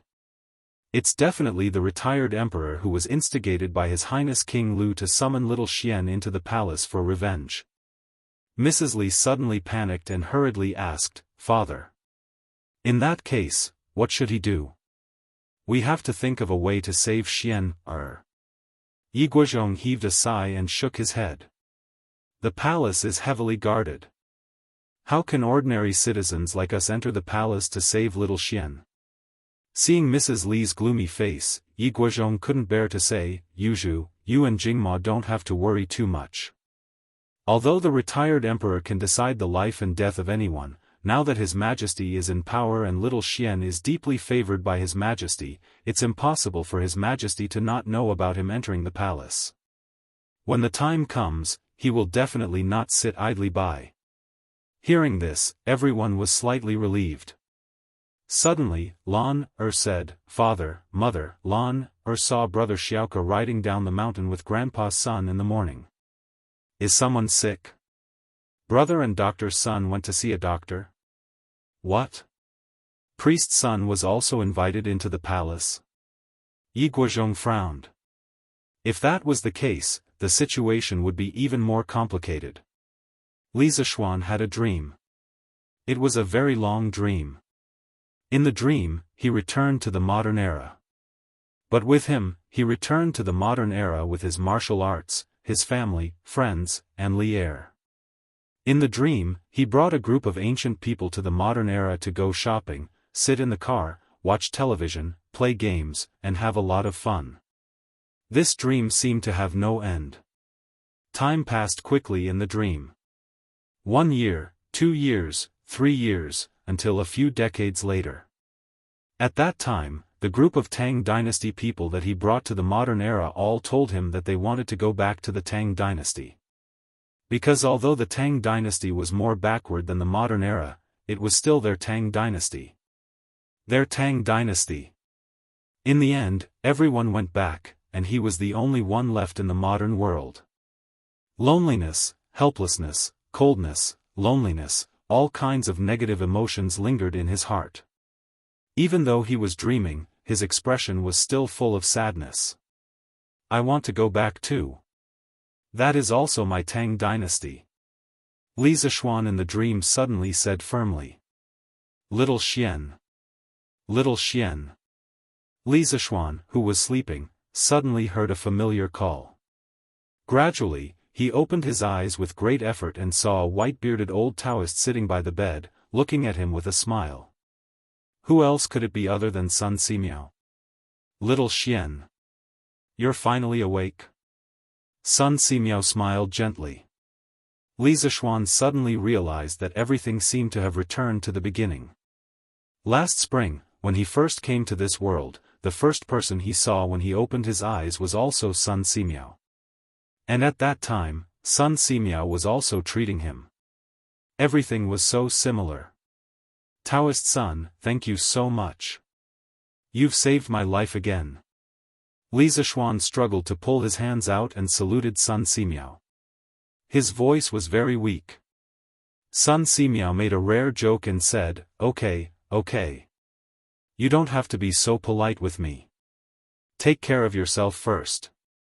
Otherwise, who will help me build the Tang Dynasty Joint Medical Center?" Li Zishuan smiled and said, "Oh right. Daoist priest, is Chang'e out of danger?" Of course, he had confidence in Sun Simiao's golden needle technique. This was just a casual question. Sun Simiao smiled and said, "She's out of danger. Little Xian, I'll tell you a piece of good news. This time, I'm very confident that the princess's qi will be completely cured." How is this possible? Li Zishuan found it hard to believe. After all, even in modern times, it was impossible to completely cure asthma. I never lie. Little Xian, take care of yourself for a while. I'll go back to Yunshan after prescribing a medicine for the princess. Sun Simiao said casually. Not long after, old man Sun left, but Li Yuan came. He walked straight to the side of Li Zishuan's bed and laughed loudly, "Yo! You're awake. Not bad, not bad. Good job. Luckily, you're here today. Otherwise, I'm afraid that I'll lose Chang'e forever. Even if Erlang doesn't reward you, I'll reward you. Say it, what do you want? As long as I have it, I'll reward you." Chapter 1172. Taiji Palace, Li Yuan's bedroom. Looking at the smiling Li Yuan in front of him, Li Zishuan secretly curled his lips. He thought to himself, just now, this rotten old man, should have wanted to chop off this young master's head. Now, your face changes really quickly. Retired Emperor, this subject is on good terms with Qin Ke and the Crown Prince. Saving the princess is a matter of course. I don't ask for any reward. Li Zishuan felt that his body had already recovered some strength. Thus, he got off the bed and cupped his hands towards Li Yuan. In order to avoid some criticism, he could only involve Li Tai and Li Qingqian. Li Yuan's eyes glared, and he said unhappily, "What? You think Zhen can't give you a reward?" "Humph. Although Zhen can't leave the palace now, Zhen still has all kinds of treasures and wealth. If you want beauties, Zhen can also give you hundreds. If you want to be promoted, Zhen will speak to Erlang. I don't think he will disobey Zhen." Hey! This old geezer is really narcissistic. Li Zishuan didn't want to be entangled with Li Yuan on this matter. He quickly said, "Retired Emperor, this subject definitely didn't mean that. This subject is now deeply indebted to the Emperor. Wealth, official titles, and beauties are not lacking. Therefore, this subject really doesn't need a reward." He was very clear in his heart that whether it was official titles or wealth, he had already reached a peak. Advancing further would definitely be a disaster and not a blessing. Moreover, he didn't save Chang'e for a reward. He just felt sorry for this little girl who had been suffering from illness all this time. "Ha! It's rare for you to be modest today. However, what should be rewarded should still be rewarded." At this moment, Li Er walked in with Empress Zhangsun, Li Qingqian, Li Tai, and Li Ku. Li Er's face was flushed red as if he had won a battle. He came in front of Li Zishuan and said, "Today, not only did you save Chang'e, but because of you, there is hope that Chang'e's illness can be completely cured. This can be considered to have solved one of Zhen's worries. You should be rewarded. And you must be heavily rewarded." He did have a reason to be happy. Chang'e's recovery gave him hope because Empress Jianghu's situation was exactly the same as Chang'e's. Now, with Chang'e's example, there was hope for Empress Jianghu's illness to be cured. Actually, Li Zishuan just wanted to go home as soon as possible. He was about to reject him when Li Er waved his hand and said, "I know you don't lack anything now, but I still want to reward you. How about this, now that you have 8 villages under you, we might as well bestow all of Lantian County to you." As soon as he finished speaking, everyone, including Li Zishuan, was stunned. There was no other reason. This reward was simply too shocking. How big was Lantian County? This wasn't easy to measure at the moment, but the most direct measurement was population. Lantian County was considered a large county, and there were at least 50 to 60,000 people in the county. If converted into households, there were at least 10,000 households. Although Li Zishuan's current title was only that of a marquis, he could live in 10,000 households. This was a treatment that even ordinary princes couldn't enjoy. Furthermore, Lantian County was close to Chang'an, and its geographical location was rather important. Yet, Li Er gave it to Li Zishuan as his fief. This kind of generosity was not small. It could be said that just based on this reward, Li Er treated Li Zishuan better than his own son. As such, Li Zishuan could be said to have become the second largest landlord in Great Tang. Cough cough, the first was of course Li Er. In terms of land, no one could compare to him. After all, he had a vast territory. "Your Majesty, please retract your order. This subject dares not accept such a heavy reward." Li Zishuan's heart trembled. After a moment, he hurriedly cupped his hands and said, "The bigger the bowl, the bigger the rice." Li Zishuan knew very well that the current him definitely couldn't enjoy such a large fief. Even if he agreed to Li Er's reward today, in the future, the court would definitely not agree to it. This reward was too big, to the point that no one could accept it. Humph. Our words carry enormous weight. Since it's given to you, you should accept it. As for the rest, if they have any objections, tell them to look for us. Others might think that this reward was too heavy, but Li Er didn't think it was heavy at all. After all, Li Zishuan had saved the 2 most important people in his life. A few years ago, when Chang'e and Changsun were suffering from illness, he even thought that as long as someone could completely cure their illness, he would be willing to give half of the country. Now, this was just Lantian County. Even if the court officials had objections, he would still insist on such a reward. Everyone had their own selfish motives, and Li Er was no exception. For the sake of his loved ones, he would definitely not regret being selfish for once. Your Majesty, Li Zishuan wanted to say more, but Li Er waved his hand and said, enough, there's no need to say any more. Giving you Lantian County, other than because you cured Changle's illness, another reason is that us heard that you're very good at governing a place. Right now, Plum Village, Han Family Manor, and the rest of your fiefs have all become rich lands that everyone in the vicinity of Chang'an is envious of. We have bestowed the entire Lantian County to you in hopes that you can continue to work hard and help us manage this county well. You've exhausted yourself today, us won't keep you any longer. Go back and rest early. Then, this official will take his leave. At this point, Li Zishuan knew that no matter how he tried to persuade Li Er wouldn't change his mind. In fact, he also secretly hoped that his fief could be bigger, but he couldn't tell the exact reason. Perhaps this was the special plot that Chinese people had towards land. He just hoped that in the later court meetings, when the civil and military officials quarreled with Li Er over this matter, they wouldn't drag him into it. After cupping his hands towards Li Er, Empress Zhongsun, and Li Yuan, Li Zishuan walked out of the room. Li Qingxian, Li Tai, and Li Ke followed closely behind. Little Xian. It's all thanks to you today. I owe you for this. He's yours. If you need anything, as long as it's within my power, I definitely won't hesitate. Li Qingxian said with a face full of joy. Li Zishuan frowned and couldn't help but say, Qingxian, I already told retired emperor earlier that saving Changle was because of friendship. Moreover, you're the heir to the throne. I hope that you won't make this kind of promise to anyone under any circumstances. It's not good for you.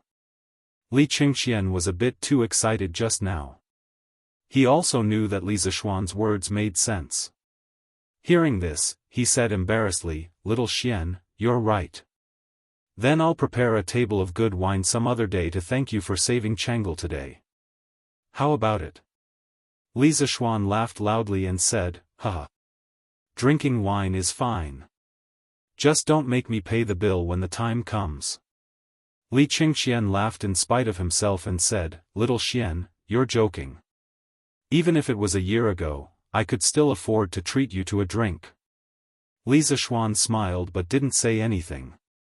Then he looked towards Li Tai and Li Ke. His gaze was slightly heavy as he asked, how did Changle know that I was here? Was it you who reported the news? She ran all the way from Changle Palace to here. Why didn't you stop her? Don't you know that she has an illness and can't stand the cold wind? Chapter 1173. On the arched bridge in front of Taiji Palace. Li Tai and Li Ke, the two grand princes, were trembling in fear in front of Li Zishuan, a marquis. If this scene was seen by others, their jaws would drop to the ground. Mountain Elder, it was Changle who told Xiao Ku and me before that if little royal uncle were to find trouble with you, we should call her over to plead with royal grandfather. The situation was urgent at that time, and we didn't expect Changle's chi to suddenly act up. Li Tai's face was full of self-blame. He rubbed his hands and said guiltily. Li Zishuan snorted coldly, humph. Then do you know that your carelessness almost killed Changle? As the elder brother, you caused the death of your sister. I wonder if you'll be able to live in peace for the rest of your lives. Li Tai and Li Ke's faces turned pale when they heard this. Li Qingxian quickly mediated, all right, Xiao Xian, since it has already happened, there's no point in saying anything more.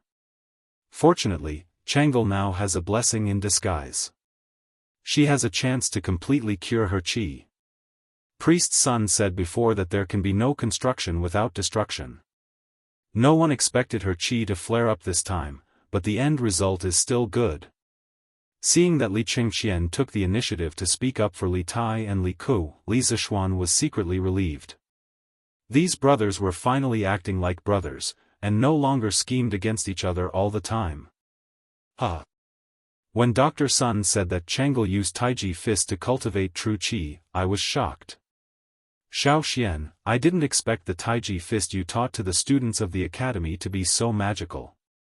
If the common people or the people of Jianghu knew about this, they would definitely go to the academy to learn it. Li Qingxian said with a smile. What? Chang'e used Taiji fist to cultivate qi? Li Zishuan's eyeballs almost fell to the ground. When he taught Chang'e Taiji fist to the students, he only wanted them to strengthen their bodies. He didn't expect that someone could cultivate qi. After all, for ordinary people, the profound meaning of Taiji fist was too profound. If they did not understand the fist intent and only understood the fist form, it was impossible for them to reach a higher level. Therefore, Li Zishuan was surprised that Chang'e could use Taiji fist to cultivate true qi. Just think about it, a delicate and weak little girl suddenly became a martial artist with true qi. No matter how one listened to it, it felt unreal. Perhaps this was the only way to describe Chang'e's talent in martial arts. Yes. I'm ashamed to say that I came into contact with Taiji fist earlier than Chang'e, but I neglected to practice it. My progress is not even 1,000th of Chang'e's. Li Qingxian nodded with a face full of regret. With Chang'e as a living example, the Li family no longer dared to underestimate Taiji fist. They believed that after today, there would be a craze for Taiji fist in the palace. Li Tai scratched his head and said embarrassedly, ahem. I'm going to start practicing Tai Chi next semester. Maybe in a few years, I can become a martial arts expert like Yamacho, hee. Li Zishuan rolled his eyes and couldn't be bothered with this little fatty. Was it so easy to become a martial arts expert? Let's not talk about it now. We'll talk another day. Li Zishuan waved his hand and prepared to go home. He had stayed in the palace for so long that his family must be worried sick. Yamacho, Qingke and I are going back to Yunshan too. Why don't we take a carriage back to Yunshan together? Li Ke's eyes flashed with worry as he hurriedly said. He was mainly worried that Li Zishuan would get into trouble while riding a horse in his current condition. That was why he suggested it in a roundabout way. Yes. All right then. Li Zishuan thought about it and accepted Li Ke's kindness. Riding a horse in such cold weather was indeed not a pleasant thing, especially in the north. The wind was like knives on the face. No matter how good one's martial arts were, it would not feel good. Husband, you're finally back. As evening approached, he finally returned to the residence. Han Yushi was waiting at the door. Seeing Li Zishuan return, she hurriedly got up and greeted him. Xian, did the retired emperor make things difficult for you? Madame Li asked Li Zishuan as she stood up. Mother. It's nothing. It's mainly because something happened in the palace, so I was delayed for a while. Li Zishuan replied with a relaxed expression. Madame Li smiled as if relieved of a burden. Half an hour ago, Daoist son returned from Chang'an. Mother heard from Daoist son that Princess Chang'e had a relapse. You were in the palace helping to treat her. How is Her Highness now? She's fine. According to Divine Dr. Sun, it's very likely that she'll recover in the future. Li Zishuan avoided the topic. Naturally, he could not tell his family that he had fainted because he had transferred qi to Chang'e in the palace. That's great. Her Highness is cute and kind. To be safe and healthy is truly a blessing to my great Tang. Madame Li sighed with joy. She had seen Chang'e when she came to the Li household. Moreover, she liked this little girl from the bottom of her heart. Now that she heard that the little girl's illness that had troubled her for several years could be cured, she naturally felt happy. Father, mother. Grandfather, grandmother, please continue chatting. I'm a bit tired. I'll go in and rest for a while. Li Zishuan's body couldn't help but sway. He hurriedly regained his footing and said a few words to the elders in the room before heading to his bedroom. This time, his body had truly been hollowed out. At the very least, he would need to recuperate for several days before he could fully recover. Mother. Then I'll go see husband. Han Yushi looked worriedly at Li Zishuan's back. She turned her head and said a few words before following after him. 2 days later. The civil and military officials who had taken 7 days of New Year's Eve finally returned to work in the imperial court. The first day of work after the New Year's Eve was unusually busy. Every department in the 3 provinces and 6 ministries had to report the backlog of problems to Li Er one by one. The morning court session lasted until noon, and it still hadn't ended. At this time, many officials' stomachs were already growling from hunger. Unexpectedly, Li Er released a shocking piece of news at this time. 2 days ago, Changle's illness suddenly flared up. The Duke of Yong stabilized Changle's condition with his own efforts and used an ingenious prescription. There is hope that Changle's illness can be completely cured. All these years, Changle's illness has always been a sore point for me. Now that the Duke of Yong has completely cured it, I am very happy. Therefore, I have decided to bestow the entire Lantian County to the Duke of Yong as his fief. What do you think? Boom! Bestow the entire Lantian County to Li Zishuan? The moment he said that, the officials were in an uproar. Your Majesty! I don't think so. Although the Duke of Yong has made great contributions, it's too much to bestow the entire Lantian County to him. Please retract your order, Your Majesty. Wei Zheng frowned. He felt that Li Er was completely acting on impulse. Thus, he took a step forward and spoke righteously. Chapter 1174. Why is the reward too excessive? Changle is the apple of our eye. We have said before that if anyone can cure Changle's illness, we will give them half of the country. Right now, it is only a small Lantian county. Wei Zhucheng, are you looking down on us or Changle by saying that the reward is too excessive? Within the Taiji Palace, Li Er saw that Wei Zheng was the first to jump out to oppose and frowned. He paused and snorted with displeasure. But how could Wei Zheng retreat because of Li Er's displeasure? This fellow was the most typical thorn in the imperial court during the Zhengguan era. Opposing Li Er had already become a common occurrence for him. Your Majesty, this old subject is not looking down on anyone, but if all the citizens of Lantian County are in fief to Marquis Yong, how is that different from Western Zhou's enfeoffment system? Could it be that Your Majesty wants to restore the Zhou system? Enfeoffment system. Hearing this sensitive word, the faces of all the officials in the palace turned serious. In the history of ancient China, ever since the Qin dynasty unified the 6 states, the biggest problem that the founding emperors of each dynasty faced was which system to adopt to manage the country and ensure that the country would always remain in the hands of their own people. Regarding this, the Qin first emperor thought of a way to abolish the enfeoffment system and change it to a county system. As for the county magistrates, they were personally appointed by the emperor to govern the region. However, the Qin dynasty only existed for 15 years before disappearing. Later on, many founding emperors used the Qin dynasty's disappearance as a lesson and implemented the enfeoffment system. During the implementation of the enfeoffment system, because the emperor's relatives were watching over the country, they had a very close relationship. Thus, the citizens lived very well and there were very few disturbances. However, this could only be done when the founding emperor was on the throne. Once the founding emperor died, there would be another catastrophe. Many vassals would start to fight for the throne and start to rebel. For example, the Western Han's rebellion of the state of Qi and the Western Jin's rebellion of the 8 princes. However, during the Tang dynasty, although there were painful lessons from the Han and Jin dynasties, Li Er still wanted to use the enfeoffment system to reward his son and the officials who helped him obtain the throne. According to historical records, in the 7th month of the first year of Zhengguan, Li Er sought out Xiao Yu to discuss the enfeoffment system. Xiao Yu was a person who greatly respected the Zhou rites and could be said to be the most enthusiastic proponent of the enfeoffment system.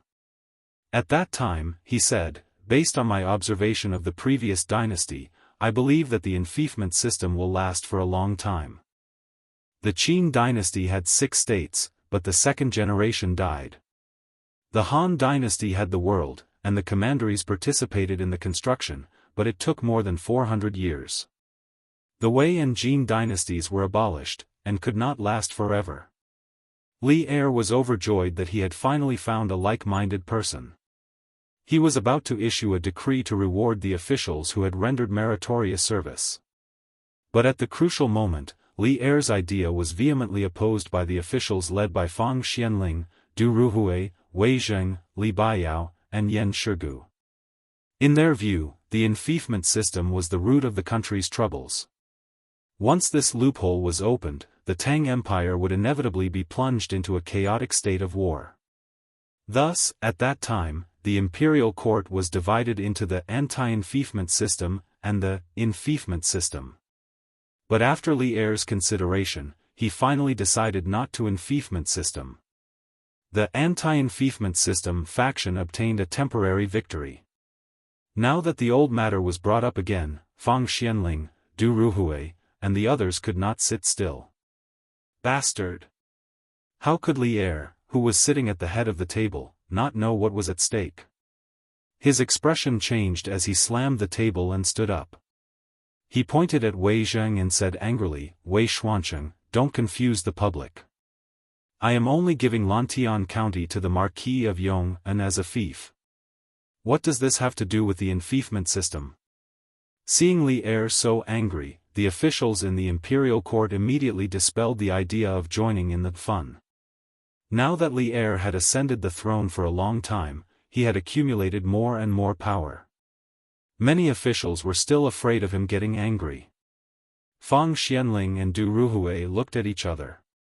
Finally, the two of them looked at Zhangsun Wuji at the same time. But the latter actually closed his eyes and crossed his arms, standing on the spot as if he was asleep. What a joke! Chang'e was Zhangsun Wuji's niece. Now that Li Zishuan had saved Chang'e, no matter what, Zhangsun Wuji, as her uncle, had to accept this favor. On this matter, even if he did not support it, he could not oppose it. Besides, in his heart, he also felt that Wei Zheng was making a big fuss over a minor issue. It was just a county in Lantian County. Although it was a little out of bounds compared to Li Zishuan's title, forcefully connecting it to the feudal system was a little too far-fetched. After reading Zhangsun Wuji's attitude, Fang Xianling and Du Ruhui looked at each other and shook their heads. In the end, they did not go out to stand up for Wei Zheng. The pitiful Wei Zheng suddenly became a lonely warrior, facing Li Er's anger with his own strength. But the reason why a troublemaker was called a troublemaker was because he was not afraid of difficulties and faced them head-on. Wei Zheng was never afraid of difficulties. He took a step forward and said aggressively, "Your Majesty." As the saying goes, a small clue reveals the whole picture. Although a county cannot be compared to the enfeoffment system of the Western Zhou dynasty, once this example is made, I fear that our Tang Empire will repeat the mistakes of the Han and Jin dynasties. Speaking of which, this fellow was really stubborn and dared to say anything. If it was in the Ming and Qing dynasties, just based on his words, the emperor would chop off his head and even exterminate his entire family. However, even though Zhengguan's words were more liberal, when Li Er heard this disgraceful sentence, he could not help but spit fire from his eyes. He pointed at Wei Zheng and said in exasperation, "Good. Good. Good. Good for you, Wei Xuancheng. Do you really think that the tolerance I gave you is indulgence? How presumptuous. Men, drag Wei Zheng out and flog him 100 times." As soon as these words came out, everyone in the hall was shocked. Ever since the Qin and Han dynasties, especially during the Sui and Tang dynasties, the monarchs had always treated their ministers with respect. It was extremely rare for them to use torture on their ministers. It was only after the Ming dynasty that it gradually became more common to use caning on ministers. What I say is for the sake of the country. I am worthy of the heavens and the earth. Today, If your majesty wants to be like King Zhou of Shang, I am willing to do it. Wei Zheng's temper also rose at this time. He straightened his neck and looked directly at Li Er, tit for tat. Presumptuous men! Drag him out and flog him 200 times. Hurry! When Li Er heard this, he was so angry that he almost flipped the table. He roared out of the hall. Suddenly, 2 silver-armored generals came in and walked in the direction of Wei Zheng. At this moment, Fang Xianling could no longer sit still. If these 200 flogs were to be flogged, wouldn't Wei Zheng die directly? He quickly stepped forward and said, "Your Majesty, please calm down. Your Majesty, please calm down." Wei Zhucheng is straightforward and outspoken. Although his words were a bit extreme, I hope that your Majesty can forgive him on account of his dedication to the country. Chapter 1175. Forgive? How do you want me to forgive? It is because I have forgiven him time and time again that he is so unbridled now. Li Er's angry voice roared in every corner of the Taiji Palace. Only now did people see Li Er's determination to reward Li Zishuan. Your Majesty, Minister Wei's words are indeed inappropriate, but it is not enough to warrant punishment. Your Majesty, please reconsider. Zhang Sun Wuji also stood out. These were 2 separate matters. He indeed did not support Wei Zheng's words, but seeing that Li Er was about to punish the minister, he still had to step forward to stop it. This example could not be set. Your Majesty, please reconsider. Since Zhang Sun Wuji had stood out to plead for leniency, the other ministers could not remain indifferent. Instantly, a large group of people bowed. When Li Er saw this, he was so angry that he did not know what to say. At this moment, Wei Zheng recklessly said, "This old minister's life and death are not important, but as your Majesty's minister, this minister should think for your Majesty's country. Giving Lantian County to the Marquis of Yong and is against the law, and this minister believes that the Marquis of Yong and will not agree. The people of Lantian County will also not agree." Li Er was so angry that he laughed. "Good. Since Wei Xuanqing is so confident, then do you dare to make a bet with me?" Wei Zheng said without hesitation, "Why wouldn't I dare? But how does your Majesty want to bet?" Li Er said with his hands behind his back, Let's bet on my decision. Whether Li Zishuan agrees or not, whether the people of Lantian County agree or not. With 2 days as the limit, I hope that after 2 days, you, Wei Xuanqing, can still be so unyielding. Court dismissed. Without giving Wei Zheng a chance to refuse, Li Er flicked his sleeves and announced the dismissal of the court session.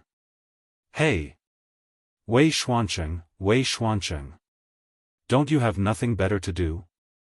Your Majesty wants to give little Xian some land, what does that have to do with you?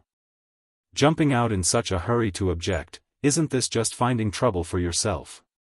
The officials had been hungry all morning and wanted to go home to eat.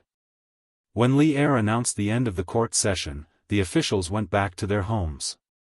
Cheng Yaojin walked to Wei Zheng's side and patted his arm. As one of Li Zishuan's elders, he naturally stood on Li Zishuan's side in this matter. However, Li Zishuan's temper was too big in the morning assembly, so he didn't want to add fuel to the fire. He could only mock Wei Zheng after the assembly ended. Lu Guogong, this old man is wholeheartedly devoted to the public. I only care about the matter, not the person. No matter who is involved in this matter today, this old man will come out and stop His Majesty from acting willfully. Wei Zheng rolled his eyes and snorted at Cheng Yaojin. Hey! What a stubborn old man. Just you wait. I, old Cheng, don't even need to look to know that you're going to lose this bet with His Majesty. Don't cry when the time comes.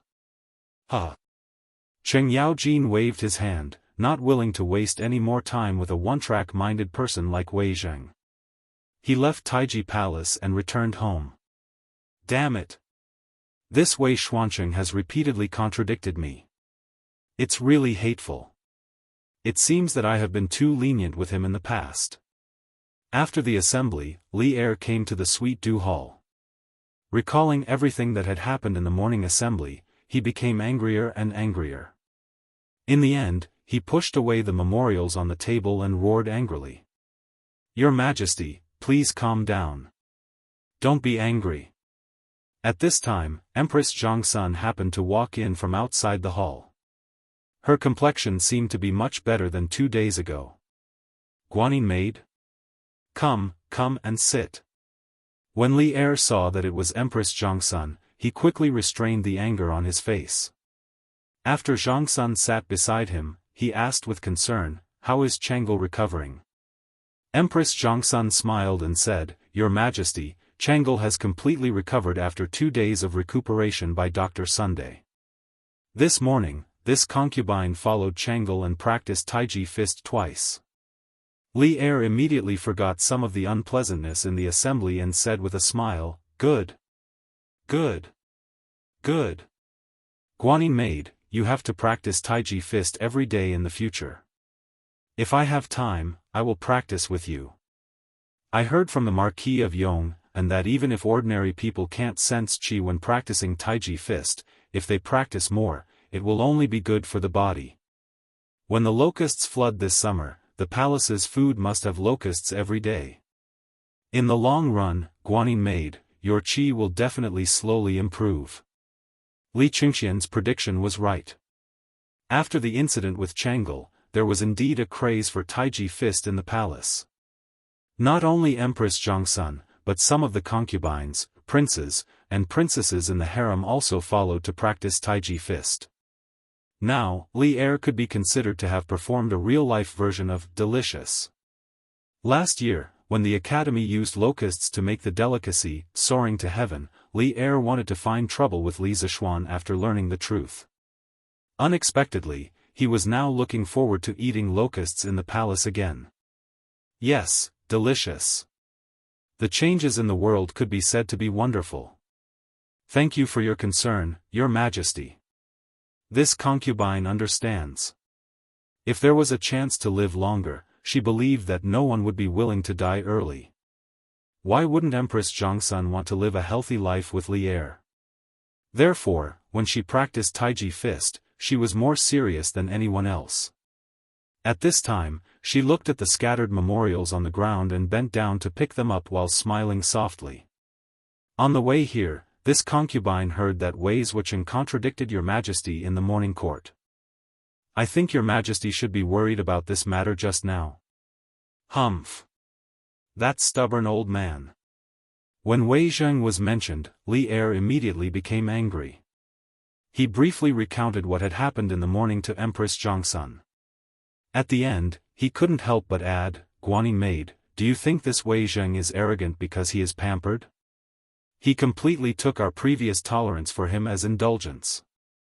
He actually compared me to King Zhou of Shang and compared himself to Shang Gan. Humph. If I were King Zhou of Shang, Wei Zhuqiang would have died who knows how many times." In fact, the reason why Li Er was so angry today, other than Wei Zhuqiang's attitude being a bit reckless, was that he had already promised to bestow Lantian County to Li Zishuan yesterday. Moreover, his father Li Yuan was still present at that time. In this way, if he really couldn't fulfill his promise because of Wei Zhuqiang, not only would he lose his prestige, he would also become a joke in Li Yuan's eyes. This was absolutely not allowed to happen. Li Er had a very deep obsession in his heart, and that was to be an emperor for all eternity. No matter how bad it was, he had to be better than Li Yuan. He wanted to prove to his father that no one was more suitable to sit on the throne than him. Your Majesty, please calm down. That last bet of yours has caused Wei Zhuqiang to suffer miserably this time. I don't know if someone will throw stones at Wei Zhuqiang's house in the next 2 days. Pfft. Empress Jiangsun softly comforted, then thought of something and couldn't help but cover her mouth and laugh. Chapter 1176. It was almost evening, in the Yunshan residence. Li Zishuan looked at the golden silk in his hand and helplessly revealed a trace of a bitter smile. He could only hear himself muttering to himself, Wei Zheng, this time it's not me who wants to make things difficult for you. It's His Majesty and the people. After that, he picked up the pen and paper on the table and scribbled a few lines of words. Then, he put it in an envelope and left the study. He called Pang Feiji and said, Feiji, quickly send this letter to the workshop and give it to Ma Zhou. It was already the 7th day of the Lunar New Year, and the workshop had already resumed production. Correspondingly, the editorial department of Datong Daily had already started work 2 days ago. Therefore, some of the people in Chang'an who had been away for work all year round had taken advantage of these 2 days to enjoy the freshly baked Datong Daily, which was still emitting the fragrance of ink. Yes. Marquis. Pang Feiji bowed and accepted the order. Mr. Ma, Marquis asked me to give this to you. In the new workshop, in the editorial department of Datong Daily. After Song Xiaoxi's report, Pang Feiji met Ma Zhou and handed over the letter from Li Zishuan. At this moment, Ma Zhou was writing the application materials for the evaluation of professors. After the Lantern Festival this year, the teachers of the academy would start school early. The first thing in the new semester would be the evaluation of teachers' titles. A few days ago, Li Zishuan had asked Ma Zhou to start preparing. At this time, he took the letter and opened it. He was stunned. If not for the fact that the handwriting on the letter was exactly the same as Li Zishuan's, he would have suspected that Pang Feiji was faking Li Zishuan's handwriting. Okay. Please tell Marquis that there is no problem on my side. After putting away the letter, Ma Zhou's expression was strange. He then said to Pang Feiji in a muffled voice. Okay. Then I'll take my leave. Pang Feiji was confused. However, he knew that some things could be asked and some things could not be asked. Therefore, he just nodded and left.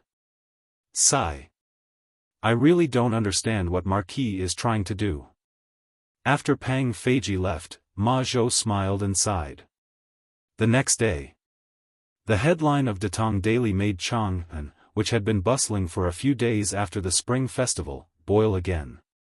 This subject, Li Zishuan, has heard that Your Majesty wishes to bestow upon this subject the land of Lantian County.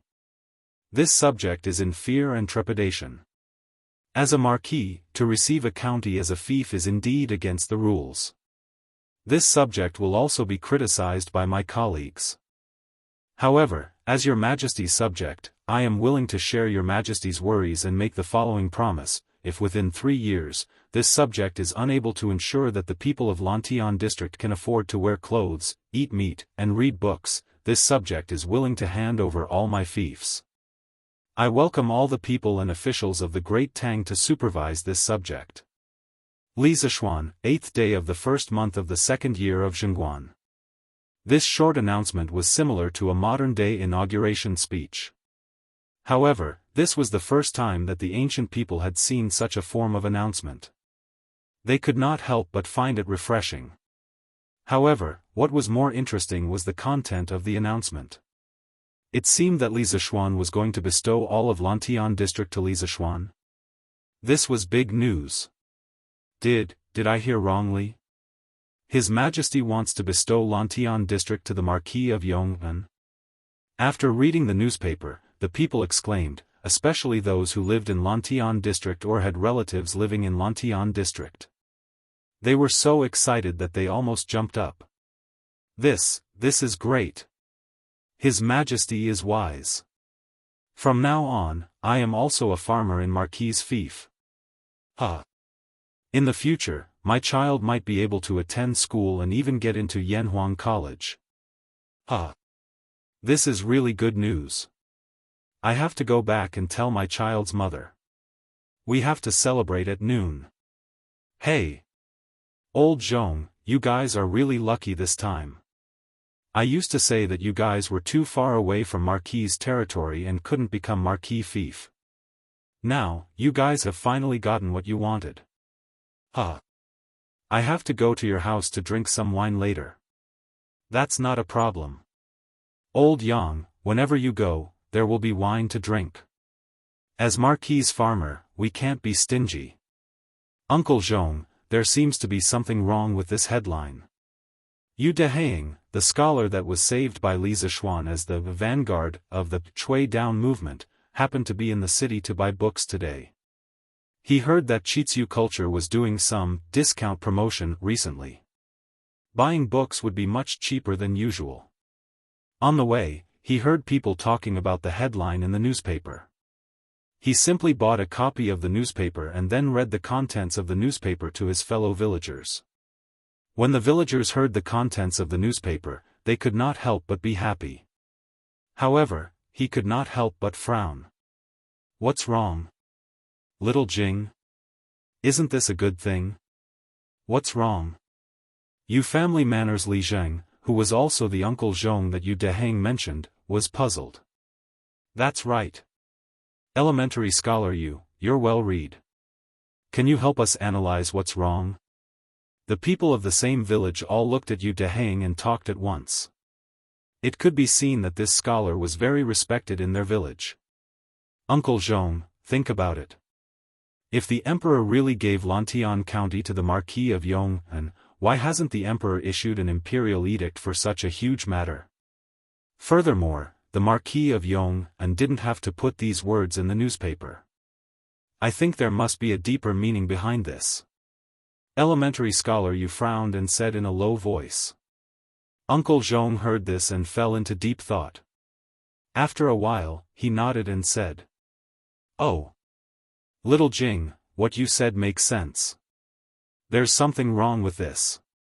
But no matter what, our village is about to be merged into Marquis fief. This is a joyous matter." Yu Deheng shook her head and said, Uncle Zhong, I'm afraid things aren't that simple. You see, Marquis said in the newspaper that as a Marquis, he received a county as his fief. This is against the rules and will cause criticism from his colleagues. Therefore, I'm guessing that there are court officials who are objecting to the emperor giving Lantian County to the Marquis of Yong'an as his fief. What? Someone objected? Who dares to object? Isn't this asking for our lives? We finally have the chance to become Marquis' villager. If we lose it because of them, then when will the people of our Yu family manor be able to eat meat and wear clothes? Uncle Zhong's eyes widened when he heard this and his voice involuntarily increased by an octave, attracting the attention of the passers-by. Uncle Zhong is right. Elementary scholar Yu, who exactly is objecting? This is a joyous matter for our village. We can't let anyone ruin it. The villagers were all filled with righteous indignation. Faced with the happiness that was about to fall into their bowl, no one wanted to watch it slip by. Yu Deheng thought for a while and said, Who exactly wants to stop the emperor from giving Lantian County to the Marquis of Yong'an? Let's split up and find out. Chapter 1177. It wasn't just the people of the Yu family manor. There were nearly 100 villages in Lantian County, and there were more or less villagers who came to Chang'an City today. Even those who didn't enter the city could obtain the news from the newspaper through various channels. When they heard that the entire Lantian County would become Li Zishuan's fiefdom, the commoners were undoubtedly elated. However, as the news spread, more and more people discovered the hidden meaning behind this announcement. Go go go. Old 7th Lu, quickly go to Chang'an City. I heard that there are people who don't want Lantian County to become Marquis Yong'an's fiefdom. Let's quickly go to Chang'an City to take a look. What? Didn't Zhao Wazi say that His Majesty had already decreed that Lantian County would become Marquis Yong'an's fiefdom? Why did he change his mind now? Sigh. That's because you didn't read the newspaper carefully. Our village's Sir Wu said that Marquis Yong'an's words aren't as simple as they seem. Go go go. Quickly go. All right. Old Wang, wait. If someone really dares to mess up this matter, old 7th Lu will be the first to not let him off. Similar conversations occurred in various villages in Lantian County. The commoners who didn't go to the market were now heading towards Chang'an City. A flood was about to sweep over. It's left Deputy Wei. Scholar Yu, I heard from a servant and assistant minister whose house that left Deputy Wei was the only one who strongly opposed His Majesty giving Lantian County to Marquis Yong An. At 8:45 in the morning, the Yu family manor's dozen or so villagers gathered at the entrance of the East Market. One of the villagers said to Yu Dehang with a face full of resentment. As expected. Yu Dehang muttered to himself. Then, he looked at Zhong Lijing and said, Uncle Zhong, what should we do now? To be honest, if it wasn't for this matter, left Deputy Wei would have always been my role model. However, if all the other villages in Lantian County were to be merged into Marquis' fiefdom, it would be beneficial to everyone. In terms of national law, left Deputy Wei's objection is indeed understandable. However, he neglected the feelings of us ordinary villagers. Zhong Lijing's gaze darkened. He looked at the surrounding villagers, who were all agitated and eager to fight, and slowly opened his mouth to speak. Wei Zhucheng is indeed a good official who cares about the people, but he can't just focus on the law and ignore the interests of the people of Lantian County. Let's go to Wei Zhucheng's house and ask him for an explanation. Good. To demand an explanation. Let's go and demand an explanation. As soon as Zhong Lijing finished speaking, he immediately received unanimous approval from the villagers. In the past, their Yu family manor wasn't Li Zishuan's fief, but they still managed to get by. However, humans were creatures. Once they were given hope and then disappointed, most people wouldn't be able to accept it. The villagers of the Yu family manor were now in such a situation. They saw that they had the hope of leading their families to a good life, but it was all ruined by Wei Zheng alone. How could they tolerate this? In addition, after learning that Wei Zheng was the instigator behind this, the people of the other villages all rushed to Wei Zheng's house in Yongxing Lane. There were more and more people, and they gradually formed a mighty torrent. They came from different villages, but at this moment, they all had the same goal, and that was to make Wei Zheng yield and stop interfering with Li Zishuan's reward. Madam. Madam.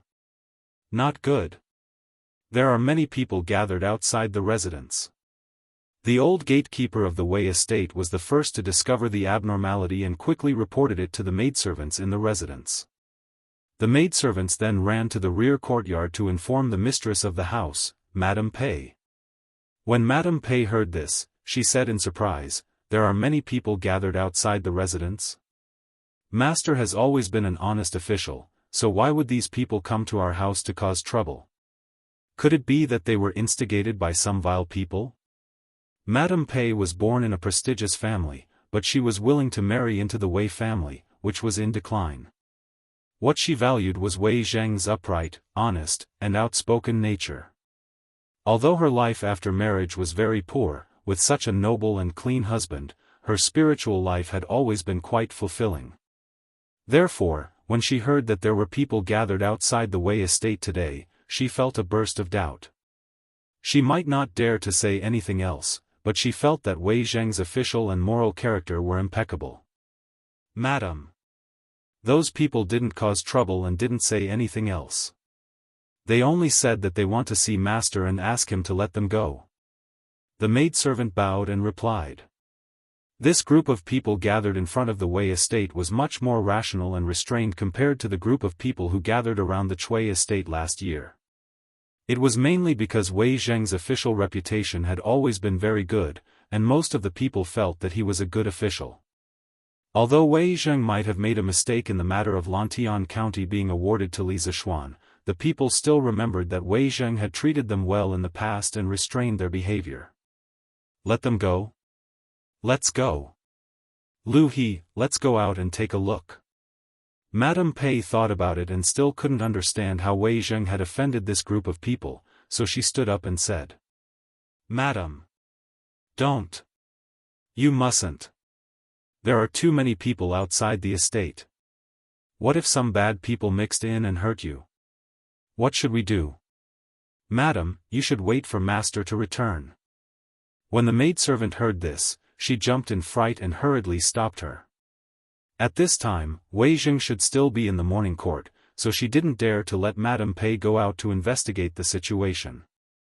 After all, the matter of the Chui estate being destroyed by the angry people more than a month ago was still fresh in the minds of many Chang'an citizens. It's fine. Since these people didn't cause trouble, they definitely won't harm me. Lu He, quickly move aside. Madame Pei insisted. I won't move aside.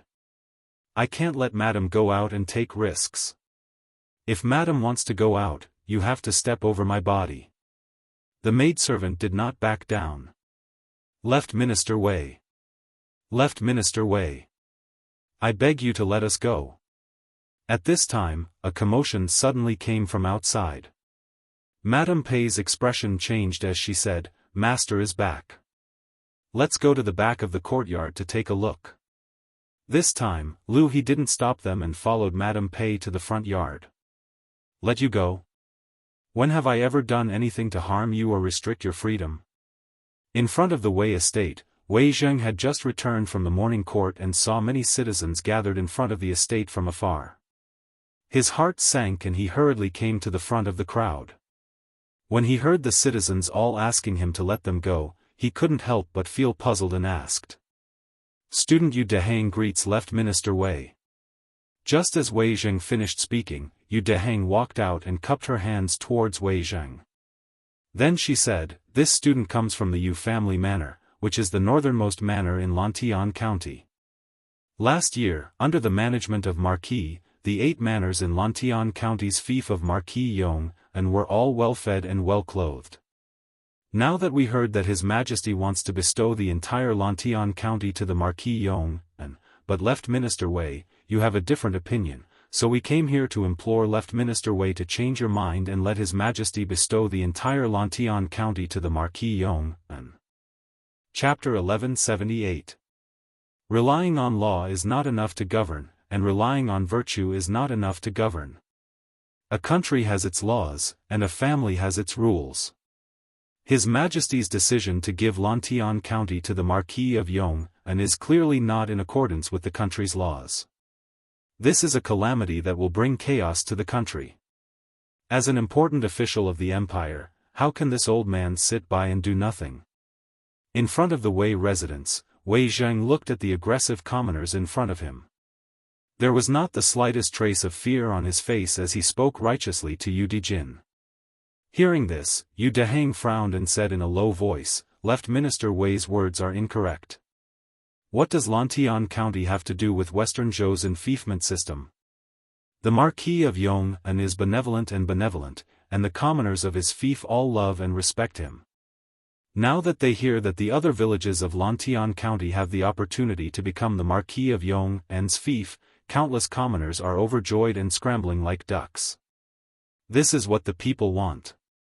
Left Minister Wei, you keep saying that you are doing this for the sake of the country's laws and dignity, but you have disregarded the people's will and harmed the tens of thousands of commoners of Lantian County. Being spoken to like this by a late student, Wei Zheng's old face was somewhat embarrassed. Brushing his sleeves, he angrily said, Foolish brat. Since the founding of the Great Tang, there have been many restrictions on the enfeoffment of the nobles. This old man has never heard of anyone being able to obtain the fief of tens of thousands of households as a marquis. With this example, I'm afraid that in the future, there will be many vassals in the Great Tang. The rebellion of Prince Qi of the Western Han and the rebellion of the 8 princes of the Western Jin are not far off. This old man will definitely not agree to this kind of politics that brings chaos to the country. His worries were not without reason. According to history, in the 13th year of Zhengguan, Li Er indeed brought up the old system again. However, at that time, he changed the name to feudalism. The so-called feudalism was like the Western Zhou's enfeoffment of vassals, allowing the various princes and meritorious officials to hold a permanent position in a place that could be inherited by their descendants.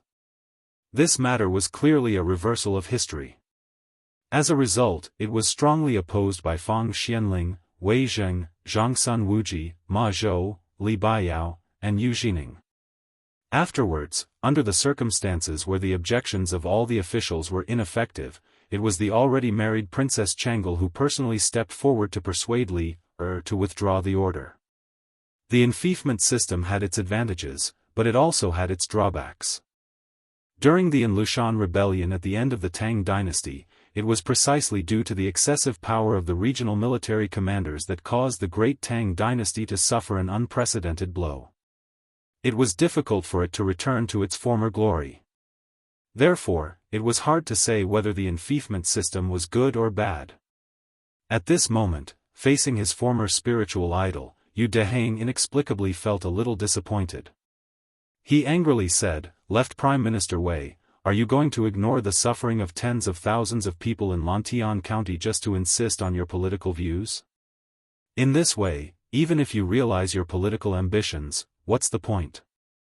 This student remembers that the Marquis of Yong once said that everyone in Yanhuang College should have a heart for the heavens and earth and a life for the people.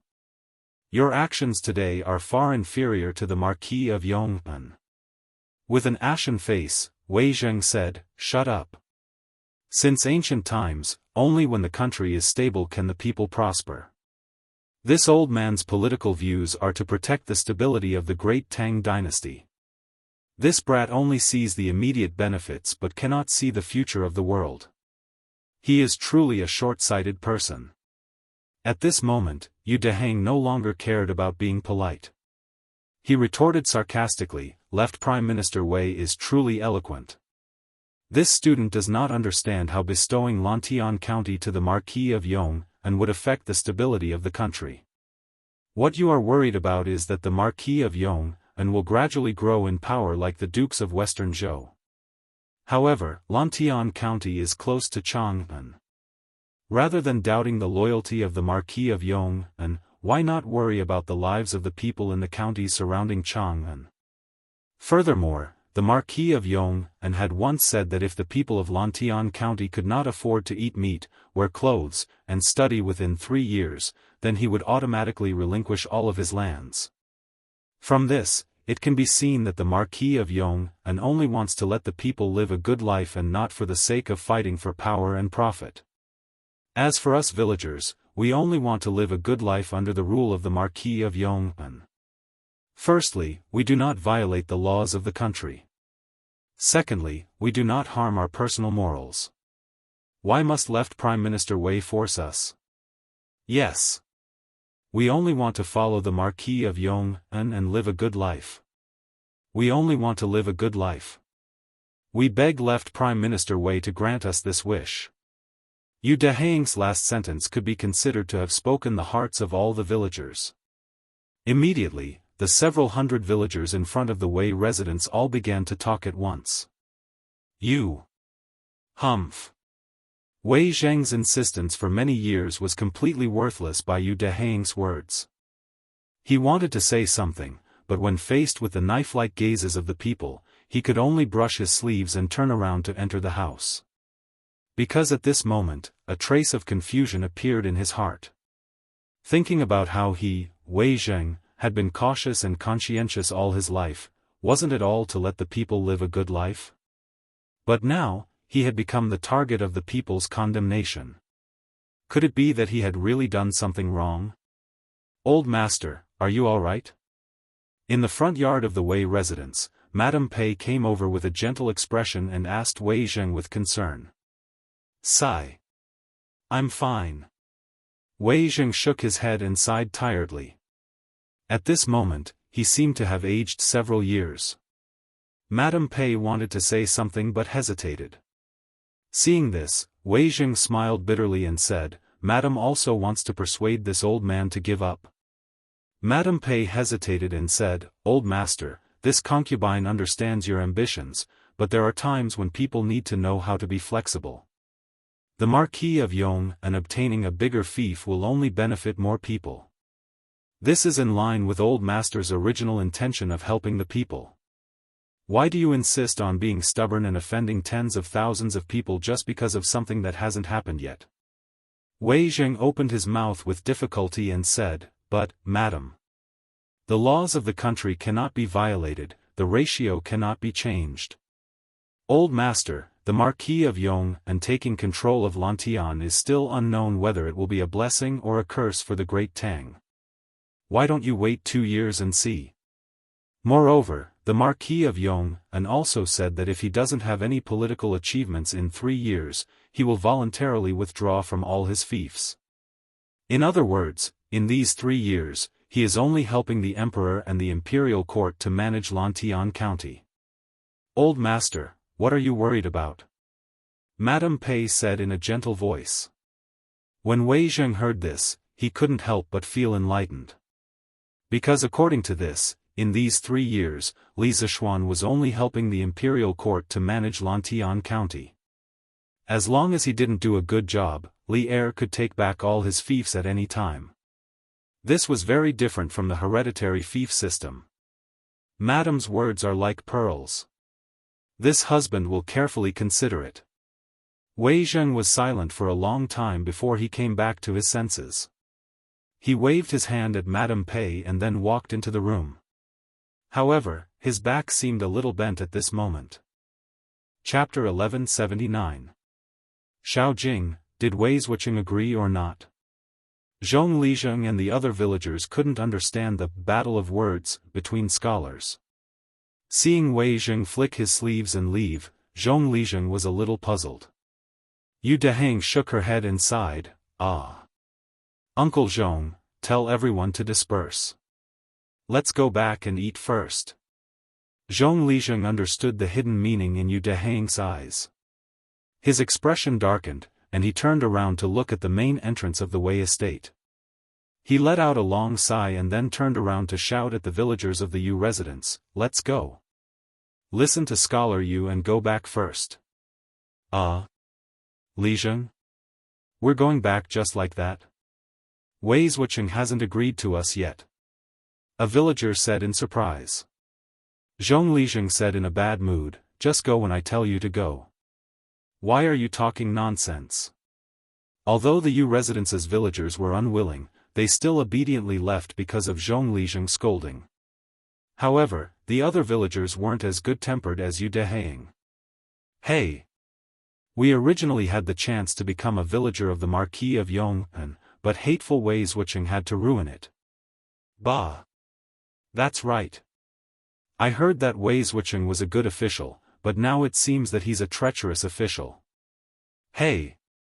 Some of the more irritable commoners cursed and spat at the Wei estate's gate or picked up stones on the ground and threw them into the Wei estate's courtyard. Bang! Ouch! Which wicked person is throwing stones into the sky? A cry of pain immediately sounded in the Wei estate's courtyard. The commoners outside hurriedly scattered when they heard the sound. After all, since ancient times, commoners didn't fight with officials. However, they couldn't throw stones openly, but no one could control them if they secretly threw them. Therefore, in the afternoon, the servants and maidservants of the Wei estate suffered because no one knew if a sudden disaster would fly over in the next moment. A stone or feces would fall from the sky and land on their heads. Hee hee. Now it's Wei Xuanqing's turn to have a headache, right? Imperial Palace West Court, Lizheng Hall. Li Er put down the newspaper in his hand and smiled at Empress Zhangsun. "Pfft! Your Majesty must have seen today's headlines, right? I don't know what the Marquis of Yong'an is thinking, to suddenly publish such a notice on Datong Daily. It looks like he's purposely hinting to the people that someone doesn't want Lantian County to be his fief." Empress Zhangsun had clearly read today's newspaper. When she heard this, she couldn't help but giggle. Li Er smiled but did not speak. Seeing this, Empress Zhangsuan's eyes turned and she suddenly said, "His Majesty should have given the Marquis of Yong'an some sort of decree? Otherwise, how could there be such a coincidence in this world?" Li Er's expression froze. He opened his mouth, but neither admitted nor denied it. "Hey! This kid didn't put in any effort at all, and he wants to obtain 10,000 households' land. How can there be such a cheap thing in this world?" Empress Zhangsun smiled, and then a worried expression appeared on her face, saying, "It's just that the Marquis of Yong'an is talking too big this time, right? There were 60 to 70,000 people in Lantian County. To let everyone be able to afford to eat meat, wear clothes, and study was extremely difficult. Not to mention 3 years, even if it was 10 years, no one would be able to do it. Li Er frowned, thinking in his heart that all of this was done by this kid on his own initiative. This emperor did not ask him to make such a promise. Although this was what he thought in his heart, but towards Li Zishuan's ability, Li Er still had a lot of trust. Thus he said, "Guanyin maid, rather than worrying about this, why don't you guess if Wei Zheng will admit defeat in tomorrow's morning court?" Because this matter to other people was an impossible matter, but to Li Zishuan, it might not be so. And with that kid's character, if he wasn't confident in something, he would definitely not speak rashly. Empress Zhongsun carefully thought about it. It seemed like the awesome that Li Zishuan had boasted back then had all come true. In comparison, letting the people of the fief have enough to eat and wear wasn't an impossible matter. This concubine heard that when it was close to noon, Wei Zhucheng's house was surrounded by the citizens of Lantian County. However, with Wei Zhucheng's unyielding character, I'm afraid that even if the citizens opposed, he wouldn't easily give up. So I guess that in tomorrow's morning court, Wei Zhucheng will definitely not admit defeat. Li Er's eyes flashed and thoughtfully said, "Hee. Then let's wait and see." The next day, before the morning court. Under the steps in front of Taiji Palace, the officials gathered in groups of 3 to 5, whispering to each other as they waited for the morning court to begin. "Hey! Wei Xuancheng, I heard that your house was very lively yesterday. How was it? Did you get hurt?" Wei Zheng came later today. The officials stood in front of Taiji Palace for half an hour before he arrived. As soon as he arrived, he was mercilessly mocked by Cheng Yaojin, this old demon. Wei Zheng angrily glared at Cheng Yaojin and replied, "Humph. This old man is so ruthless. There's no need for High Duke Lu to worry." After saying that, he walked towards the position of Fang Xianling and Du Ruhui. There was no other way. When a scholar met a soldier, there was no way to reason clearly. In terms of shamelessness, he was far from Cheng Yaojin's opponent. Morning court. Fortunately, he didn't come very early today. After standing for a while, a eunuch came over and shouted. The officials lined up and entered Taiji Palace one by one. After the monarch and minister greeted each other, Li Er directly looked at Wei Zheng and said, "Minister Wei, the 2 days have passed. Tell me, who won this bet?" The officials in the hall all cast their eyes on Wei Zheng, guessing in their hearts how Wei Zheng would answer. However, most people felt that with Wei Zheng's temper, he would definitely not admit defeat. Wei Zheng had already thought about it before leaving this morning. At this moment, he stepped forward, cupped his hands towards Li Er, and bowed.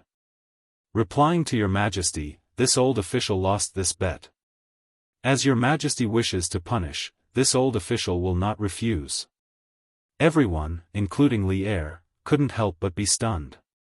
The dignified Wei Zheng actually admitted defeat? Was this still the flamethrower Wei who dared to scold Li Er for half a day? Li Er was stunned for a moment. He thought that he would have to waste his breath. He didn't expect Wei Zheng to admit defeat so easily. After a pause, he laughed. Minister Wei is wholeheartedly devoted to the country, what crime is there? Back then, I only said that it was a bet, but I didn't say what the stakes were. Now that Minister Wei has admitted defeat, does anyone have any objections to the matter of Lantian County being awarded to Li Zishuan? This was called the demeanor of a victor. Between the monarch and his minister, timely tolerance was very necessary. Wei Zheng naturally cupped his hands and said, "This old official has no objections."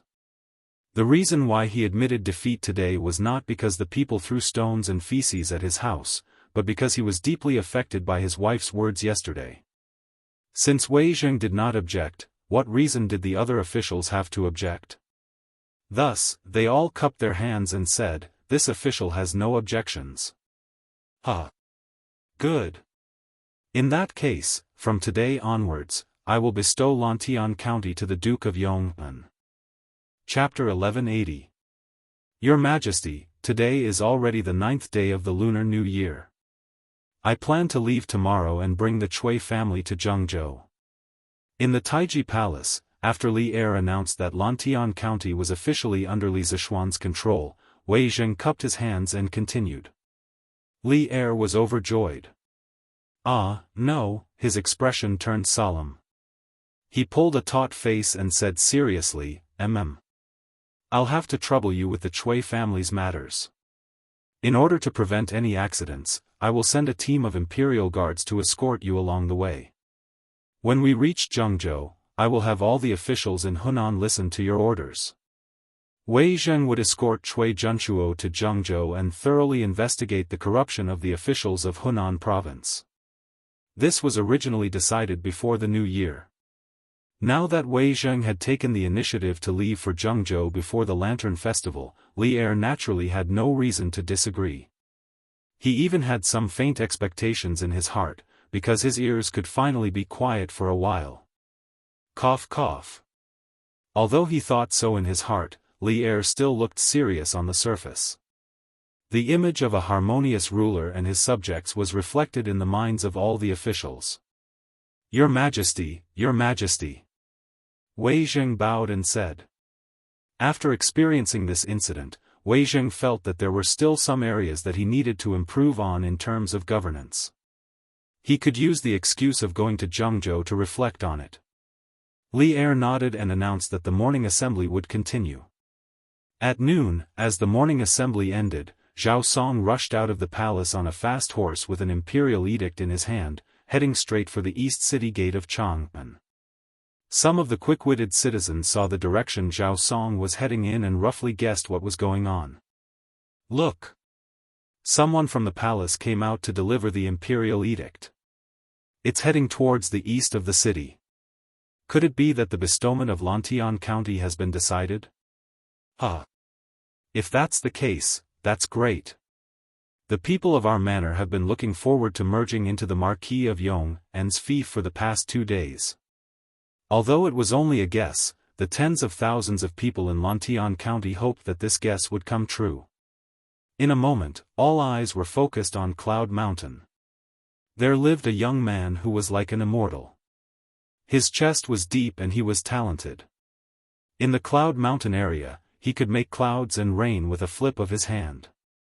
Sometimes, a single word from him could bring endless wealth to the people. In the eyes of the merchants, he was the god of wealth. In the eyes of the people, he was the Yamacho of Yanhuang College. He was the Marquis of Yong'an. Young Master. Head Steward Zhao was here. The imperial edict is here. In the imperial court, Li Zishuan and Wei Zheng had a battle of wits and courage. It was very lively. On Yunshan Mountain, Li Zishuan had just finished his lunch and was sitting in the small courtyard, watching the flowers bloom and wilt in front of the courtyard, watching the clouds roll and disperse in the sky, quite leisurely. At this moment, Xiao He hurriedly ran over, shouting as she ran. Oh! I'm coming. Li Zishuan nodded and stood up. It had been 4 days since the incident in the palace. His body had more or less recovered. Not only did his strength not decline, but it had also improved slightly. However, it was only a slight improvement. If he wanted to break through, he would have to wait a few years under normal circumstances. However, Li Zishuan was not in a hurry. After all, he was still young. Moreover, with his talent and understanding, it was still very possible for him to enter the great Grandmaster realm in his lifetime. Head Steward Zhao, long time no see. Marquis of Yong'an. Long time no see. After a while, Li Zishuan walked out of the house and saw Zhao Song in the front courtyard. The two old acquaintances naturally had to exchange a few pleasantries. After going through the ceremony to receive the imperial edict, they finally got to the main topic. Zhao Song opened the imperial edict and read, "The Emperor of the Tang Empire decrees, all great doctors must calm their nerves and resolve their illnesses. They must have no desires, and must first show great compassion to others. Today, there is the Marquis of Yong'an, who has superb medical skills and miraculous hands, who saved my beloved daughter Chang'e from danger. I am very happy and specially grant him Lantian County. In addition to his previous fief, he will have a total of 13,527 households to live in. I, Li Zishuan, accept the imperial edict and thank you for your kindness. Li Zishuan heaved a sigh of relief in his heart, then stepped forward to receive the imperial edict. Initially, he was not willing to accept such a large fief like Lantian County. However, since Li Erqiang gave it to him, he had no choice but to accept it. After thinking about it, although his fief was bigger and his responsibilities greater, he would have more manpower and resources to use in the future. Only when there were more people working together could more wealth be created in society. Old Man Li, Madam Li, Han Yushi, and the 3 members of the Yi family were all dumbfounded. They had seen the announcement on Datong Daily yesterday, but they had thought that as long as Wei Jing did not yield, the imperial edict would not be issued. However, it had only been 2 days and the imperial edict had been issued. In other words, from today onwards, the entire Lantian County would belong to the Li family. In the entire Tang Empire, they were the nobles with the most fief under the title of prince. Li Zishuan's fief had already far surpassed those dukes in the imperial court. He. Marquis of Yong'an, congratulations.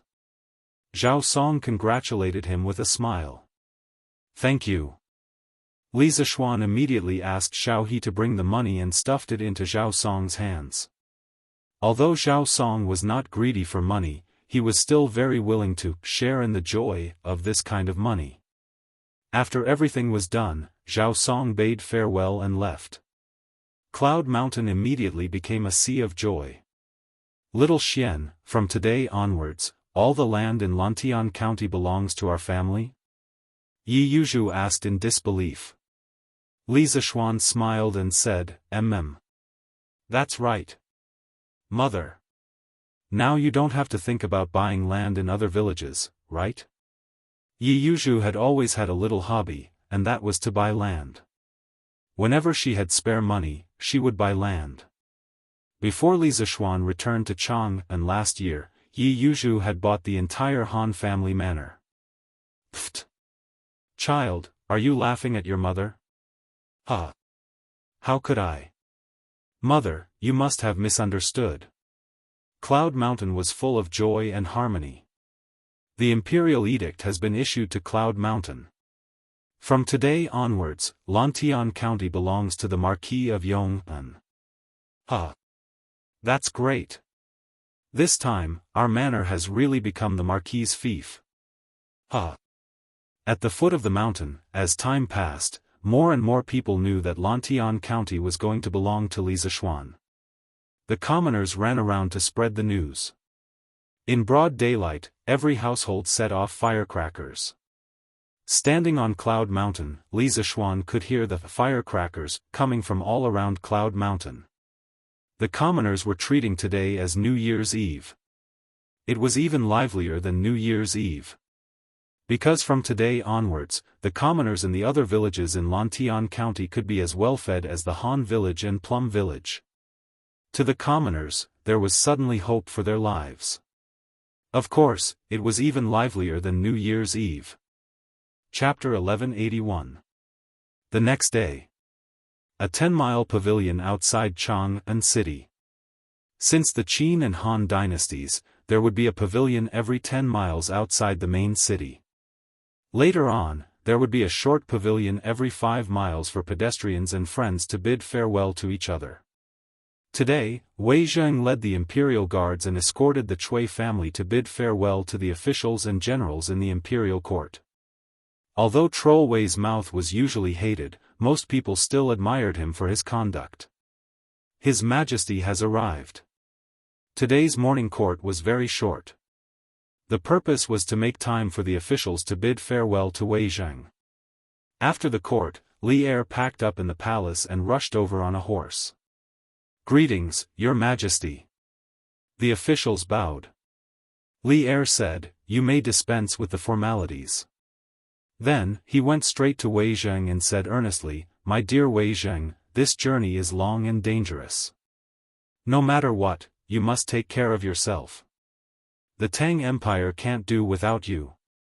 Li Er's feelings for Wei Zheng were very complicated. When Wei Zheng scolded him, he wanted to kill the old man in front of him countless times. After all, as the emperor, he also needed to save face. But every time after that, he would be glad that Wei Zheng could reprimand him at the crucial moment. This person was like a mirror to him, always able to find his shortcomings. So, in general, he both loved and hated Wei Zheng. Although he had sent Wei Zheng to Hunan province partly for personal reasons, it was mostly for official business. He also didn't want anything to happen to Wei Zheng in Hunan. Without Wei Zheng, he would feel that something was missing in his life. Wei Zheng felt that the feelings in Li Er's words didn't seem to be fake. He raised his head and said expressionlessly, "Your Majesty, don't worry. No matter how difficult the road ahead is, this old official will not fail his mission and eliminate the officials in Hunan. It's getting late. This old official will take his leave. Your Majesty, please take care of your body." Then, Wei Zheng cupped his hands at Li Er and all the officials and turned to leave. "Retired Emperor wants me to enter the palace again?" In the afternoon, Eunuch Chao, who was by Li Yuan's side, came again. Everyone in the Li family felt a strong sense of vigilance rise in their hearts. A few days ago, Li Zishuan was invited by Eunuch Chao to the imperial palace. He only came back when it was almost night time. Moreover, when he came back, his face was exhausted. Clearly, his experience in the imperial palace was not easy. Although Li Zishuan said that there was nothing wrong, Li Jingma and Madame Li could more or less guess what was going on. Therefore, when Eunuch Chao invited Li Zishuan again today, the Li family members were somewhat repulsed. Marquis Yong'an, please don't misunderstand. The retired emperor only wants to invite you into the palace to chat with him. He doesn't have any other intentions." Eunuch Chao immediately understood when he sensed the vigilant aura coming from the Li family. He hurriedly said with a kind smile, "Yes. Then, please wait for a moment. This marquis will pack up and follow you into the palace." Li Zishuan nodded and turned to walk into the inner room. Han Yushi and Madame Li hurriedly followed in without batting an eyelid. Madame Li stepped forward and grabbed Li Zishuan's arm. She asked worriedly, "Xian, the retired emperor won't still hold a grudge against you, right?" Li Zishuan smiled slightly and said, "Mother. Don't worry. The retired emperor already buried the hatchet with me last time. This time, he probably really just wants to chat with me. You and father shouldn't think too much."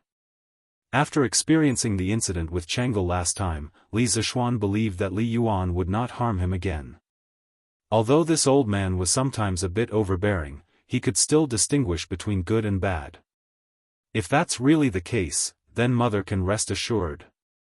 Madame Li heard this and let out a long sigh of relief. Then, "Husband, this concubine will help you change your clothes." Han Yushi happily stepped forward and said, "Okay." Putting on his court attire, Li Zishuan rode with Chao Cixi to Chang'an City. Actually, if Li Yuan had no ill intentions towards him, he would rather like this old man summoning him into the palace from time to time. Because this way, he could ignore the confinement order and legitimately descend Cloud Mountain. He. Marquis Yong'an, you're here. No need to be so courteous. Sit. Passing through Taiji Palace and arriving at Li Yuan's courtyard, unlike the cold words last time, Li Zishuan received Li Yuan's warm reception this time. And Li Yuanchang, that little thing, was actually also there. The father and son sat around a table. There was even a wooden card on the table. Li Zishuan cupped his hands and bowed, then sat across from them. "We heard about this kind of bandit fighting game from Qing Ke. Since we have nothing to do today, we wanted to find Marquis Yong and to play a few rounds. Li Yuan saw Li Zishuan put his gaze on the wooden card on the table and said with a smile. Li Zishuan glanced at Li Yuanchang beside him without leaving a trace, then said to Li Yuan, since retired emperor has such a refined interest, then this subject is naturally willing to accompany you. Li Yuan laughed heartily and said, haha. I heard that this bandit fighting game must have a prize to be interesting. Marquis Yong An's family is rich, so you definitely aren't someone who lacks money. Why don't we play a few rounds with 100 rounds as the base? Li Zishuan couldn't help but be amused. He thought to himself that it was rare for him to go out, and he actually met someone who wanted to take the initiative to give him money. If he didn't agree to this kind of thing, then there was really something wrong with his brain. This subject has no objection. As long as retired emperor has fun. It should be as long as he loses happily, Li Zishuan silently added in his heart. Although he didn't know how Li Yuan's card skills were, he, as the founder of Landlord, bandit fighting, was confident that his grasp of the rules and skills would definitely win against the two people on the field. Besides, with his powerful mental strength, his brain was simply a natural card holder. Facing him, this human cheat, what could Li Yuan and Li Yuanchang use to fight with him? He. Imperial Grandfather, Chang'e has come to pay respects to you. Brother Xiaoxian is also here? At this moment, Chang'e walked in from the outside, wrapped up tightly. When she saw Li Zishuan sitting in the courtyard, a trace of surprise appeared on her face at just the right moment. What kind of person was Li Yuan? How could he not see through the little scheme in her heart? However, his face still revealed a trace of benevolence. Chang'e has come. Come in quickly. It's cold outside, don't catch a cold. It just so happens that your imperial grandfather wants to play 2 rounds of bandit fighting with the Marquis Yong'an. You can learn from the side. After you learn, come and play with imperial grandfather often. Then Chang'e will learn well from imperial grandfather. Chang'e responded crisply, then turned her head to glance at Li Zishuan. A complicated emotion flashed through her eyes and disappeared. Brother Xiaoxian, thank you for saving me that day. Otherwise, Chang'e. Chapter 1182. Call bandit. Don't call. Don't call. Super double. Taiji Palace. In the palace where Li Yuan was, 3 people were sitting around a table and happily playing bandit. Chang'e was at the side holding her chin and blinking her eyes at the changing game on the table. Of course, her little eyes would also glance at Li Zishuan from time to time. It was worth mentioning that there was already a pile of small notes with a red seal in front of Li Zishuan. This thing was something like a banknote that he made on the spot. One note was 100 strings of coins, and it was stamped with Li Yuan's private seal. Each person was given a banknote of 5,000 strings of coins, and they would settle the bill together after the game. After all, silver was not in circulation in this era. Their game was relatively big, and the base bet was 100 strings of coins. Sometimes, they would even raise it if they caught a bomb or something. Just 100 strings of coins could fill a cart. According to their way of playing, even if the room was full of coins, it would not be enough for them to play for half a day. Li Yuanchang, this unlucky child, was in pain and joy at the moment. He was happy because the fun of bandit fighting was far beyond his understanding, and he was completely addicted to it. Of course, he was in pain because he had lost at least 3,000 to 4,000 strings of coins. This was all his private money, and he was not like Li Tai and Li Qingxian who had shares in Strange Interest Pavilion or Strange Interest Culture. He could enjoy dividends of tens of thousands of strings of coins every year. It was not easy for him to get money usually, and these 3,000 to 4,000 strings of coins had already hurt him a little. But if he shrank back and stopped playing at this time, he would feel weak and would be looked down upon by Li Zishuan. Therefore, he was really in pain and joy as he gritted his teeth and persevered. Besides, he still had a trace of luck in his heart, and that was to recoup his losses and even win some money from Li Zishuan. Hey! 3 with a pair, I only have 1 card left. Li Zishuan casually threw out 5 cards, then crossed his legs and looked at Li Yuanchang with a smile that was not a smile. Although he did not care about money, anything that could make the enemy suffer was worth him being happy. This kid deliberately tricked him before, no matter what, he had to make him bleed a lot today. Li Yuanchang opened his mouth, and a sense of helplessness suddenly overwhelmed him. This was all part of Li Zishuan's plan.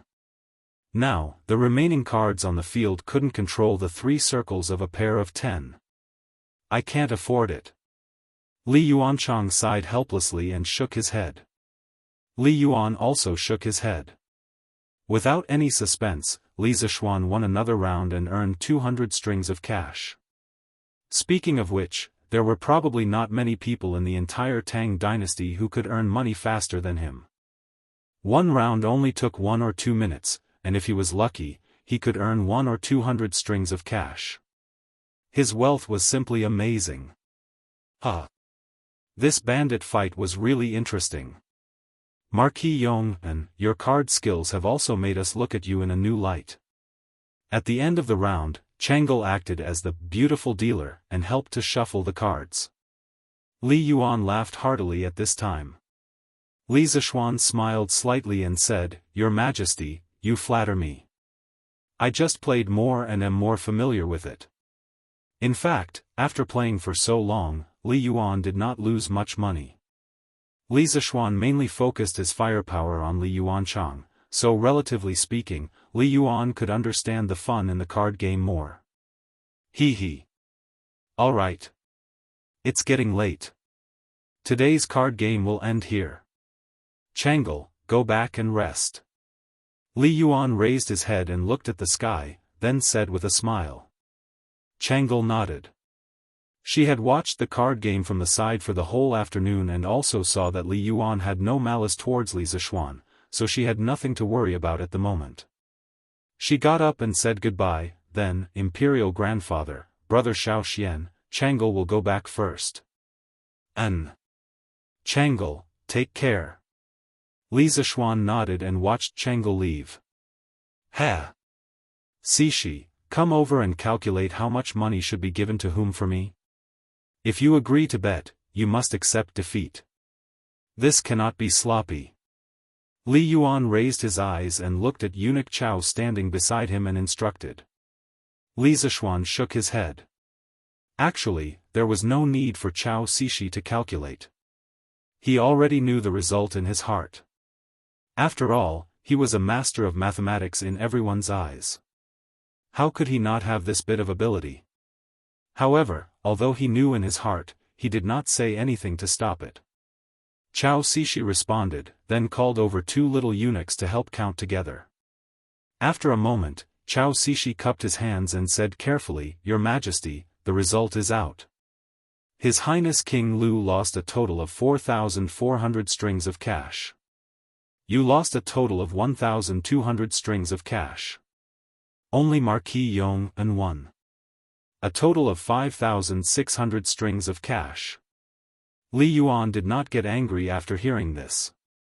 He pointed at Li Zishuan, as if reproaching, but more like half-joking, and said, Good. Marquis Yong. I did not expect that I called you here today to give you money in the end. How do you plan on thanking me? 5,000 strings of cash was definitely not a small amount. With the price of goods in the beginning of the Tang dynasty, if placed in a relatively poor small county, 5,600 strings of cash was basically a county's tax income for a year. Li Zishuan's heart moved, and he replied, This subject thanks your majesty for the reward. May your majesty's dragon body be in good health. Good. Li Yuan laughed loudly, then said to Li Yuanchang, tomorrow send the money you lost along with my money to Yunshan. If you agree to bet, you must accept defeat. As a person, you cannot go back on your words.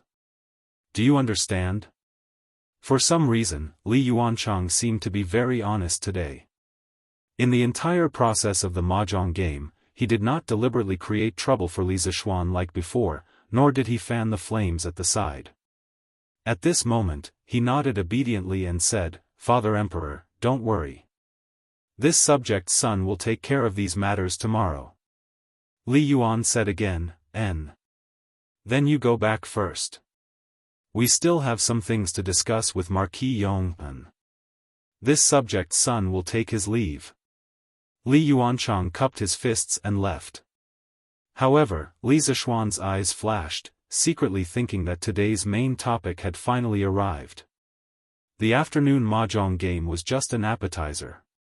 "Marquis Yong'an, yesterday you saved Chang'e. We are very grateful in our hearts. We still have a request today. I wonder if you can agree to it." As expected, once Li Yuan opened his mouth, nothing good would come out of it. Li Zishuan cupped his fists and said, "Your Majesty's words are too serious. This subject's ability is limited. Within the limits of my ability, if your Majesty has any request, this subject will definitely do my best to fulfill it." When Li Yuan heard that, he sighed helplessly and said, "You really are a slippery fellow.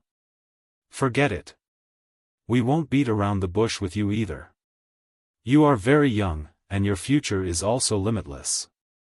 We just want to ask you for a favor. I hope that after our 100 years, you can take care of Yuanchang a little. It can also be considered as lessening some of Erlang's sins." Li Zishuan's heart skipped a beat. He thought to himself, "I reckon that in the entire imperial palace, only Li Yuan dares to say such words, right?" He frowned and pondered for a long time. Then, he said word by word, "Your Majesty, this subject cannot make things difficult for Prince of Lu. However, there is a saying, when the heavens commit a sin, it can be forgiven. When one commits a sin, one cannot live. His Highness Prince of Lu's future life and death is not in this subject's hands, nor is it in your Majesty's hands. It is only in his own hands." Chapter 1183. Thinking about it carefully, Li Yuan had a good plan. Today, he first called Li Zishuan over to play cards, but there was another person at the table, Li Yuanchang. His goal was not as simple as it seemed on the surface. He wanted to use the card game to let Li Zishuan and Li Zishuan ease the relationship between each other, lose some money at the same time, and give some favors without leaving any trace. Finally, he would raise this request to Li Zishuan. The whole thing was one loop after another. Li Yuan's wishful thinking could be said to be well planned. Making this plan was nothing more than after hearing Li Zishuan's words yesterday, he realized the possible ending that Li Yuanchang might face in the future. As the saying goes, no one knows a son better than his father. Now in the entire Tang Empire, besides Empress Zhang's son, he was the only one who understood Li Er. He knew very well that with Li Er's style of doing things, when he rode the crane deity in the future, if Li Yuanchang still had the same temperament today, then it would definitely be an ending of brothers killing each other. That was why he said that his arrangement was to lessen Li Er's sins. But Li Zishuan would not fall for this old fellow's trick. Under Emperor Li Er's wise leadership, the Tang Empire would only become stronger and stronger. He had no need to help Li Yuanchang, this pile of mud. At that time, not only would it be a thankless task, he might even get himself into trouble. Not to mention that there was originally some unhappiness between him and Li Yuanchang. Li Yuan wanted to use this small favor from this afternoon to resolve the enmity between him and Li Yuanchang. That was undoubtedly a fool's dream. Li Yuan's gaze was like lightning, staring at Li Zishuan for a very long time, then he muttered with a sigh, "The newborn calf is not afraid of the tiger. Young people are indeed full of vigor. Actually, I don't have any other requests, I just want to entrust Marquis Yong and to save Yuanchang's life at the crucial moment. You don't need to care about anything else, it all depends on his luck. If it was in the past, if someone dared to reject him, the other party would definitely not have a good ending. But today, his power had fallen, and he was past his prime. His heart no longer had the heroic spirit and domineering spirit of the past. Deep in his heart, he only wished for the safety of his children. The Black Tortoise Gate incident 2 years ago had not only dyed the imperial palace red with blood, it had also extinguished his lofty ambitions, causing his heart to turn to ash. Because in this world, there was probably nothing more tragic than seeing one's own flesh and blood being torn apart. It was precisely because he had experienced it that he felt fear in his heart. Li Zishuan's words a few days ago had awakened him from his drunken stupor after losing the throne. There were some things that could not be solved by running away. Li Zishuan shook his head and said, "Please forgive me, retired emperor. There are some things that I can help with, but there are some things that I really can't help with." King Lu's life was in his own hands. If he really did something outrageous in the future, no one in the world would be able to save him. "It's already late, I have to leave the city as soon as possible. I'll take my leave." After he finished speaking, he bowed, and then slowly retreated towards the outside of the hall. Li Yuan stared at Li Zishuan's back and didn't make a sound to stop him. His expression changed indeterminately, and after a long time, he lightly sighed with emotion. Brothers fighting and killing each other. Could it be that this is the destiny that I, Li Yuan's son, can never walk out of? Your Majesty, that's all. In the Sweet Dew Hall, Zhao Song recounted everything that Li Zishuan had experienced at Li Yuan's place in detail to Li Er. Obviously, Li Er had also planted spies at Li Yuan's place. Hey! This kid actually came to the imperial palace to earn money today, and he even earned more than 5,000 strings of coins. He's really something. After listening to Zhao Song's narration, Li Er scolded with a pained expression. Li Yuan's life in his later years was extremely luxurious. That was all money that he, Li Er, had dug out from under his fingernails. Last year, when the Tang Empire's treasury was at its most difficult, Li Er did not reduce Li Yuan's expenses. Because even though he had seized the throne, Li Yuan was still his father after all. When it came to filial piety, Li Er never dared to be sloppy. Therefore, the money that Li Zishuan had won today could be said to be Li Er's money. Because most of Li Yuanchang's money was obtained from Li Yuan, therefore, in general, it was Li Er's loss. What else did Imperial Father say to Li Zishuan? Shaking his head, Li Er asked again. He valued Li Zishuan very much. Even though he was filial to Li Yuan, he still had a trace of vigilance in his heart. Now that Li Zishuan was getting closer to Li Yuan, it was inevitable that he would be wary. Zhao Song cupped his hands and answered, "Your Majesty, just now before the Marquis of Yong and left, I spent half an hour alone with him. However, as for what they talked about, this old servant has no way of knowing." Li Er closed his eyes and pondered for a moment, then waved his hand and said, "All right. We already know, you can leave first." Zhao Song cupped his hands and left. The hall fell into silence. Spent half an hour alone with him? Imperial Father, what did you tell Li Zishuan about? Li Er sat on the dragon bed, his eyes flickering as he muttered softly. On the afternoon of the second day, Li Yuanchang indeed personally brought people to deliver dozens of carriages of copper coins to Li Zishuan. The mighty fleet of carriages looked very spectacular. Han Yushi and Madame Li found out last night that Li Zishuan had accompanied Li Yuan to fight the bandits in the imperial palace and won more than 5,000 strings of coins. Therefore, today, the servants and accountants here were already waiting information, waiting for Li Yuanchang to deliver the money. Marquis of Yong'an, this is 5,600 strings of coins. Have someone count it. Li Yuanchang cupped his hands and said. His attitude had long since lost the rebellious attitude he had on New Year's Eve at the foot of the Cloud Mountain. Then I'll have to trouble your highness. Li Zishuan returned the greeting with a smile, then said, "Your Highness King Lu keeps your word, delivering the money so quickly. This marquis deeply admires you. Come, quickly brew a cup of hot tea for his highness to warm his body." Li Yuanchang's heart was both pained and angry, but he still concealed these negative emotions very well, not revealing the slightest abnormality on his face. There's no need. I was originally willing to bet, so there's nothing to say. On the other hand, I had no intention of offending you on New Year's Eve. I truly shouldn't have. Today, I came to apologize. I hope that the Marquis of Yong and can let bygones be bygones. Seeing Li Yuanchang's refined and courteous appearance, Li Zishuan couldn't help but feel suspicious. If a person's temperament changed greatly in just a few days, then there were only two possibilities. Either his life suddenly changed and he had an epiphany, or he was forced by some external pressure to deliberately disguise himself. Based on his judgment, Li Yuanchang definitely belonged to the second situation. False feelings, this kid should have been taught a lesson by Li Yuan in private. Otherwise, why would he come to apologize today?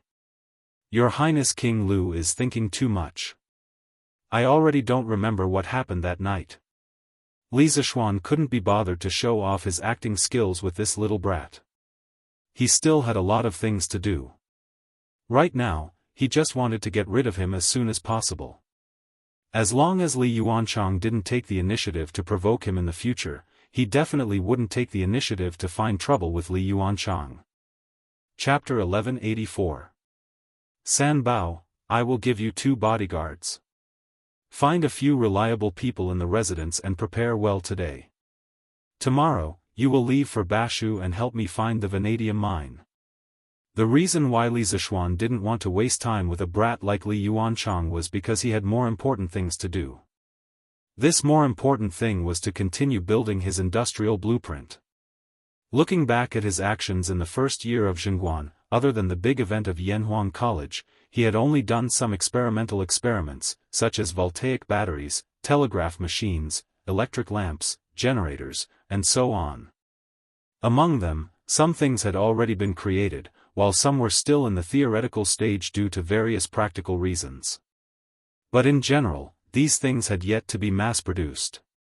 Therefore, Li Zishuan had set a few small goals for himself this year. First, the 3 acids and 2 bases needed for the foundation of the chemical industry must be mass-produced. Second, the hydropower station on the Ba River must be started. It could be completed, but it must be started this year. Third, the generator must be built successfully. Although the first-generation generator might be ugly, cumbersome, expensive, inefficient, and unstable, these weren't problems. The first-generation generator was just a transition. Once the first-generation generator was installed on a stone culvert or a small dam, it would be able to generate electricity. With electricity, it could be refined into copper, and this was the time to prepare for the second-generation generator. Once there was a stable and efficient second-generation generator, he could continue to develop technology. Fourth, he would start to focus on developing the metallurgy industry. In this year, he would send people out to search for all kinds of metal deposits. Then, he would use the copper, iron, coal, and so on in his hands to produce crude copper, crude iron, and other metals. Then, he would use electricity to refine all kinds of metals, and finally produce all kinds of alloy steel. Fifth, with the alloy steel and electricity, he could consider manufacturing the mother machine, the machine tool. At that time, Tang Dynasty's industrial foundation would undergo a qualitative leap. Then, all kinds of advanced technological products would become possible. Well, from the looks of it, the second year of Zhengguan was definitely a full year for Li Zishuan. His schedule couldn't be more full. Young master, what does the vanadium mine look like? San Bao frowned and asked. Before the new year, San Bao, Ah Fu, and the rest had stayed in the workshop for a period of time because they were making fireworks. It could be said that they had gained experience at the basic level. Most importantly, Fu Bin could not leave the Xianxia mine. Otherwise, that lad would definitely be more experienced in finding ores. Li Zishuan took out a small booklet and handed it to San Bao. I have recorded the appearance and characteristics of the vanadium ore here. Prepare well today. It would be best if you can set off tomorrow. San Bao took the booklet and flipped it open. There were colorful illustrations with textures and lines, as well as some descriptive words. It was really quite detailed. He closed the booklet, scratched his head, and smiled. Hee. Young master, it's a good thing that I've been learning to read since last year. Otherwise, Sanbao wouldn't be able to understand a single word on this. Li Zishuan laughed and said, haha. Young master, I told you to study more when you had nothing better to do. It was still useful, right? Sanbao nodded and said, yes. It was useful. This time, Sanbao will bring a dictionary to Sichuan. If I come across words that I don't know, I can look it up myself. Now, because of the widespread distribution of the Tang Dynasty dictionary, more and more people in the Tang Dynasty could read. According to Kong Yingda, Fang Xianling, and the rest, the number of people participating in the Tang Dynasty's imperial examination would increase by a lot in 3 to 5 years. You're worth teaching. Li Zishuan laughed heartily and said, Sanbao, this mind search is also a kind of experience for you. In the land of Sichuan, all kinds of forces are tangled and complicated. You all need to be careful on this trip and try not to provoke the local forces. Once you have ascertained the location of the vanadium mine, come back immediately. At that time, this young master will naturally ask His Majesty for an imperial edict and then open the mine legitimately. The ancient Sichuan referred to the modern Sichuan Basin and some of its neighboring areas. It was not only a geographical concept, but also a cultural one. The land of Sichuan was surrounded by mountains. To the north was the Qinling Mountains, to the northwest was the Qinghai Tibet Plateau, to the south was the Yungue Plateau, and to the east was the Yangtze River. It was very inconvenient to travel outside. In the north, only the Boxi and Ziwu roads were connected to Guangzhou and Guangdong. In the south, there were many valleys, and in the east, there were mountains. The east sewer was also very dangerous, and only the western plains were slightly more convenient. Hence, the land of Sichuan became a relatively isolated geographical unit far away from the mainland. Although the Bashu region had been incorporated into the political system of the Central Dynasty a long time ago, due to the geographical isolation and the distance from the political center, as well as the large number of Di, Chang, Man, and Liao clans living in Bashu and around the basin, the land of Bashu had actually become the edge of the dynasty. In this place, sometimes, the words of a clan leader might be more useful than those of Li Er. Since the Han dynasty, the Sichuan region had many separatist regimes and large-scale rebellions. Hence, it formed the impression that the people of Sichuan were chaotic. Especially the local powers represented by the Sichuan tribes, which were said to be strong. At the end of the Sui dynasty and the beginning of the Tang dynasty, the world was in turmoil. However, the land of Sichuan was relatively peaceful. However, that was only relative to the outside. Inside, there were many powers. Especially between the various tribes, the relationship between the powers was really complicated. In the future, if a vanadium mine was found in Sichuan, how to mine it peacefully would be a tough problem. Sanbao obviously understood the importance of this matter. At this moment, his face was not as happy as before. He nodded and cupped his hands, young master, don't worry. I will be careful. Li Zishuan patted Sanbao's shoulder and encouraged him, Sanbao, do well. If you do well, I will be assured to give you more important missions. As for you, you will also be able to enjoy endless wealth. To his own employee, it was necessary to give him some chicken soup for the soul. As expected, Sanbao was instantly pumped up. He held his head high and said, young master. Sanbao doesn't want wealth. As long as I can help you do your job, Sanbao is satisfied. Okay. Stop sucking up. Go and prepare. Li Zishuan laughed and said. Yes. Young master. Sanbao left. Li Zishuan was deep in thought. The metallurgy industry in Tang dynasty was not very developed. The metals that had been mined were gold, silver, copper, and iron. This was definitely not enough. It seemed like he had to train a group of talents to search for ores all over the country. Chapter 1185. On the third day after the imperial edict was issued, Lantian County's county magistrate he personally came to Yunshan Villa to visit Li Zishuan. It wasn't a good time to have conflicts with Li Zishuan, but every year at the beginning of the year, whether it was the imperial court or the local government, they would be very busy, so Mr. He immediately came over when he was free. Greetings, Marquis. At the beginning of the new year, the government office was very busy. After knowing that the entire Lantian County would be en fete, I didn't come to visit immediately. I hope that Marquis will forgive me. County magistrate he was a middle-aged scholar who was close to 40 years old. He had a small beard on his chin and his body wasn't as fat as most officials. His moderate and serious image gave people a good impression. Li Zishuan's initial fief was within the borders of Lantian County, and he had met county magistrate he a few times. The imperial edict for the fief had already been issued 2 days ago, and county magistrate he only came to visit him today. Li Zishuan wasn't angry, and instead, he felt a bit of admiration.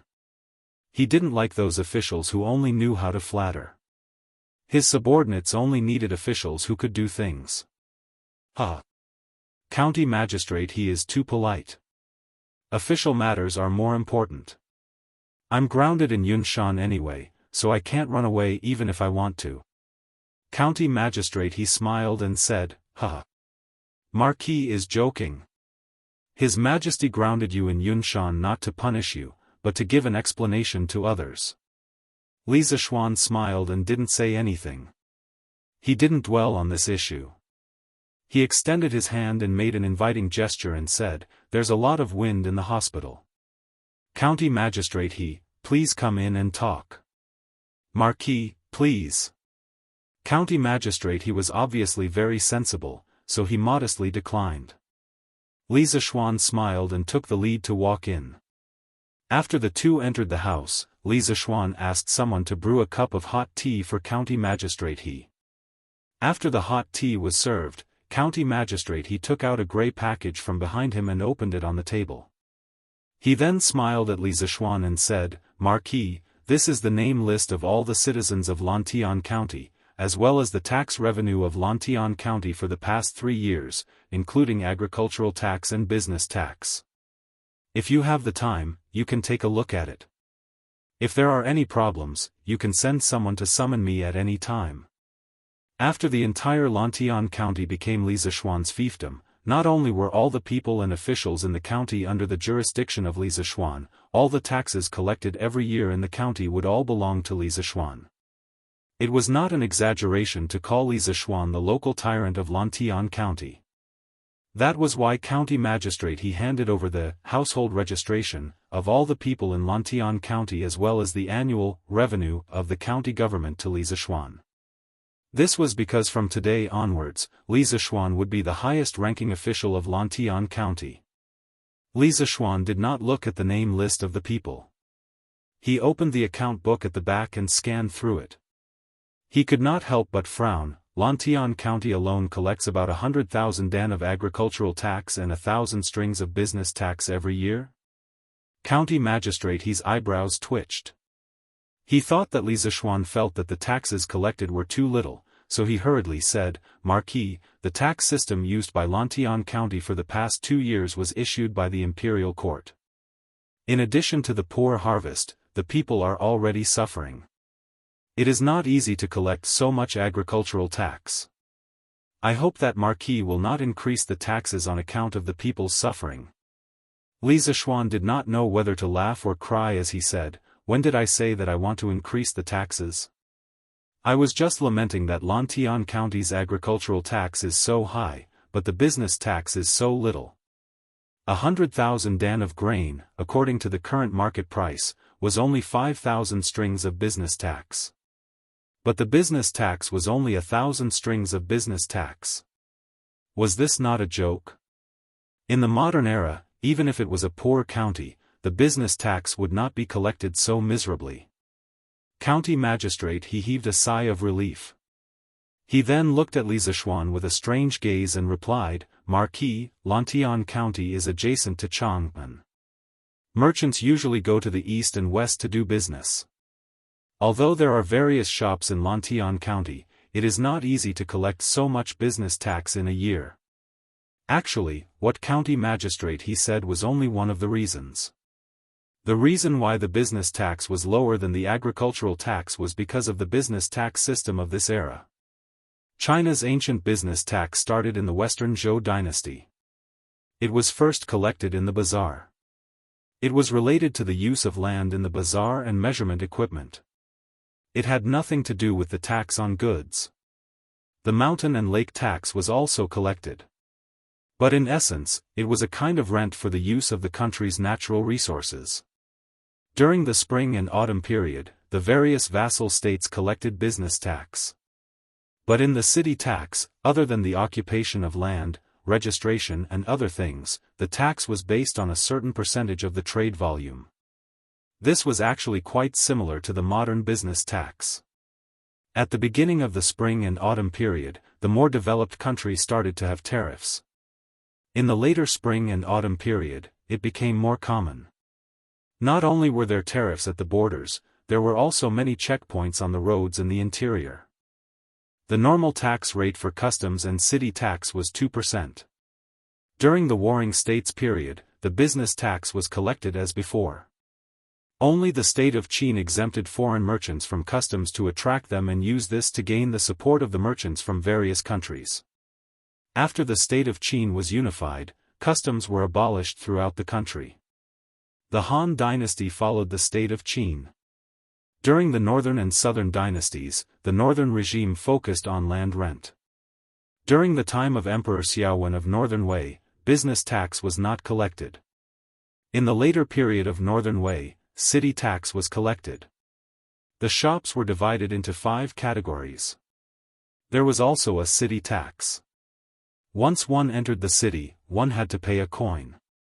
During the Sui dynasty and the early Tang dynasty, the country was unified. Once again, customs were abolished and only the city tax was collected.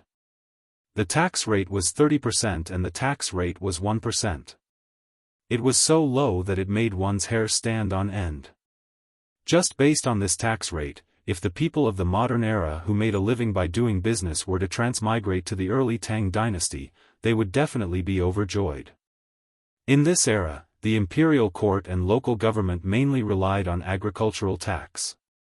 The business tax was just a buy one get one free gift. Li Zishuan frowned and said, County magistrate in the next 2 days, I want you to organize a detailed document on the agricultural and business tax collection method, ratio, and scope of Lantian County. Send someone to deliver it to me. County magistrate was a bit confused, but he still nodded and said, okay.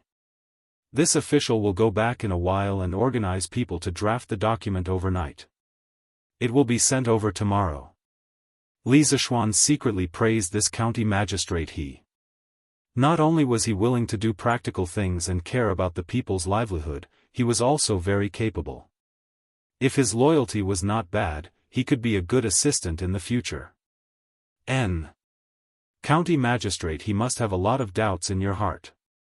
This marquis will tell you clearly. Regarding the agricultural and business tax, this marquis feels that the business tax is too light and the agricultural tax is too heavy. In the next 3 years, the agricultural and business tax ratios of Lantian County must be reversed. This is my promise to the people of Lantian County. It is also my hope for all the officials of Lantian County. Li Zishuan looked at county magistrate with a burning gaze. His words did not stop until he was shocked to death. Chapter 1186. Yunshan Courtyard, Li Residence Main Hall. After county magistrate heard Li Zishuan's words, he couldn't help but jump in fright. Reversing the ratio of agricultural tax and business tax, this was something that no one had ever dared to think of since ancient times.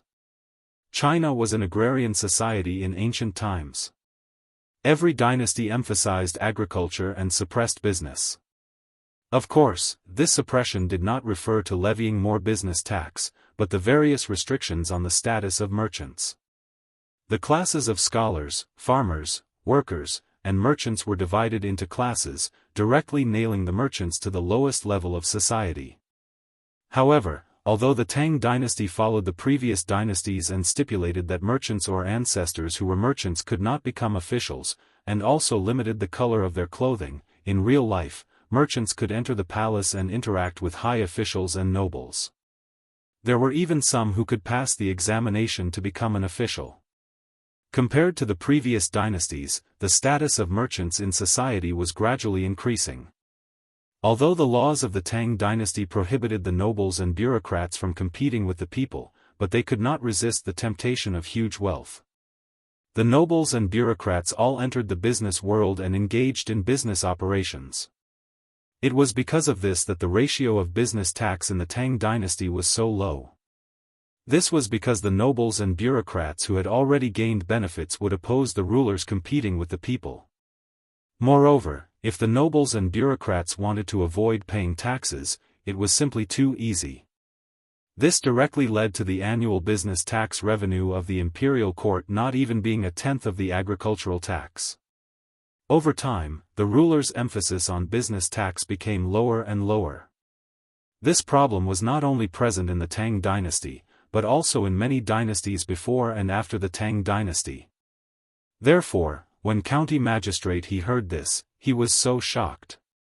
Marquis, if you rashly change the ratio of business tax, I'm afraid that all the shops in Lantian County will move away. Moreover, the aristocrats in the city may all oppose it. When that time comes, I'm afraid that the business tax we receive will be even lower. County magistrate he had been an official for so many years, his experience in governance was much richer than Li Zishuan. He almost instantly thought of the consequences of increasing business tax. Li Zishuan smiled and waved his hand, saying, "Let's not talk about this first. In the future, this marquis will naturally have a way to make the merchants in the county voluntarily pay more tax. This marquis will first familiarize himself with the situation in Lantian County before saying anything else. Otherwise, it will really be just an armchair strategist." Hearing this, county magistrate he couldn't help but have a good impression of Li Zishuan. Actually, before he came, he was worried that Li Zishuan would act according to his wishes and arbitrarily implement government orders. If that was the case, he couldn't do anything about it. After all, Lantian County had completely become Li Zishuan's fief. As long as Li Zishuan didn't rebel, no one could control him.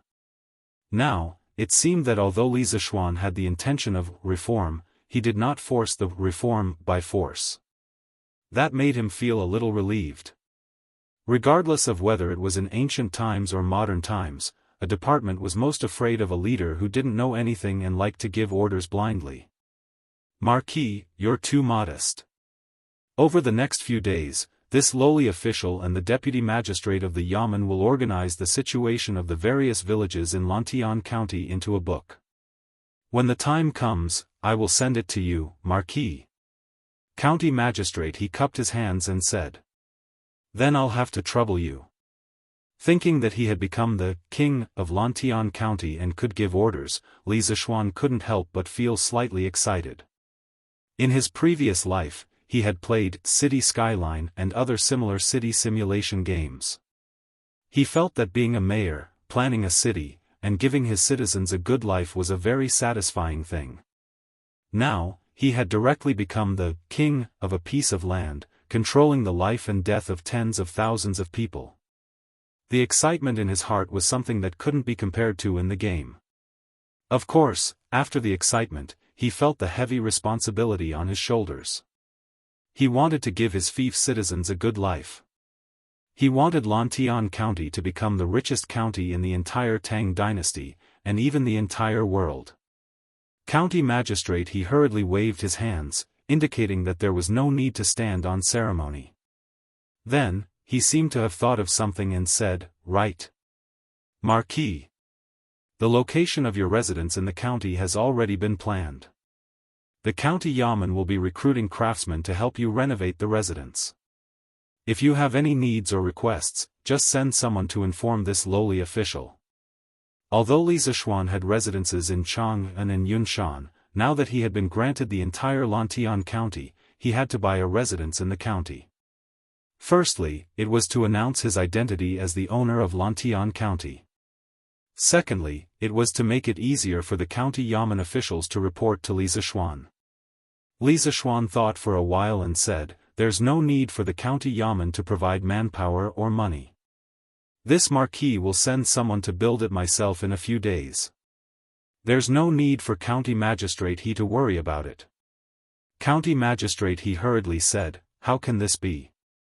Since Marquis has been granted the title of Lantian County, renovating a residence for Marquis is the responsibility of the yamen. How can we let Marquis spend money?" Li Zishuan waved his hands and said with a smile, "That's enough.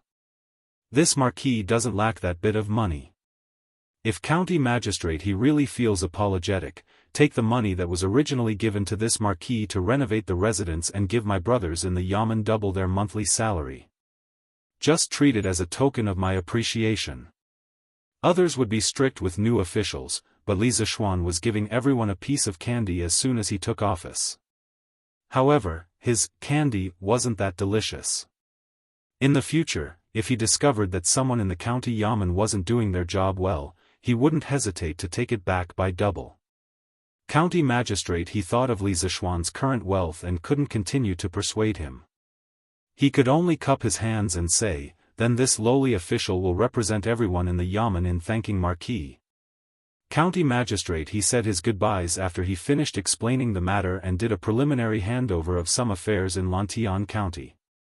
He was very satisfied with the outcome of this negotiation. Li Zishuan did not make things difficult for him, and for the time being, he would not interfere with the county yamen's personnel structure and government decrees. Lantian County would also not be thrown into chaos because of a sudden arrival of a new master. Time passed quickly, and in the blink of an eye, it was the 15th day of the first lunar month, the Lantern Festival, also known as the Lantern Festival, the lesser first lunar month, the Lantern Festival, or the Lantern Festival. The 15th day of the first lunar month was the first full moon of the year.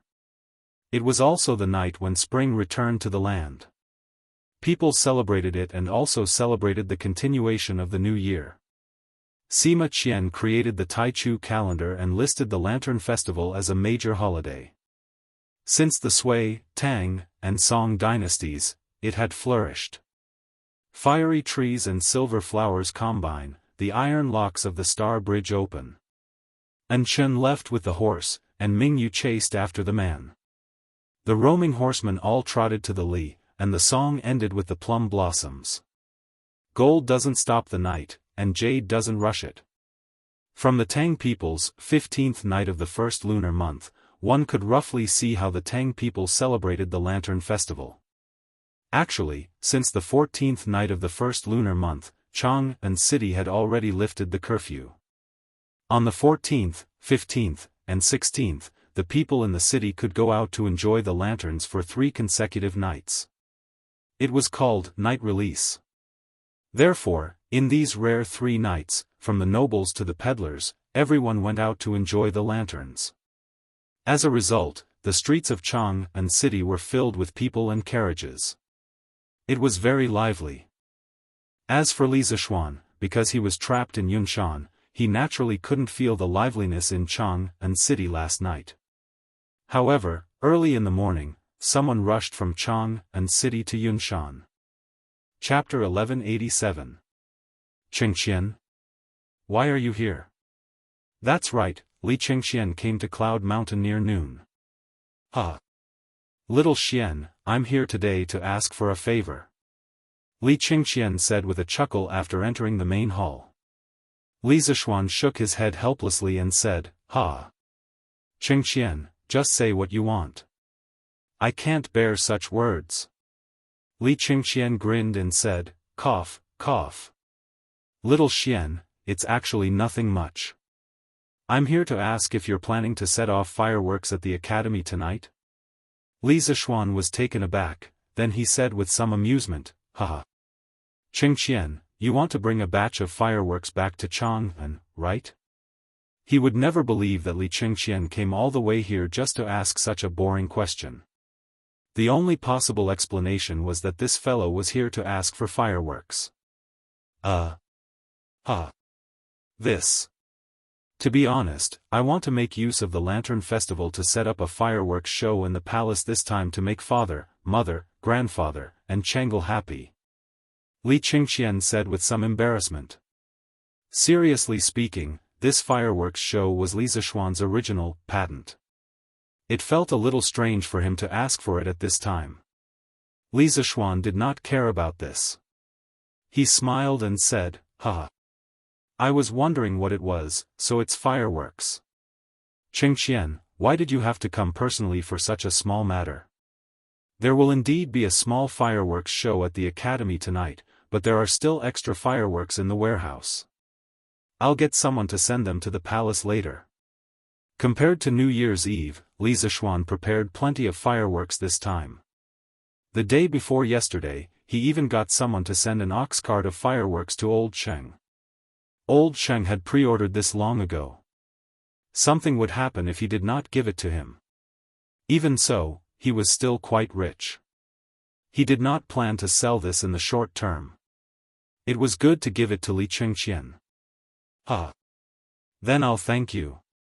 Li Qingxian said with a smile and cupped his hands. But Qingxian, you have to take care of the fireworks and prohibit all sources of fire from getting close. Otherwise, this thing will cause a lot of damage. No, I'll send a craftsman over to take care of the fireworks for you. The imperial palace was an important place. Once an explosion or fire occurred, the impact would be no small matter. Li Zishuan had no choice but to be cautious. Yes. That's for the best. When the time comes, I will also send some people to watch over them carefully. Li Qingxian nodded seriously and replied.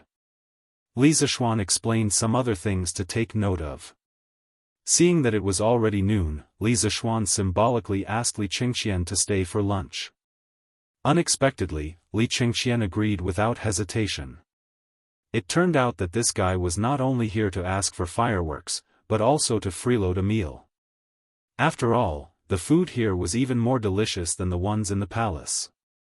At 5 in the afternoon, the sky gradually darkened, but Chang'an city was brightly lit. Since ancient times, the Lantern Festival was the last festival of all kinds of festivals during the Spring Festival. After this festival, everyone would settle down and do what they needed to do. Therefore, the people also attached great importance to this festival. Before the sky turned dark, every household and every neighborhood hung 2 lanterns in front of their doors. The eastern and western cities did not implement a curfew tonight, and all the big shops were operating as usual. Neat rows of lanterns were hung on both sides of the street. There were many types of lanterns, and each had its own characteristics. There were egrets twirling flowers, yellow dragons spitting water, golden mallards, silver swallows, transient light cave, star-gathering pavilion, and so on. It was dazzling. Such a beautiful display of lanterns naturally attracted all the people, from the emperor to the commoners. When the sky turned dark, the city was immediately filled with carriages and horses. No one cared about the people. The families of the kings and lords made merry on horseback, praising and competing with each other. The scholars all composed poems to record the event. After dinner, most of the commoners in Chang'an city brought their families out to shop. Some restaurants and shops took the opportunity to launch some promotional activities to attract a large number of rich people to spend money in their shops. They all wanted to make a lot of money tonight. Ahem, except for the men who would go out, the women also went out tonight. According to records, on the night of the Shangyuan festival, Chang'an city was as bright as day. The mountain shed was more than 100 feet high. After the divine dragon, there were many decorations. Scholars and women all went out at night, and the roads were blocked by carriages and horses. The Lantern Festival was also known as the Valentine's Day in ancient China. The beauties in ancient times were usually very honest. Basically, they lived a monotonous life of not going out of the house, not going out of the house. They were watched too strictly. However, it was different during the Lantern Festival. Not only could they go out of the house, but they could also go out at night. This made the ladies very excited. Therefore, many Tang poems left verses of beauties playing and looking at the lanterns during the Lantern Festival.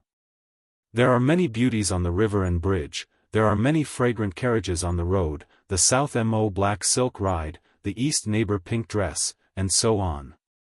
As a result, the night of the Shangyuan festival was even more lively. Everywhere in Chang'an city could be seen children chasing each other, girls playing, and single men giggling. On Yunshan Mountain, the festive atmosphere was also quite strong. Although the number of lanterns was definitely not as many as those in Chang'an city, the variety was not inferior at all. The entire Yunshan Mountain was decorated and surrounded by lanterns. Looking up from the bottom of the mountain, it was as if there was a dreamy fairy palace on the mountain. Chumo, why don't you go back to Chang'an for the festival? Maybe you can bump into a lady on the street. If you two catch each other's eye, Uncle Cheng will be very gratified. After Li Zishuan came to the brightly lit academy, he met Cheng Chumo, Li Tai, Sun Zifan, and the others who were fighting bandits on the lawn in front of Guanghua building. He couldn't help but make fun of them. There was no other way. Cheng Chumo was the only leftover man among them.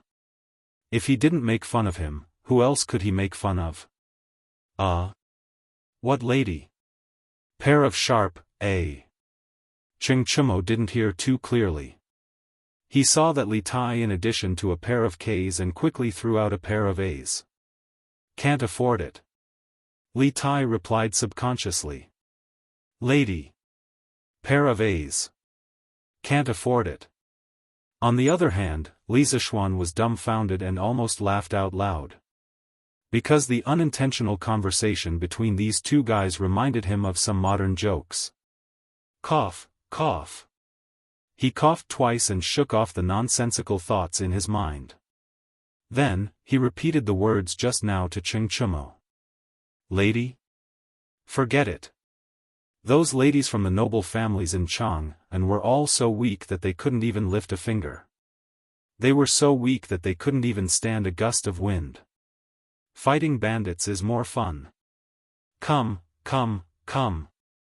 3, 4, 5, 6, 7, straight. Cheng Chumo curled his lips and complained. In the blink of an eye, he continued to join the battle. Chapter 1188. Yamacho. Will there be lanterns at the academy tonight? After the game, a piece of paper appeared on Cheng Chumo's forehead. While the cards were being shuffled, Li Tai raised his head and asked Li Zishuan.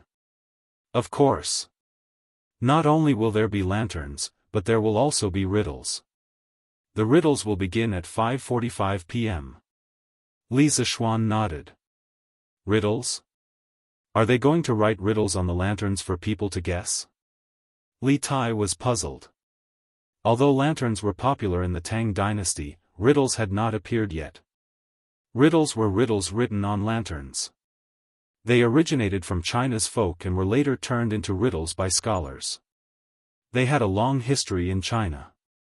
During the Spring and Autumn period and the Warring States period, there were riddles.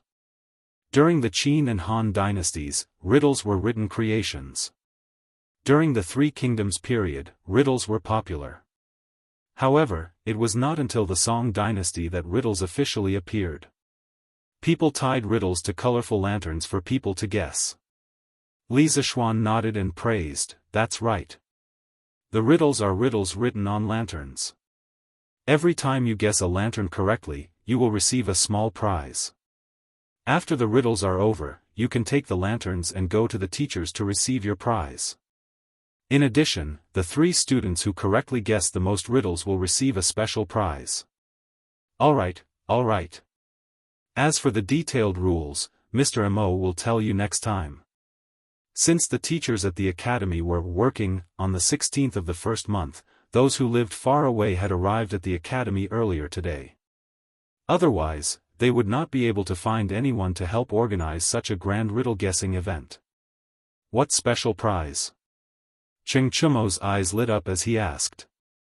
Li Zishuan rolled his eyes and said unhappily, no matter what the prize is, what does it have to do with you? He did not believe that this idiot could get first place in the riddles. Feeling Li Zishuan's contempt, Cheng Chumo said unhappily, F***ck. Yamacho, what do you mean by this? Although I'm not good at all subjects, I'm definitely better at guessing riddles than Qin K, okay? I've been playing with this since I was a child, and I'm tired of it.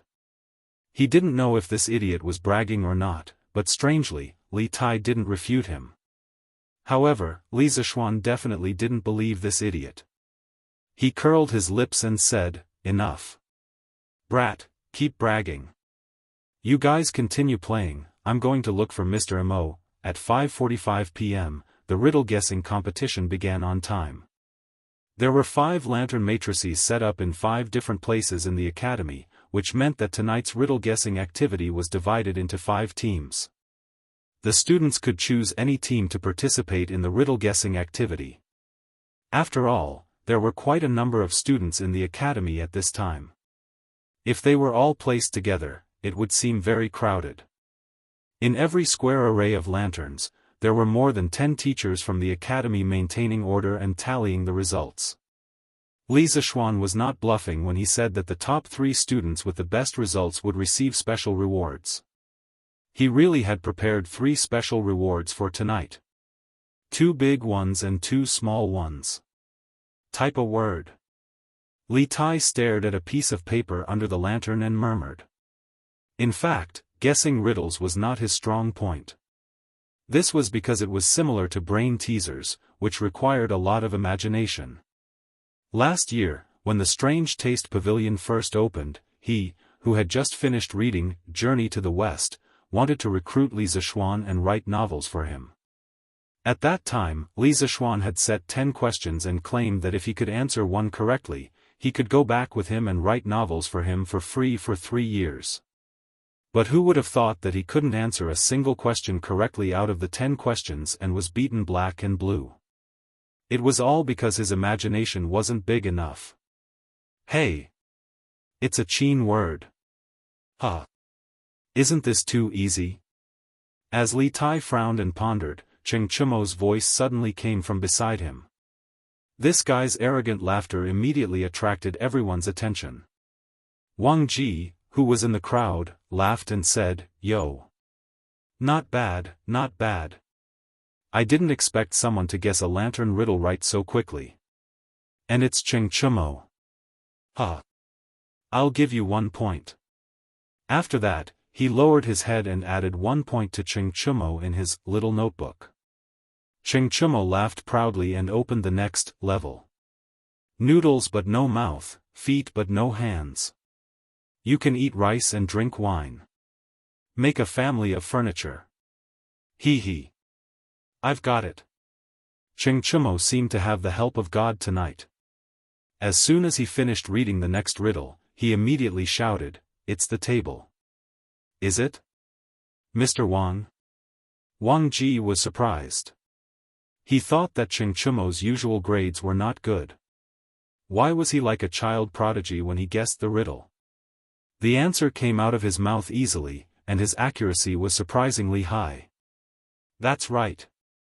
It's the table. Cheng Chumo, add another point. The students were in an uproar. They all looked at Cheng Chumo in surprise. At the same time, they also sighed in their hearts that this riddle was very interesting. It was much more interesting than just guessing riddles. Chonyo, how can you guess so accurately? When did you become so good? Sun Zifen could not help but tug at Cheng Chumo's arm and wonder. Cheng Chumo said proudly, Hee hee. What else could it be? It's because I'm a prodigy. Sun Zifen rolled his eyes and almost spat out last night's meal. F***ck. Stop bragging, Chumo. You call yourself a prodigy? Your grades are not even as high as mine in every exam. If you're a prodigy, then what am I? Tell me the truth, don't talk nonsense. Cheng Chumo looked embarrassed. He scratched his head and said the truth, hee hee. Actually, there are many riddles here that I've seen before. At that time, my favorite thing to do was to guess riddles. I used this to win a lot of money from Zhang Sun Chong. Zhang Sun Chong, who was guessing the riddles in another square of lanterns, could not help but sneeze. Cheng Chumo continued to break through all the obstacles, and his score continued to soar. Li Tai, who followed behind Cheng Chumo, had seen more and more of the lantern riddles. He also began to understand some of the rules, and the riddles he solved slowly increased. The rest of the students showed their magical powers and displayed their intelligence. They wanted to get more prizes. Some people even wanted to fight for the top 3 places to get the so-called special prize. The academy suddenly became a sea of joy. The festive atmosphere was not worse than some places in Chang'an City. After 2 hours, Li Zishuan announced the end of the lantern riddles. The students received their prizes from the teachers of the academy according to the number of lanterns they guessed. The prizes were not expensive. They were just some small wooden animal carvings sold in the Wonderful Taste Pavilion. Compared to that, the students were more curious about the special prize Li Zishuan mentioned. Under everyone's gaze, Li Zishuan finally said loudly, "Next, I'll announce the top 3 of this lantern riddles. First place, Cheng Chumo. Second place, Li Yan. Third place, Zhang Sun Chong. These 3 students will receive a copy of the Interesting Mathematical Questions collection, compiled by me." Pfft! Crack! This was the sound of vomiting blood and heartbreak.